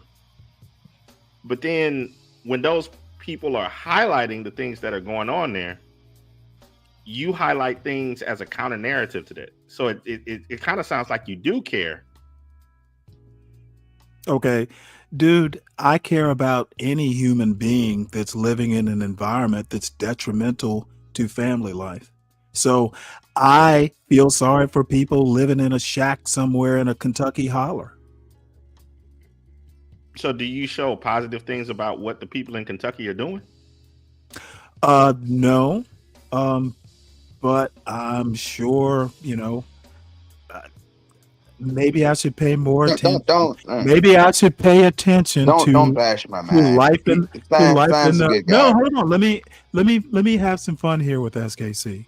If you want me to pay attention to your brethren in the Kentucky holler, all the positive things going on in the holler, I can certainly meet an audience demand. No, I'm not asking for it. I'm trying to understand why you don't. Why would you try and understand? I thought I was clear.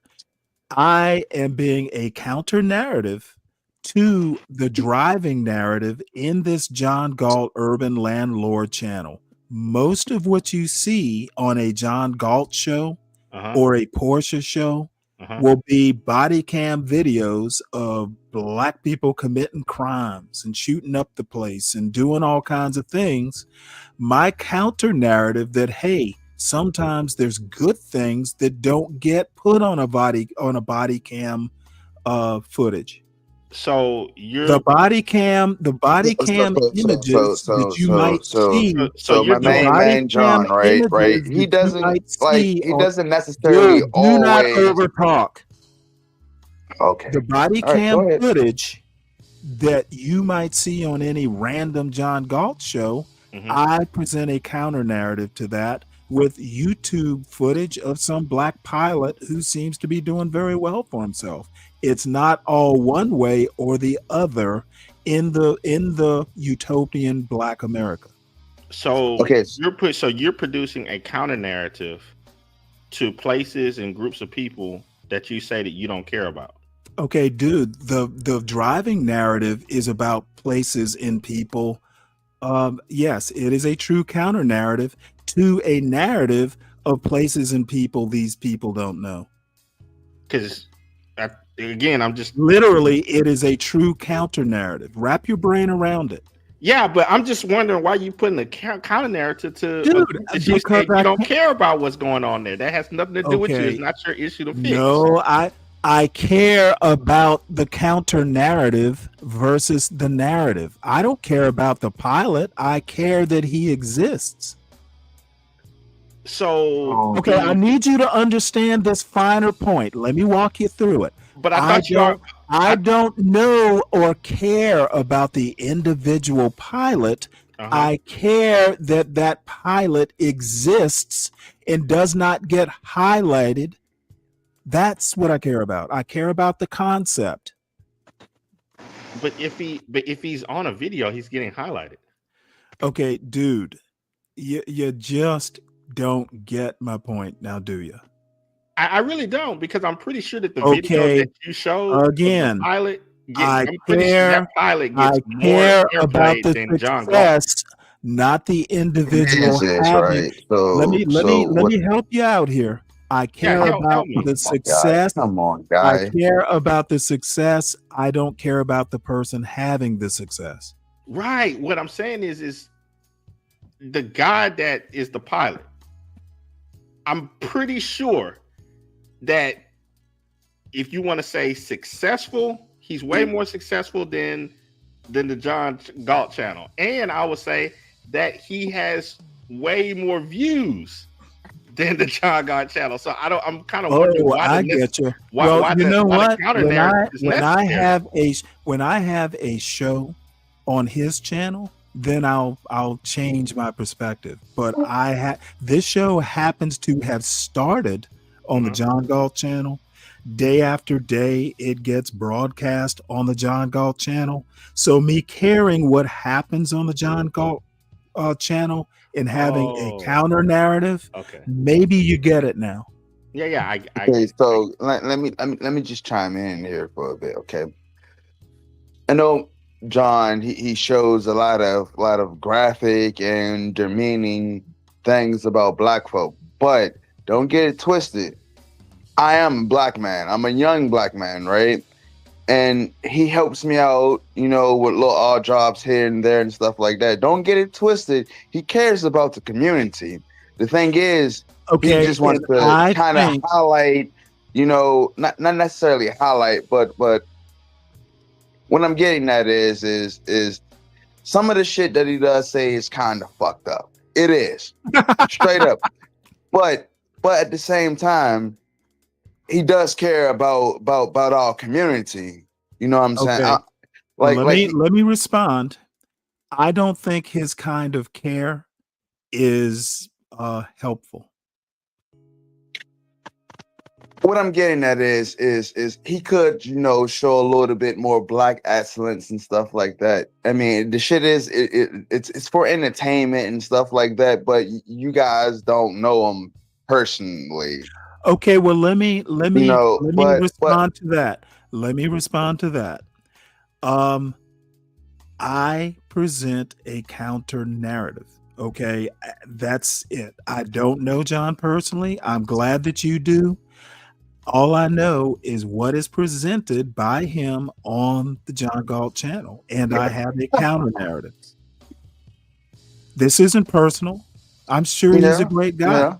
There are things John Galt and I talk about. We talk for hours. Okay. I'm not saying John Galt is bad. I'm saying his worldview on what the black community is or isn't starts with there's really no black community. There are a bunch of them. So I'm criticizing his worldview and his recipe for help. And I'm presenting a counter narrative. Okay.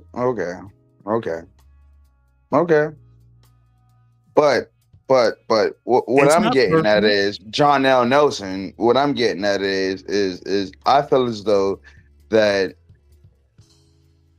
black excellence can be, you know, not necessarily many things, but the shit that the media, can be many things. The shit that the media portrays and the rap and the culture, like it should be changed. Like, I'm not necessarily saying all rap is bad. You know what I'm saying? Because I listen to it sometimes, not a lot, but sometimes. But the vast majority of it is self-destructive. And let me give you a little bit of advice. Concentrating on rap music and thinking it is more than it is not helpful either. If you don't like what you're hearing, listen to jazz. I do. I mean, but okay, well then you know that while hip hop music and all the gangster rap and whatever they call it now, it's not a good look. It's not a good look for the black community. That's my point. Okay, that's my point. I think young people are more affected, in particular. Young and old. The children are future. Okay, and I think old people are less affected than young people. Now, if what I'm saying is the black people who grew up that way are ruined, well, so be it. Maybe so, maybe not. I think it is a big problem, but I think you're blowing it up into it is a major problem, and I just don't agree.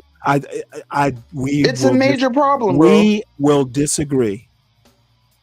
We can disagree. That's fine. Okay, because the correlation is there, but no one can prove that hip hop is a cause of a problem. No one can prove Chicago. That. Chicago is not proof. New York. Chicago, it is not proof. Okay. You're giving me examples, but you're not giving me. They call it Chirac, bro. Okay, dude. Again, not an example. Show me a rap song that caused crime in Chicago.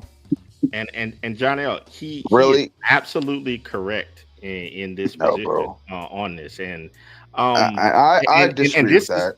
He is, and this is the part of where people make their judgment calls and so forth. And I think that it's perfectly natural for everybody to make those judgment calls on certain things. And this is where I think that there are distinct differences between parenting styles of other groups of people that make the judgment call of, no, I don't think that this is a positive look, as you say, for my children to follow after this pattern. In fact, I think take in different countries, like particularly when you go to the Far East, there's a reason why rap music is banned. Brainwashing.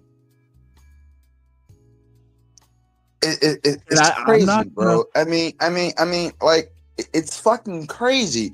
I mean, like we were having a discussion earlier about the different times where we were talking about, MLK and the Black Panthers and things of that nature. Black people were united. Like, but now is again, no, bro. That's not even true, Johnny. There were many people that did not go along. Hold on one sec. Your point is ahistorical. Okay, you keep asserting something that simply is not and was not true. Dude, I grew up in the 70s and the 80s. Okay. Everybody wasn't in Black America, the conceptual utopian Black America. Not everybody was rooting for the Black Panthers. I know, and I get that. So what I'm saying is the people were more united. Talking about? What unity are you talking about? Not every Black American was for. Not every Black American community with the parenting. There were two-parent homes. A dead horse. There was the mother and the father. Examples to shoot down, bro. There was the mother and the father in the household.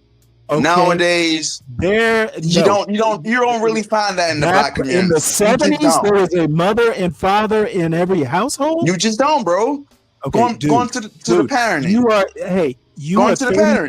You are a 34-year-old talking to a 60-year-old who reads books. Okay, you are making ahistorical points. You are assuming something that you can't support. If you what it is I have a lack of knowledge. I would agree with that. This is your first time. My point is, hold on. This is your first time up here. I am going to be the type of person to ask you to prove it. Okay. I don't think you're right. You're just spouting off what you believe and their unsupported beliefs. It does not fly. I live the shit. Not fly on this panel. Okay. So assert away. I'm going to push back and say even most Black Americans. And I appreciate that. I'm pretty sure I can support this. Martin Luther King, when he was alive, didn't have the majority of Black America behind him. That's true. No. Yeah, that's absolute. That's an absolute fact. Now I'm gonna have to go Google that one, but Google it. Let me give you a better source to Google. Jonathan Eig, E-I-G, his last name is Eig, literally wrote the last biography of Martin Luther King. I highly recommend it. Yeah, he's telling the truth on that one. MLK was not held in high esteem for quite a while within the Black community.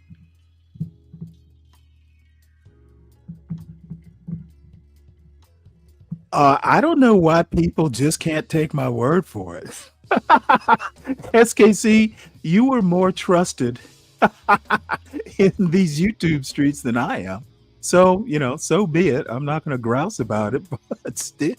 Well, I don't know. It just speaking for myself, there's been I did this a bit longer than you, and there were times when I would actually go on Internet Archive and open up various references and just read the selection. So. Right. But foundational white Wakandan would say Blacks and whites have been more united in the 70s and 80s than they are now.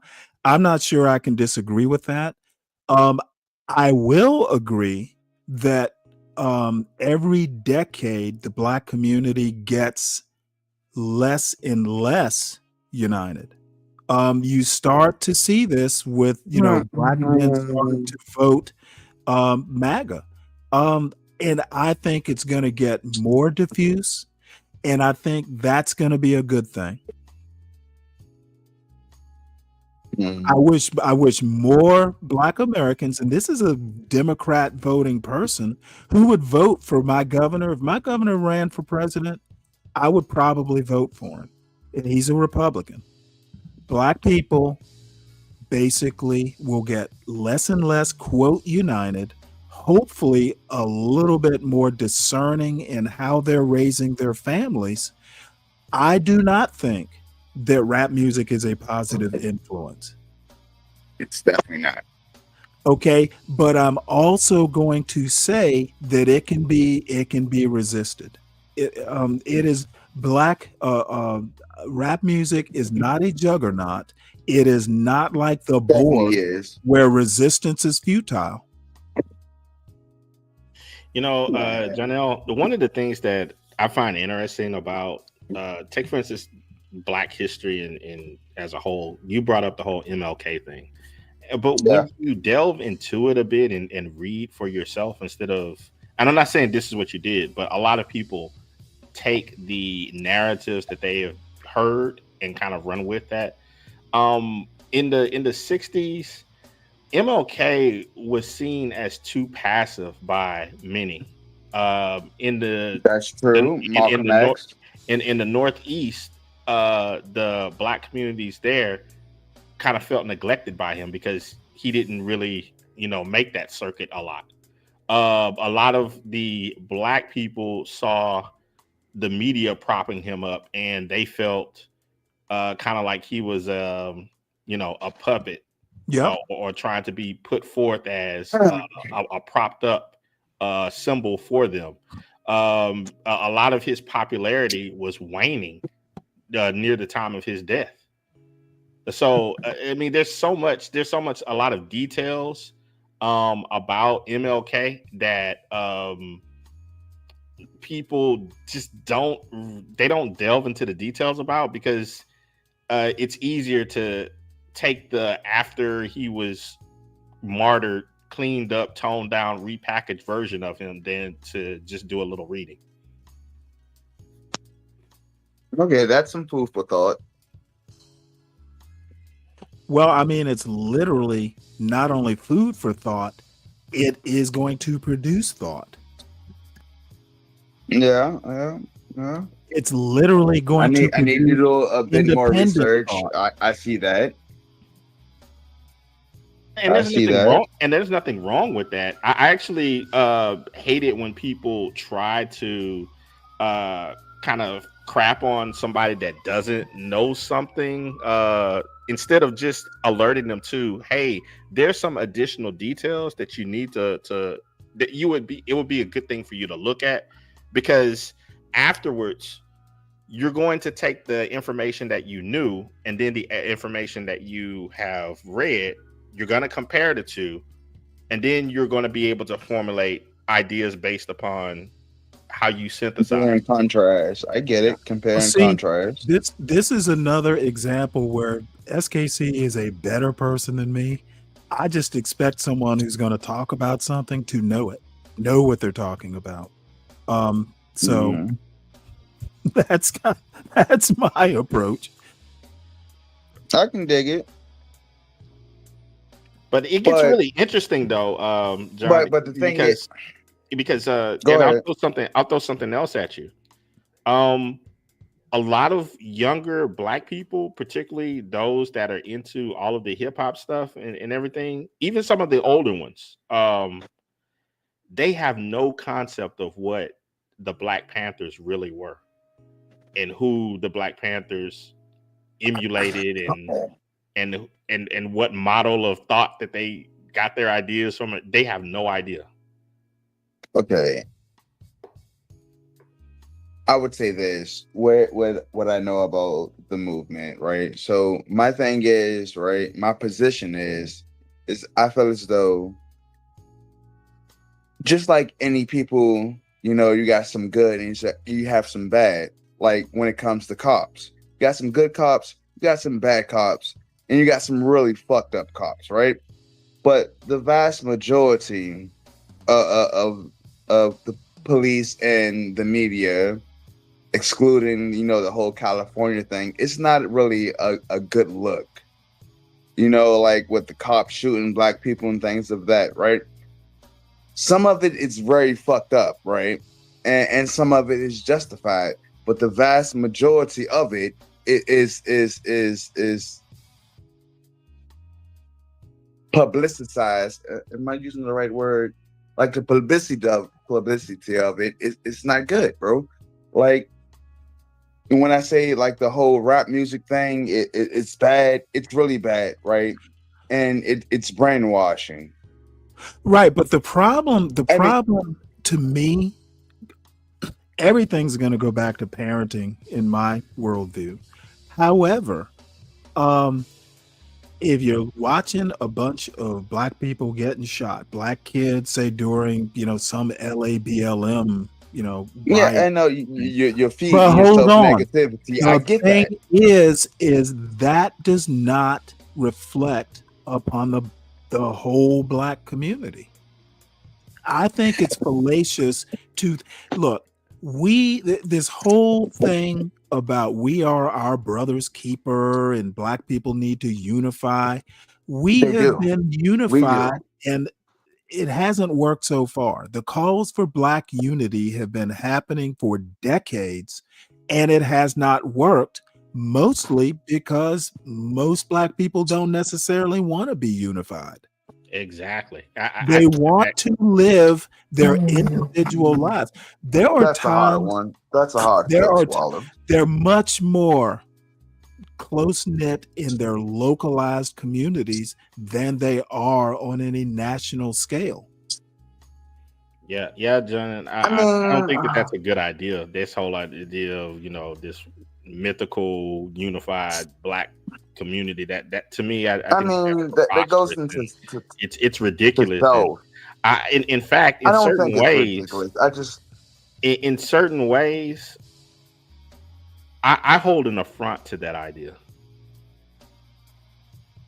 I would oppose that idea 100%. I just can't, bro. I can't. I feel as though that as a black man, I feel as though our community needs to be more unified, right? We got to Unified on stop the basis of what? The whole stuff.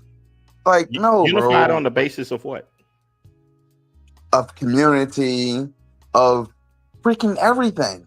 You have to give me something based on take for instance the United States. The United States was united based upon the Constitution that it put forth various laws stating this is how we want to live.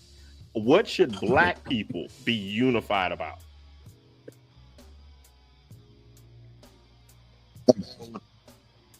Identity. More than just the rap shit, more than just sports. Like, we need to glorify other things. Like for what? instance, science, industry, business. So then why not just be an American? We are Americans. All right, so if you already have that, but we have do communities of Asians. We have communities of Latinos and stuff like that. Like, I don't know where you guys are at, like the whole localization thing that you're getting at, but like I feel as though dude, what unified Latin community are you talking about? The Cubans, the Venezuelans, the Mexicans, the Puerto Ricans, the Dominicans. For instance, the whole thing in California, they were like, "Oh, they're deporting our people, whether they're legal or whatever." Okay. They defended each other. They were united on that front. I think you're not looking close enough. Yeah, there's a lot of Hispanic and Latin people that are opposed to. Of course, and I get that. But let me ask you a question. There are videos that I haven't really been showing of. There's this Cuban American young lady down in Miami, literally laughing at other Cubans because they voted for Trump, and now their relatives are being deported. Literally. The unity you're talking about does not exist.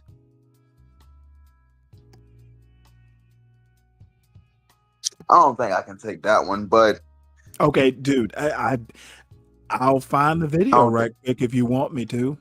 This is a Cuban Latina. Now she has an American accent. She's probably not fresh off the boat, but she's literally teasing her own community for buying in to their Venezuelans doing it. I feel as though that's rare and in between. No, bro. It's on YouTube with plenty of views. I feel as though that's rare and in between. Okay, like you can go. You're leading with feelings instead of facts. Oh, here. Okay. But no, bro. Like no. I get what you guys are saying, and I understand that, but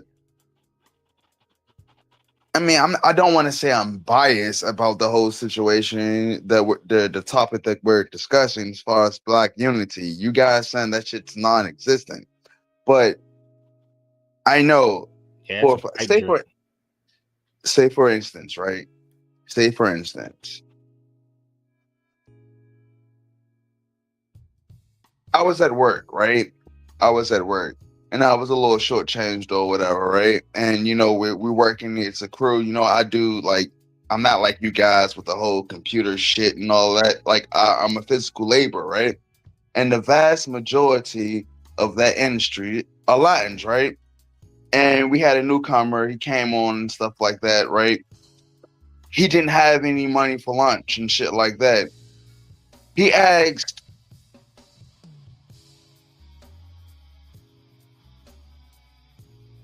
What happened to him? I don't know. He lost connection. Oh, Maybe yeah. he'll be back. I hope so. I think it's a fascinatingly preposterous idea to be aligned with the majority of Black people. I was like, what in the world? Well, I think that he is aligned with John Galt on that. John Galt asks that question about, why can't blacks be like Mexicans? And to me, that's just a non-starter of a question. Yeah, I don't know. I think there's this idea of wanting to be, wanting to play some sort of Moses role, and like, what do you think? What are you saying? Like, people are gonna do what they want to do. They want to align with the type of people that they enjoy being aligned with, and that's that. And this is where I would legitimately state that you can call me a racist. Is that, the majority of my hobbies and things that I enjoy doing and my mode of life does not align with the majority of Black people. It doesn't. But I wouldn't call you a racist. I would literally say, why should they be? Look, you and I, if we agree on anything, it's that this call for unity is just unfounded and utopian, and it literally is a cop-out. Okay, you basically want the community to be responsible for individual success, and I don't think that is a winning formula. Success is not a group project. Well, okay, nobody can help you with your high school grades except maybe your parents. Well, the community's not going to get you into college. Well, I can't blame Jonell, I think that's his name. Yeah, I can't blame him 100% on that view, because that view is posited by political Black America. And how often do you hear me talking about how great Black politicians are?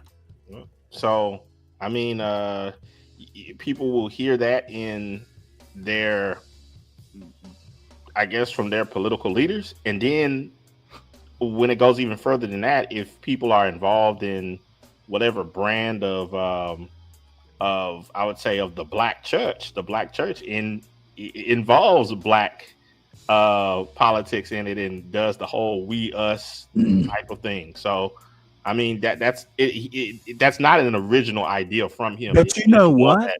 The Black churches are more localized. They're more involved in their local communities than anywhere else. I mean, the one exception that I can think of would be Raphael Warnock, but he is a Georgia senator. He's not like some national leader. He is a leader here in Georgia as a senator. And the locus of his power is Ebenezer Baptist in Atlanta. even though he's on a national stage, he's basically representing a very specific Black community. When he starts talking about what's going on in Chicago, my ears are going to close and I'm going to ask him, why does he care?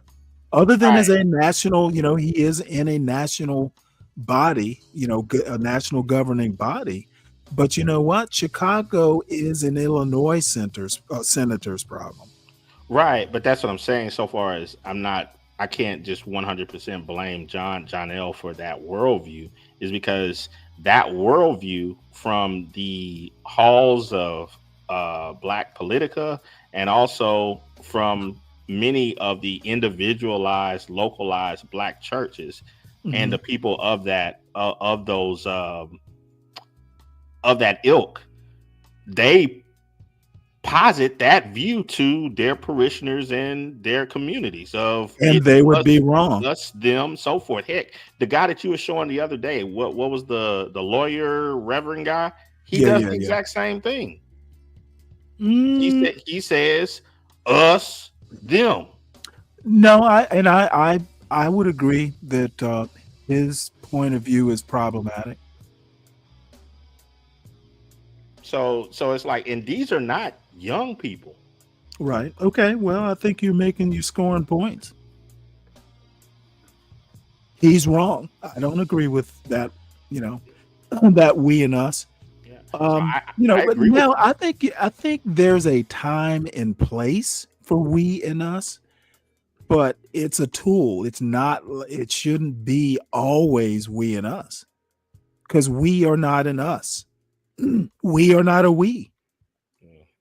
But I don't think that they know when to turn that off or on. They just keep it as an on, and that's the way that they present those various issues. I 100% agree with that.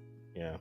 The guy, what's that? What is that dude? The lawyer reverend guy. I mean, he's talking about issues that are not local to him or anything, and he's presenting those issues to what he views as a Black America that needs to be concerned about these things and has to be unified in order to do whatever. And I disagree with that. I show him, because every now and again there's a point I agree with, but I don't show him a lot. Yeah. I think I only saw him once on your channel. Ryan, he says that he's all about physical anthropology. I'm a cultural anthropology guy, Ryan.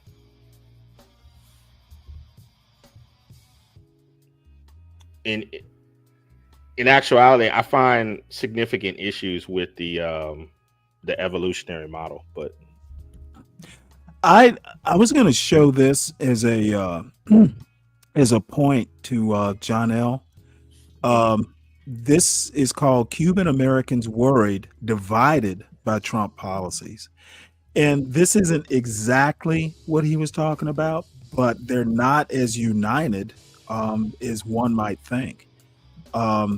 So this is just within the Cuban American thing. Now, this is a newscast like from Fox in New York. But let's see what he has to say. He might not make my point. I didn't pre-listen to it. Now has a new group of immigrants on edge. In recent days, some who were once protected under a humanitarian parole program initiated during President Biden's tenure are now facing potential deportation. Clarity on how the uncertain future is shaping up now for Cuban exiles and other groups seeking refugees status in the United States. We are joined by Jorge Duane, former director of the Cuban Research Institute at Florida International University. Jorge, thank you so much for joining us this morning. Thank you for having me. So, Jorge, this was a pretty stunning turn here. Cubans in Miami particularly, there is an outsized population there that supports the Republican Party. Why do you suppose that there is this reversal in terms of trying to send some Cubans back to Cuba? Yeah, as you say, Cuban Americans have supported the Republican Party for many decades. And in fact, in the last poll sponsored by my university, by Florida International University, 68% of Cuban Americans intended to vote for President Trump. However, many of them have been disappointed because there are more than 110,000 Cubans now who arrived in the U.S. under the humanitarian parole program authorized by the Biden administration, and that program has been canceled. So, with this change, and we're talking about a decades-long, they've enjoyed this privilege, Cubans that have come to the United States, as long as they've touched dry land, many of them coming over on boats, making that 90-mile journey from Cuba to the Florida Keys and other parts of Florida. As long as they hit dry land, they are granted granted protection here in the United States. They've supported the Republican Party for many decades. So how are they feeling now? What is the sense that you're getting from the folks who may be affected by this? I think it's a very ambivalent position of the Cuban American community now, because on the one hand, as I just said, the vast majority supported President Trump. On the other hand, they also supported the humanitarian parole program, and their rights and benefits in this country since the Cold War are now being threatened, because even though there's a law, the Cuban Adjustment Law, that was approved in 1966, which allows Cubans to stay in the country after 1 year and 1 day of residence here, now that benefit also is being threatened. So there are many thousands, in addition to the 100,000 who are now whose parole status has been canceled, who don't really know what to expect, whether they can become residents or, in fact, be forced to live as undocumented workers in this country. I'm curious, do you see any switching of the party here since this is happening? Because some of this is happening through some of the Congress people, many who are Cuban Americans, who are pushing for the deportation of at least some Cubans who have ties to the communist government in Cuba. That's happening as well, and it's very popular cause in the Cuban American community. Many people who have entered the country have presumed contacts with the Communist Party in Cuba, or they were actually part of the repression against Cuban exiles. So most Cuban Americans are very happy that is happening. But at the same time, there are many others who have committed no crimes, who don't really have any penal antecedents in Cuba or in the U.S., who now are likely going to be deported. However, Cuba also does not necessarily welcome them on the island, and they might be forced to live on the ground there. That is going to be an interesting turn of events. I do want to get to Venezuelans, because there is a big Venezuelan population that just exploded over the last 20 years in Miami as well. And now their protection status is being removed as well. What can you tell us about the reaction from the Venezuelan community in South Florida about this? Yeah, again, I live in a place called Doral, which is one of the highest concentrations of Venezuelans in Miami, and again, the fear and concern among many Venezuelan Americans who, if the current status is revoked, will have to go back to Venezuela, which again is a very difficult country to live in, especially if you disagree with the Maduro government. So, like the Cubans, I think many Venezuelans are reassessing what their voting preferences will be for the midterm elections, although perhaps it's too early to know whether there'll be a change from the Republican to the Democratic Party. Yeah, it is still early to be sure, but it's going to be an interesting thing to watch there in South Florida, having grown up there and watched all of this develop over the many decades that I lived there. We'll see what happens. I know there is a lot of chatter among at least Venezuelans right now about this change, because it affects so many of them. All right, Jorge Duani, thank you so much for joining us from Florida International University. We appreciate your time and your insight into this issue. No, this did buttress your idea. What's that? This video that you were, the concept that you were presenting to Jonelle. Yeah, I think that a lot of these ideas, the only thing that I have half jokingly and only half joking say that, a cultural emulation would be to find out what Asians are doing as far as raising their kids. They are doing it successfully. I've talked about the battle hymn of the tiger mom, which I wouldn't recommend, Amy Chua's methods. However, success, means success.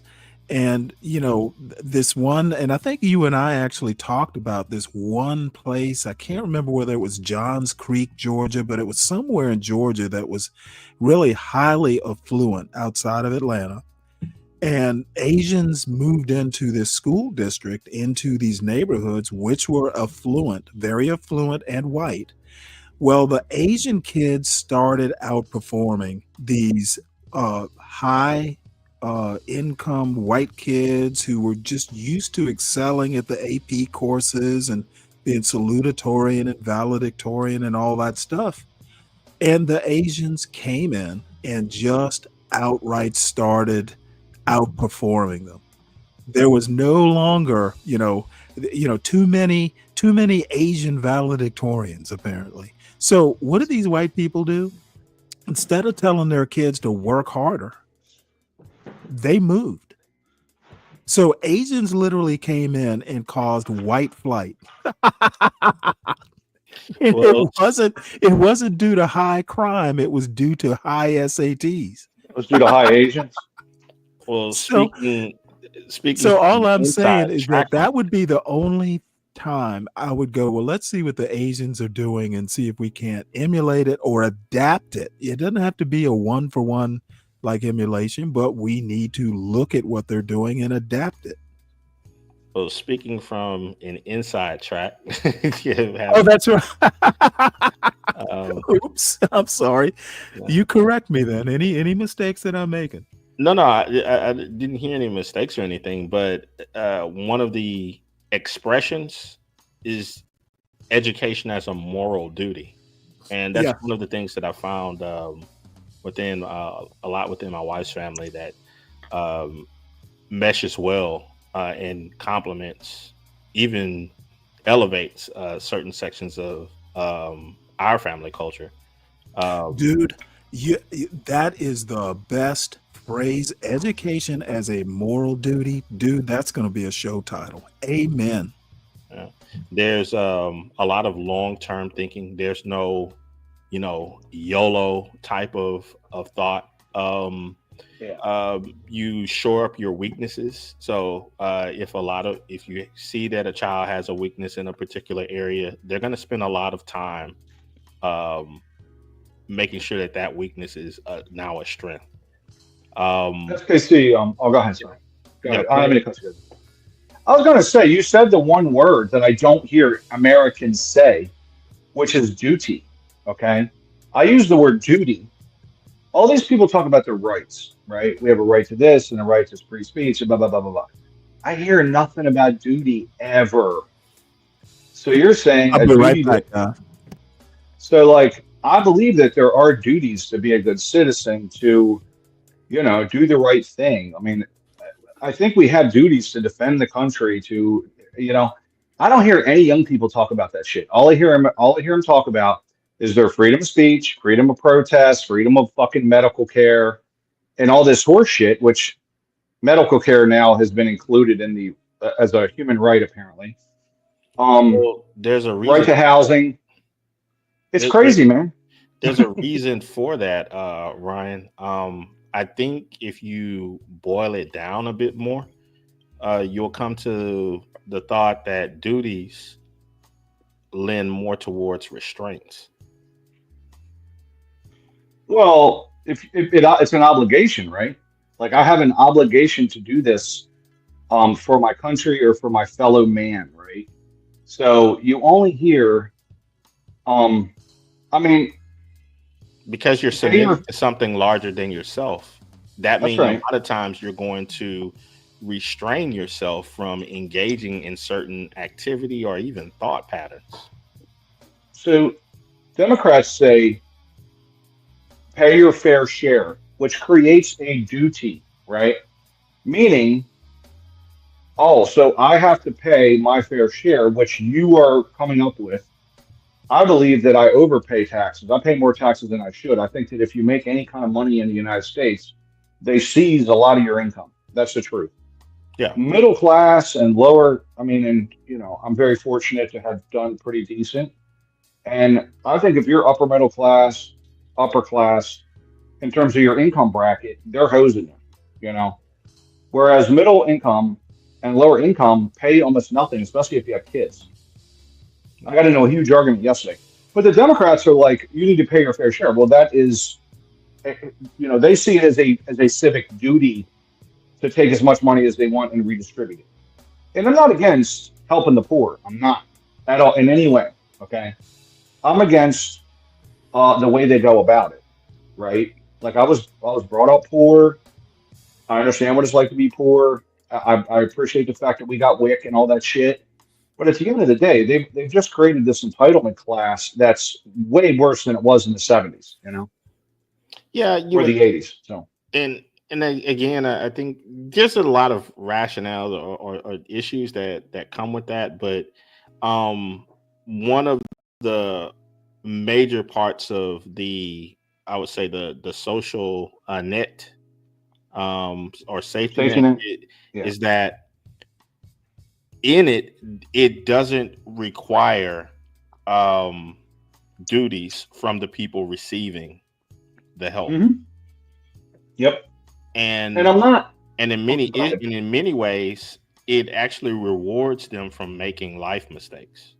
I agree. I don't want to see anybody starve, but I think the fact that we're just going to feed people and not give them job opportunities, or like I'm okay with paying more money into some of these systems as a taxpayer, but I need to see some output so that people can become dependent on themselves, like that. And it's really like to be a human being that's empowerment, So the ROI on the social safety net is bad. It sucks. Yeah. Yeah. And you got, and I mean, if you look at the stuff Trump's trying to implement, it's truly not barbaric. I mean, the media is making it sound like, oh, they're going to do this. I'm like, it's very basic stuff. It's not bad. And by the way, it's really a rollback to 2019 because the Biden administration went apeshit and decided because of COVID, he was going to let people here's free money, Yeah. So, anyway, I mean, I have my problems with Trump too, but I don't know. You said the word duty and it triggered me because that word is almost not in the English language if you're under 40 years old. So yeah. And when Stanley was talking about the education thing with the Asians and all of that, I mean, I see it in my wife's family. There really is a duty towards family education. Yeah, it's there and it's baked into the culture. I think it's awesome. Yeah. So, I mean, and if these whites are not getting into, like Stanley's like, well, the Asians are kicking. Listen, I want good Americans to, for America. There's Asians, blacks, whites, Latinos, whatever the fuck it is. I don't give a shit. I care about my country first. We've been a multicultural country. We've had different races here since the founding. If the white kids are too playing video games, okay, sitting around jerking off, doing stupid shit and they're not getting into Harvard, then the whites should change what they're doing. I mean, the thing is, these Asians the parents. I read an article that said that Asians are doing 12 hours of homework a week more than all the other students, right? Yeah. Well, no wonder they're getting into fucking Harvard, Yeah. And then there's after school programs that are like just baked into the community as itself. Various educational outreach things like Kumon and other things are just part of normal activities. There has been so many educational activities that my kids have been a part of that I just didn't even know existed when I was a kid. Are your kids part Asian? Like, do you have? I'm guessing you have. Okay. Yeah. How many Asian kids do I hear saying they want to be a football player? Nah. It's like any fucking athlete, dude. I mean, or a producer or some bullshit. My nephew wants to be a fucking YouTuber. Like, listen, you little bastard. YouTuber, you got to have some kind of background in something. Like, if you were a woodworker, you can show people about woodworking. You don't have any skills, you dumb fuck. He's a little idiot, right, my nephew? And I'm like, but truly, you don't hear Asian kids saying that's what I want to be. They want to be a doctor, a lawyer, fucking, accountant or some shit like that. So yeah, not the aggregate. I mean, you're gonna have people that are going to be involved in whatever, but a lot of times that is going to be very much so connected to the people that they're hanging around. Yeah. Salute to the goddesses and the gods of the. What's up, Ignorant? Salute. What's going on? Let me get my. Wait, hold it. Hold on one sec. Let me address this point. Beef and Brock seems to think there are two white people on this panel. What the fuck are you talking about? Well, I guess I'm an honorary white. And plus, I'm 4% black, bitch. I'm black. I've heard I'm fucking 4% black, motherfuckers.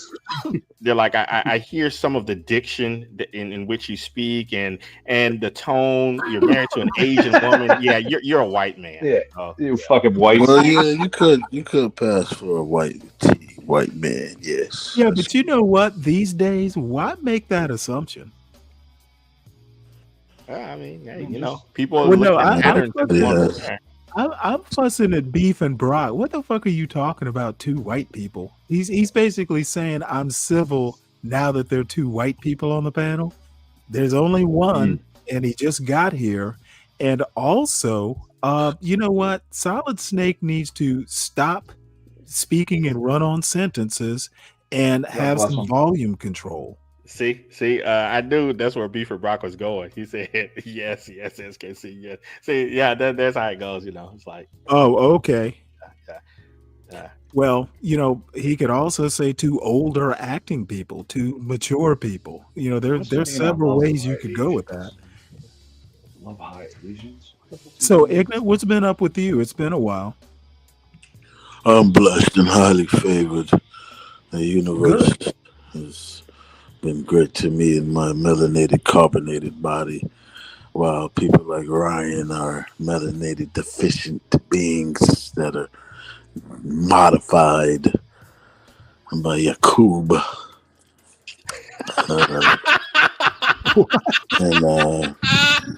Ignorant, could you tell me something more about Yakub? Like, give me. I really don't know about the guy, honestly. I heard it in passing, and I just wanted to say, Ryan, listen. The problem is, right, with these immigrants. You are the immigrant, all right. Not you personally. You know what I mean, all right. Oh, here we go. I mean, ignorant. Are you from? Where are you from? You broke up there. So where are you from? Everyone's an immigrant. All over the world, everyone's an immigrant. No, that's not true.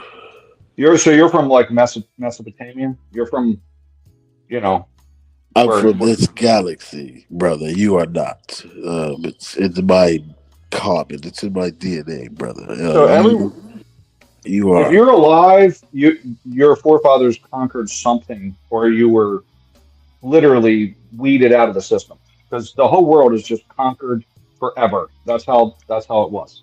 So because oranges are oranges and apples are apples, is fruit a vegetable? It's like what you're saying is like you're just bringing up shit at that point. Why not just stand on it like a man and say yes? No, what I'm saying is savage beast. No, everyone's are. Every place in the world was conquered at once. So you think everybody survived through conquer and captivity and slave, and that's what you believe? I think that if you look at human history, on every continent of the world, it was kill or be killed. My God's better than your God, right? Oh my God! So human history. This is your logic. This is how you people think. This is actually what you people did. That's what you're speaking of, brother. Do you know any history? I mean, I don't know what your origins are, but we can go through some just the last 2,000 years and delve into, wherever your forefathers are from, and I guarantee that there were conquerors, conquered, etc. For the last 4,000 years. I have questions though, man, because Ignorant is, as they say in the colloquial, he is spitting facts. I think that's what they say. So, Ignorant, what was the original word the original language.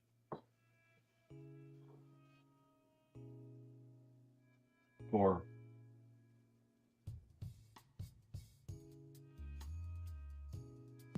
Well, Ignat, you still there? I don't think anyone is. Oh, okay. I think maybe everyone's timed out. I don't know. No. This is what happens when you start asking the hard questions. Like, what do you know? Why are you saying it? And why are you saying it? What are you saying and why are you saying it? I was just wondering because, you know, a lot of times I hear from the pro-blacks, they'll use terms like DNA and melanin and so forth. And I just wanted to know, in the original language from out of Africa, like what were those words then? Because it's obvious that they invented and discovered those things. So I just wanted to know what was the original language term for, you know, DNA. I think the first recorded was cuneiform, wasn't it? I mean, I could be wrong, but I think that was Middle Eastern though.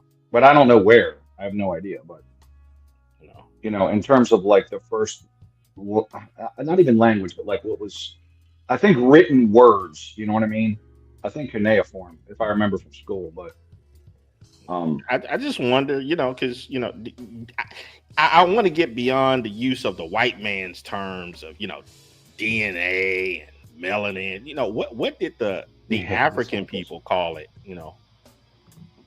Well, I think that, I mean, I believe we're all from the same, from Lucy, you know, like I think we've all evolved. That's my opinion, that we all evolved out of Africa and people spread throughout the world. There were mutations if you went north or south, like South African DNA is different than West African DNA, which is different than European DNA. And, you know, mutations occurred and, you know, we settled the world, human beings, you know. People get into the whole race conversation, but truly, like, there's more intra-race variation in DNA than there is inter-race variation in DNA. You know, I could be closer to Stanley than you are to Stanley in DNA. That's a fact. You can look it up, right? Yep. But people would start talking about this race bullshit, and I'm like, there's perception of race, but it really isn't a fucking thing. You know, there's perception of it, sure, but is it DNA supported? No. You know. I could be closer to a black man than a black man is to another black man, to an Asian, you know what I mean? So, I don't know. Yeah, and you know, people just don't understand that genetic variation pretty much tells you origin. Like blacks or you know, the progenitors of what we call Negroid or black or whatever, they spend a lot of time in Africa, you know, creating this variation. That's right. Sure. Basically, blacks and what we would call blacks were in Africa longer than we've been out of Africa. Well, listen, whites were in Africa.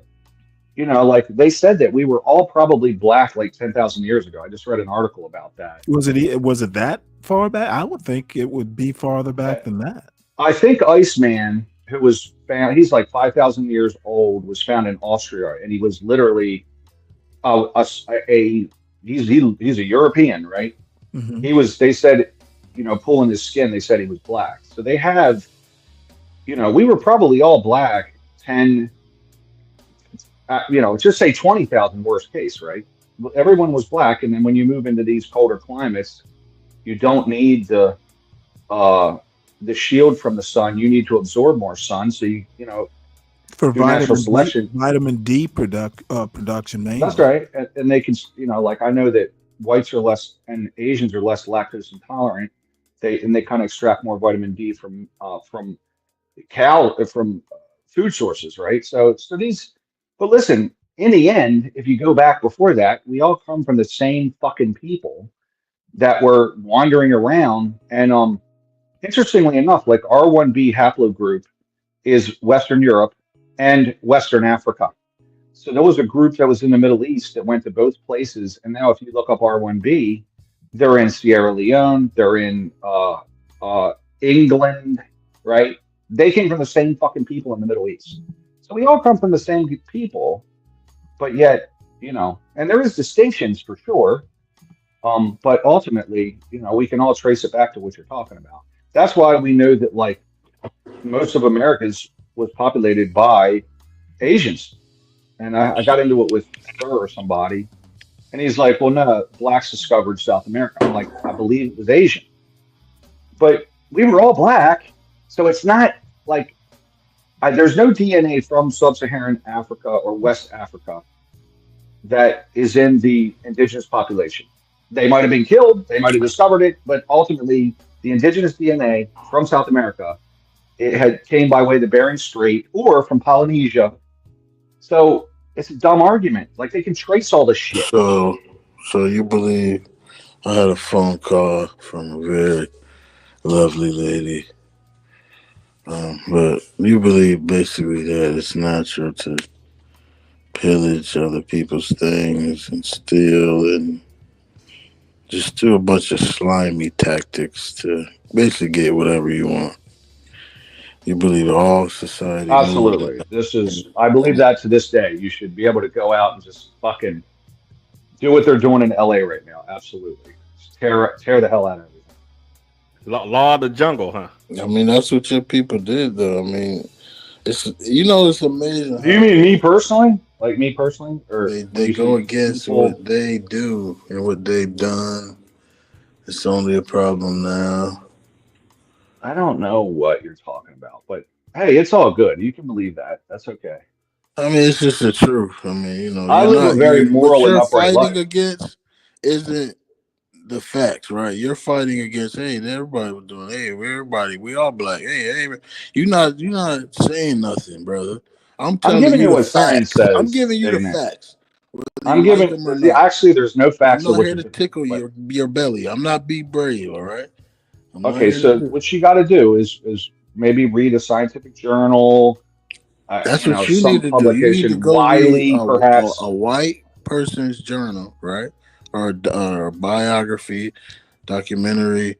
Just do the research, right? And just don't do biased research. Don't ask biased questions. Should I look up the Ghanaian Empire and what occurred there? Yes. Ghanaian Empire, perhaps, maybe. You know what? If you're going to go to any empire, all of them are fascinating, but I enjoy delving deep into the Mansa Musa type of thing. Mansa Musa, sure. Especially when you get to all of his luxuries and gold and all of that, and you find out how he got the gold. Yeah, I know. You know what he did? He just generated himself by working hard. He did what all the warlords did, and just took it from everybody else around him, right? So no, he did the same. Not really. Well, Mansa Musa did. I mean, he wasn't a nice guy. He was a conqueror. So there were two tales about Mansa Musa.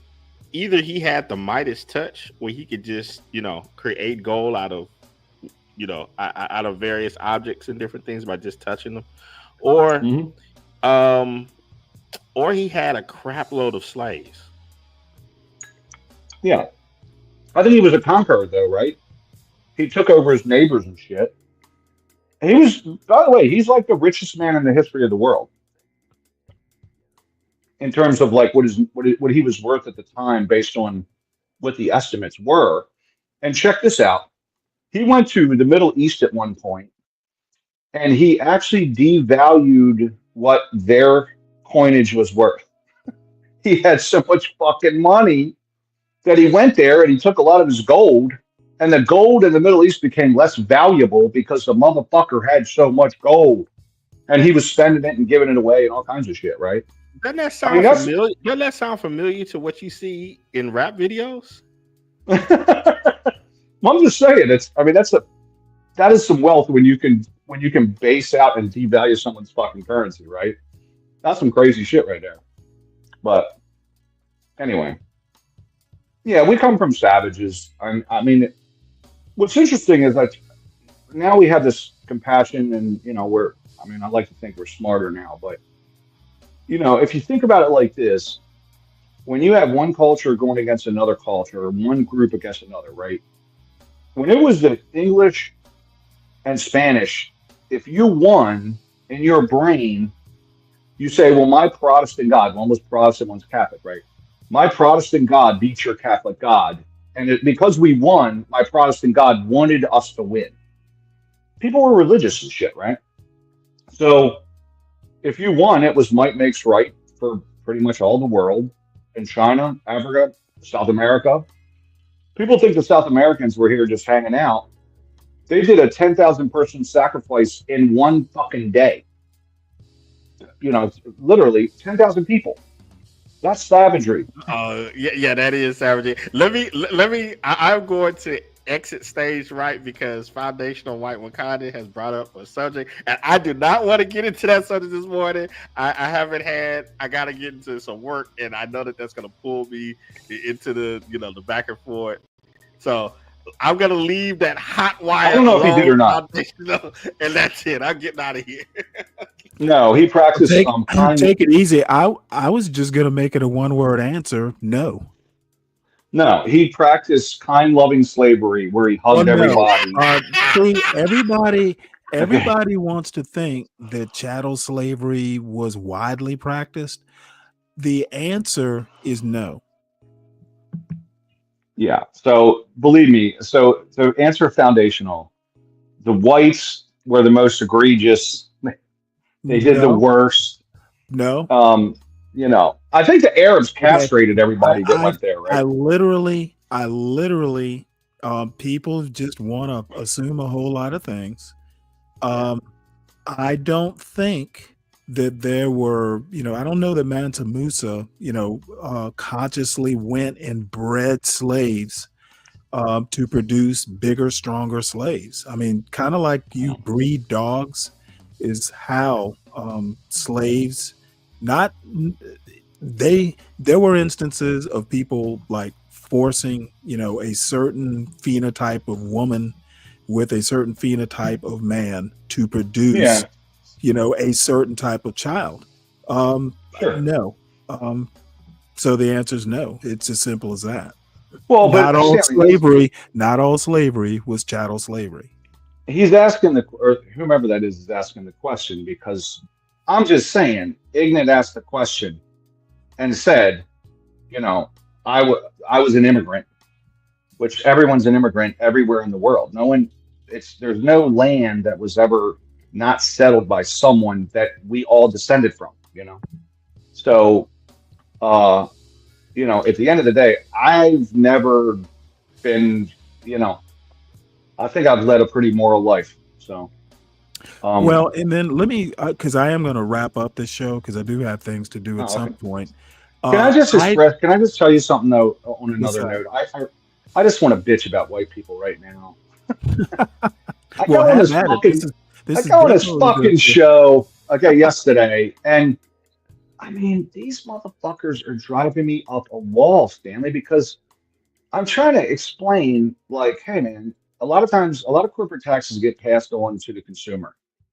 And these people, they have to make that against the law. Because I've said, I think you should up all the personal income tax in the United States on all the people.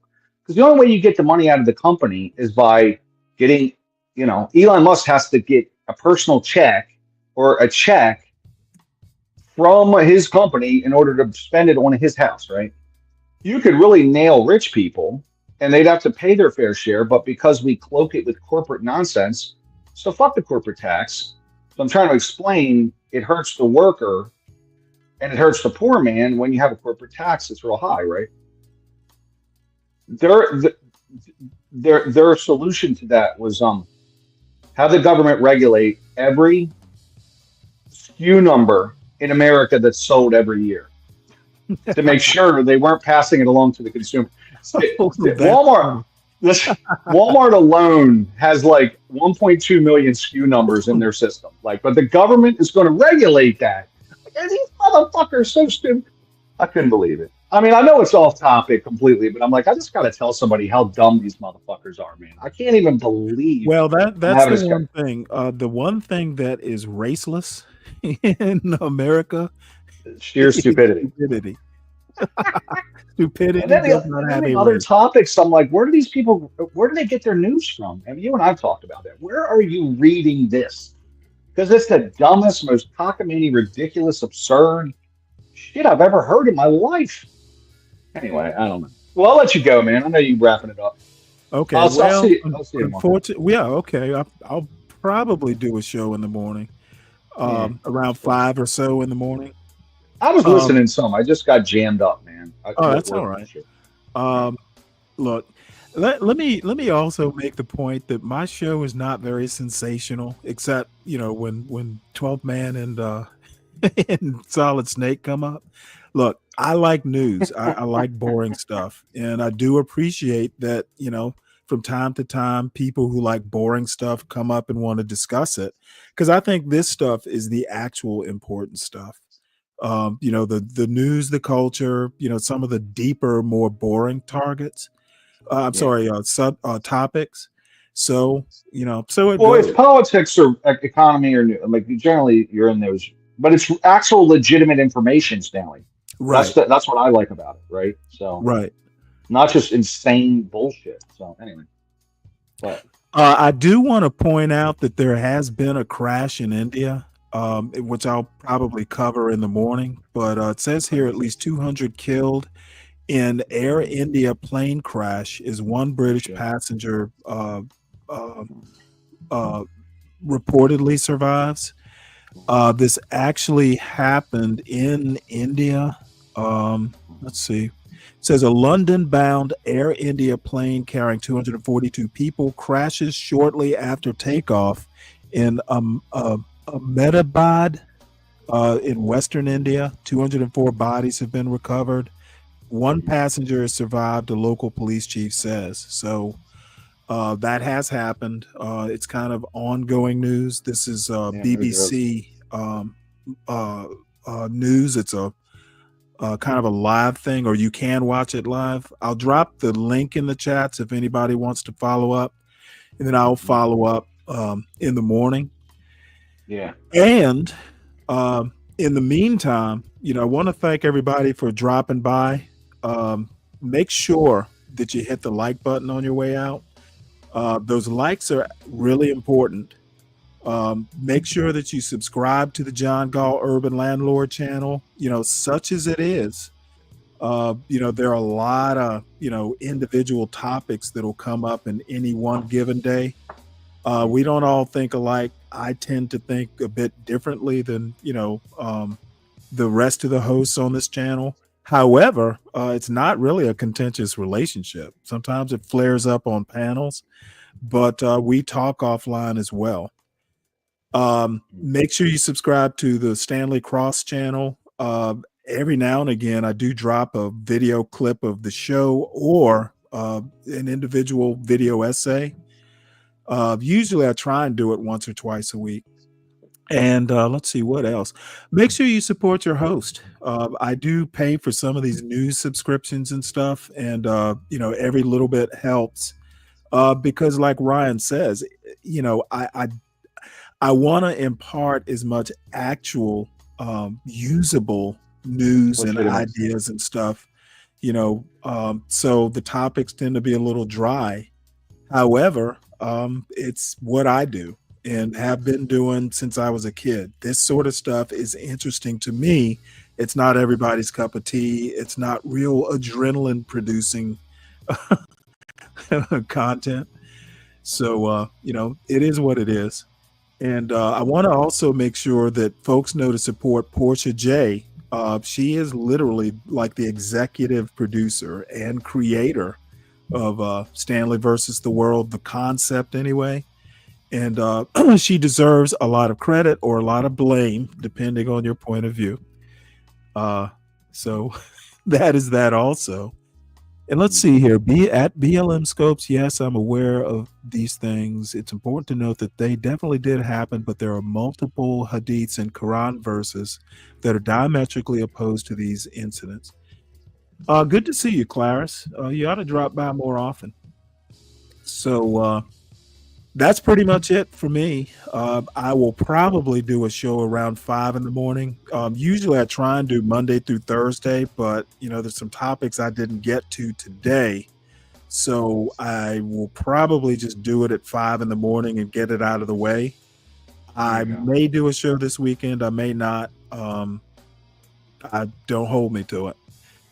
And that's it. I hope everybody has a good and or productive day. Read a book. Read a book. All right, I'll see you, Stanley. Take it easy, buddy. Ryan. Good. Yeah, Good see you, talking man. to you. Talk to y'all later. If you know somebody who drive a truck, I bet you he done had a relationship with a lot lizard. All these truck drivers love these lot lizards. I promise. Lot lizard, come on baby, get inside the truck. Lot lizard, put your head down and ass up. Lot lizard, call me $40 just to fuck. Lot lizard, twerk, twerk, twerk, twerk. And she at the truck stop, walking with her butt out, and she got her stomach out, and she only come out when the sun out. She's a lot lizard. She's a lot lizard. He can be your boyfriend, cousin, husband, daddy, brother. It don't even matter if he driving trucks all around the country and he making money. I bet you he fuck a lot lizard. Come on, baby, get inside the truck. Lot lizard. Put your head down and ass up. Lot lizard. Call me $40 just to fuck. Lot lizard. Twerk, twerk, twerk, twerk, twerk. Twerk, twerk, twerk, twerk, twerk. Twerk, twerk, twerk, twerk, twerk. Lot lizard. Twerk, twerk.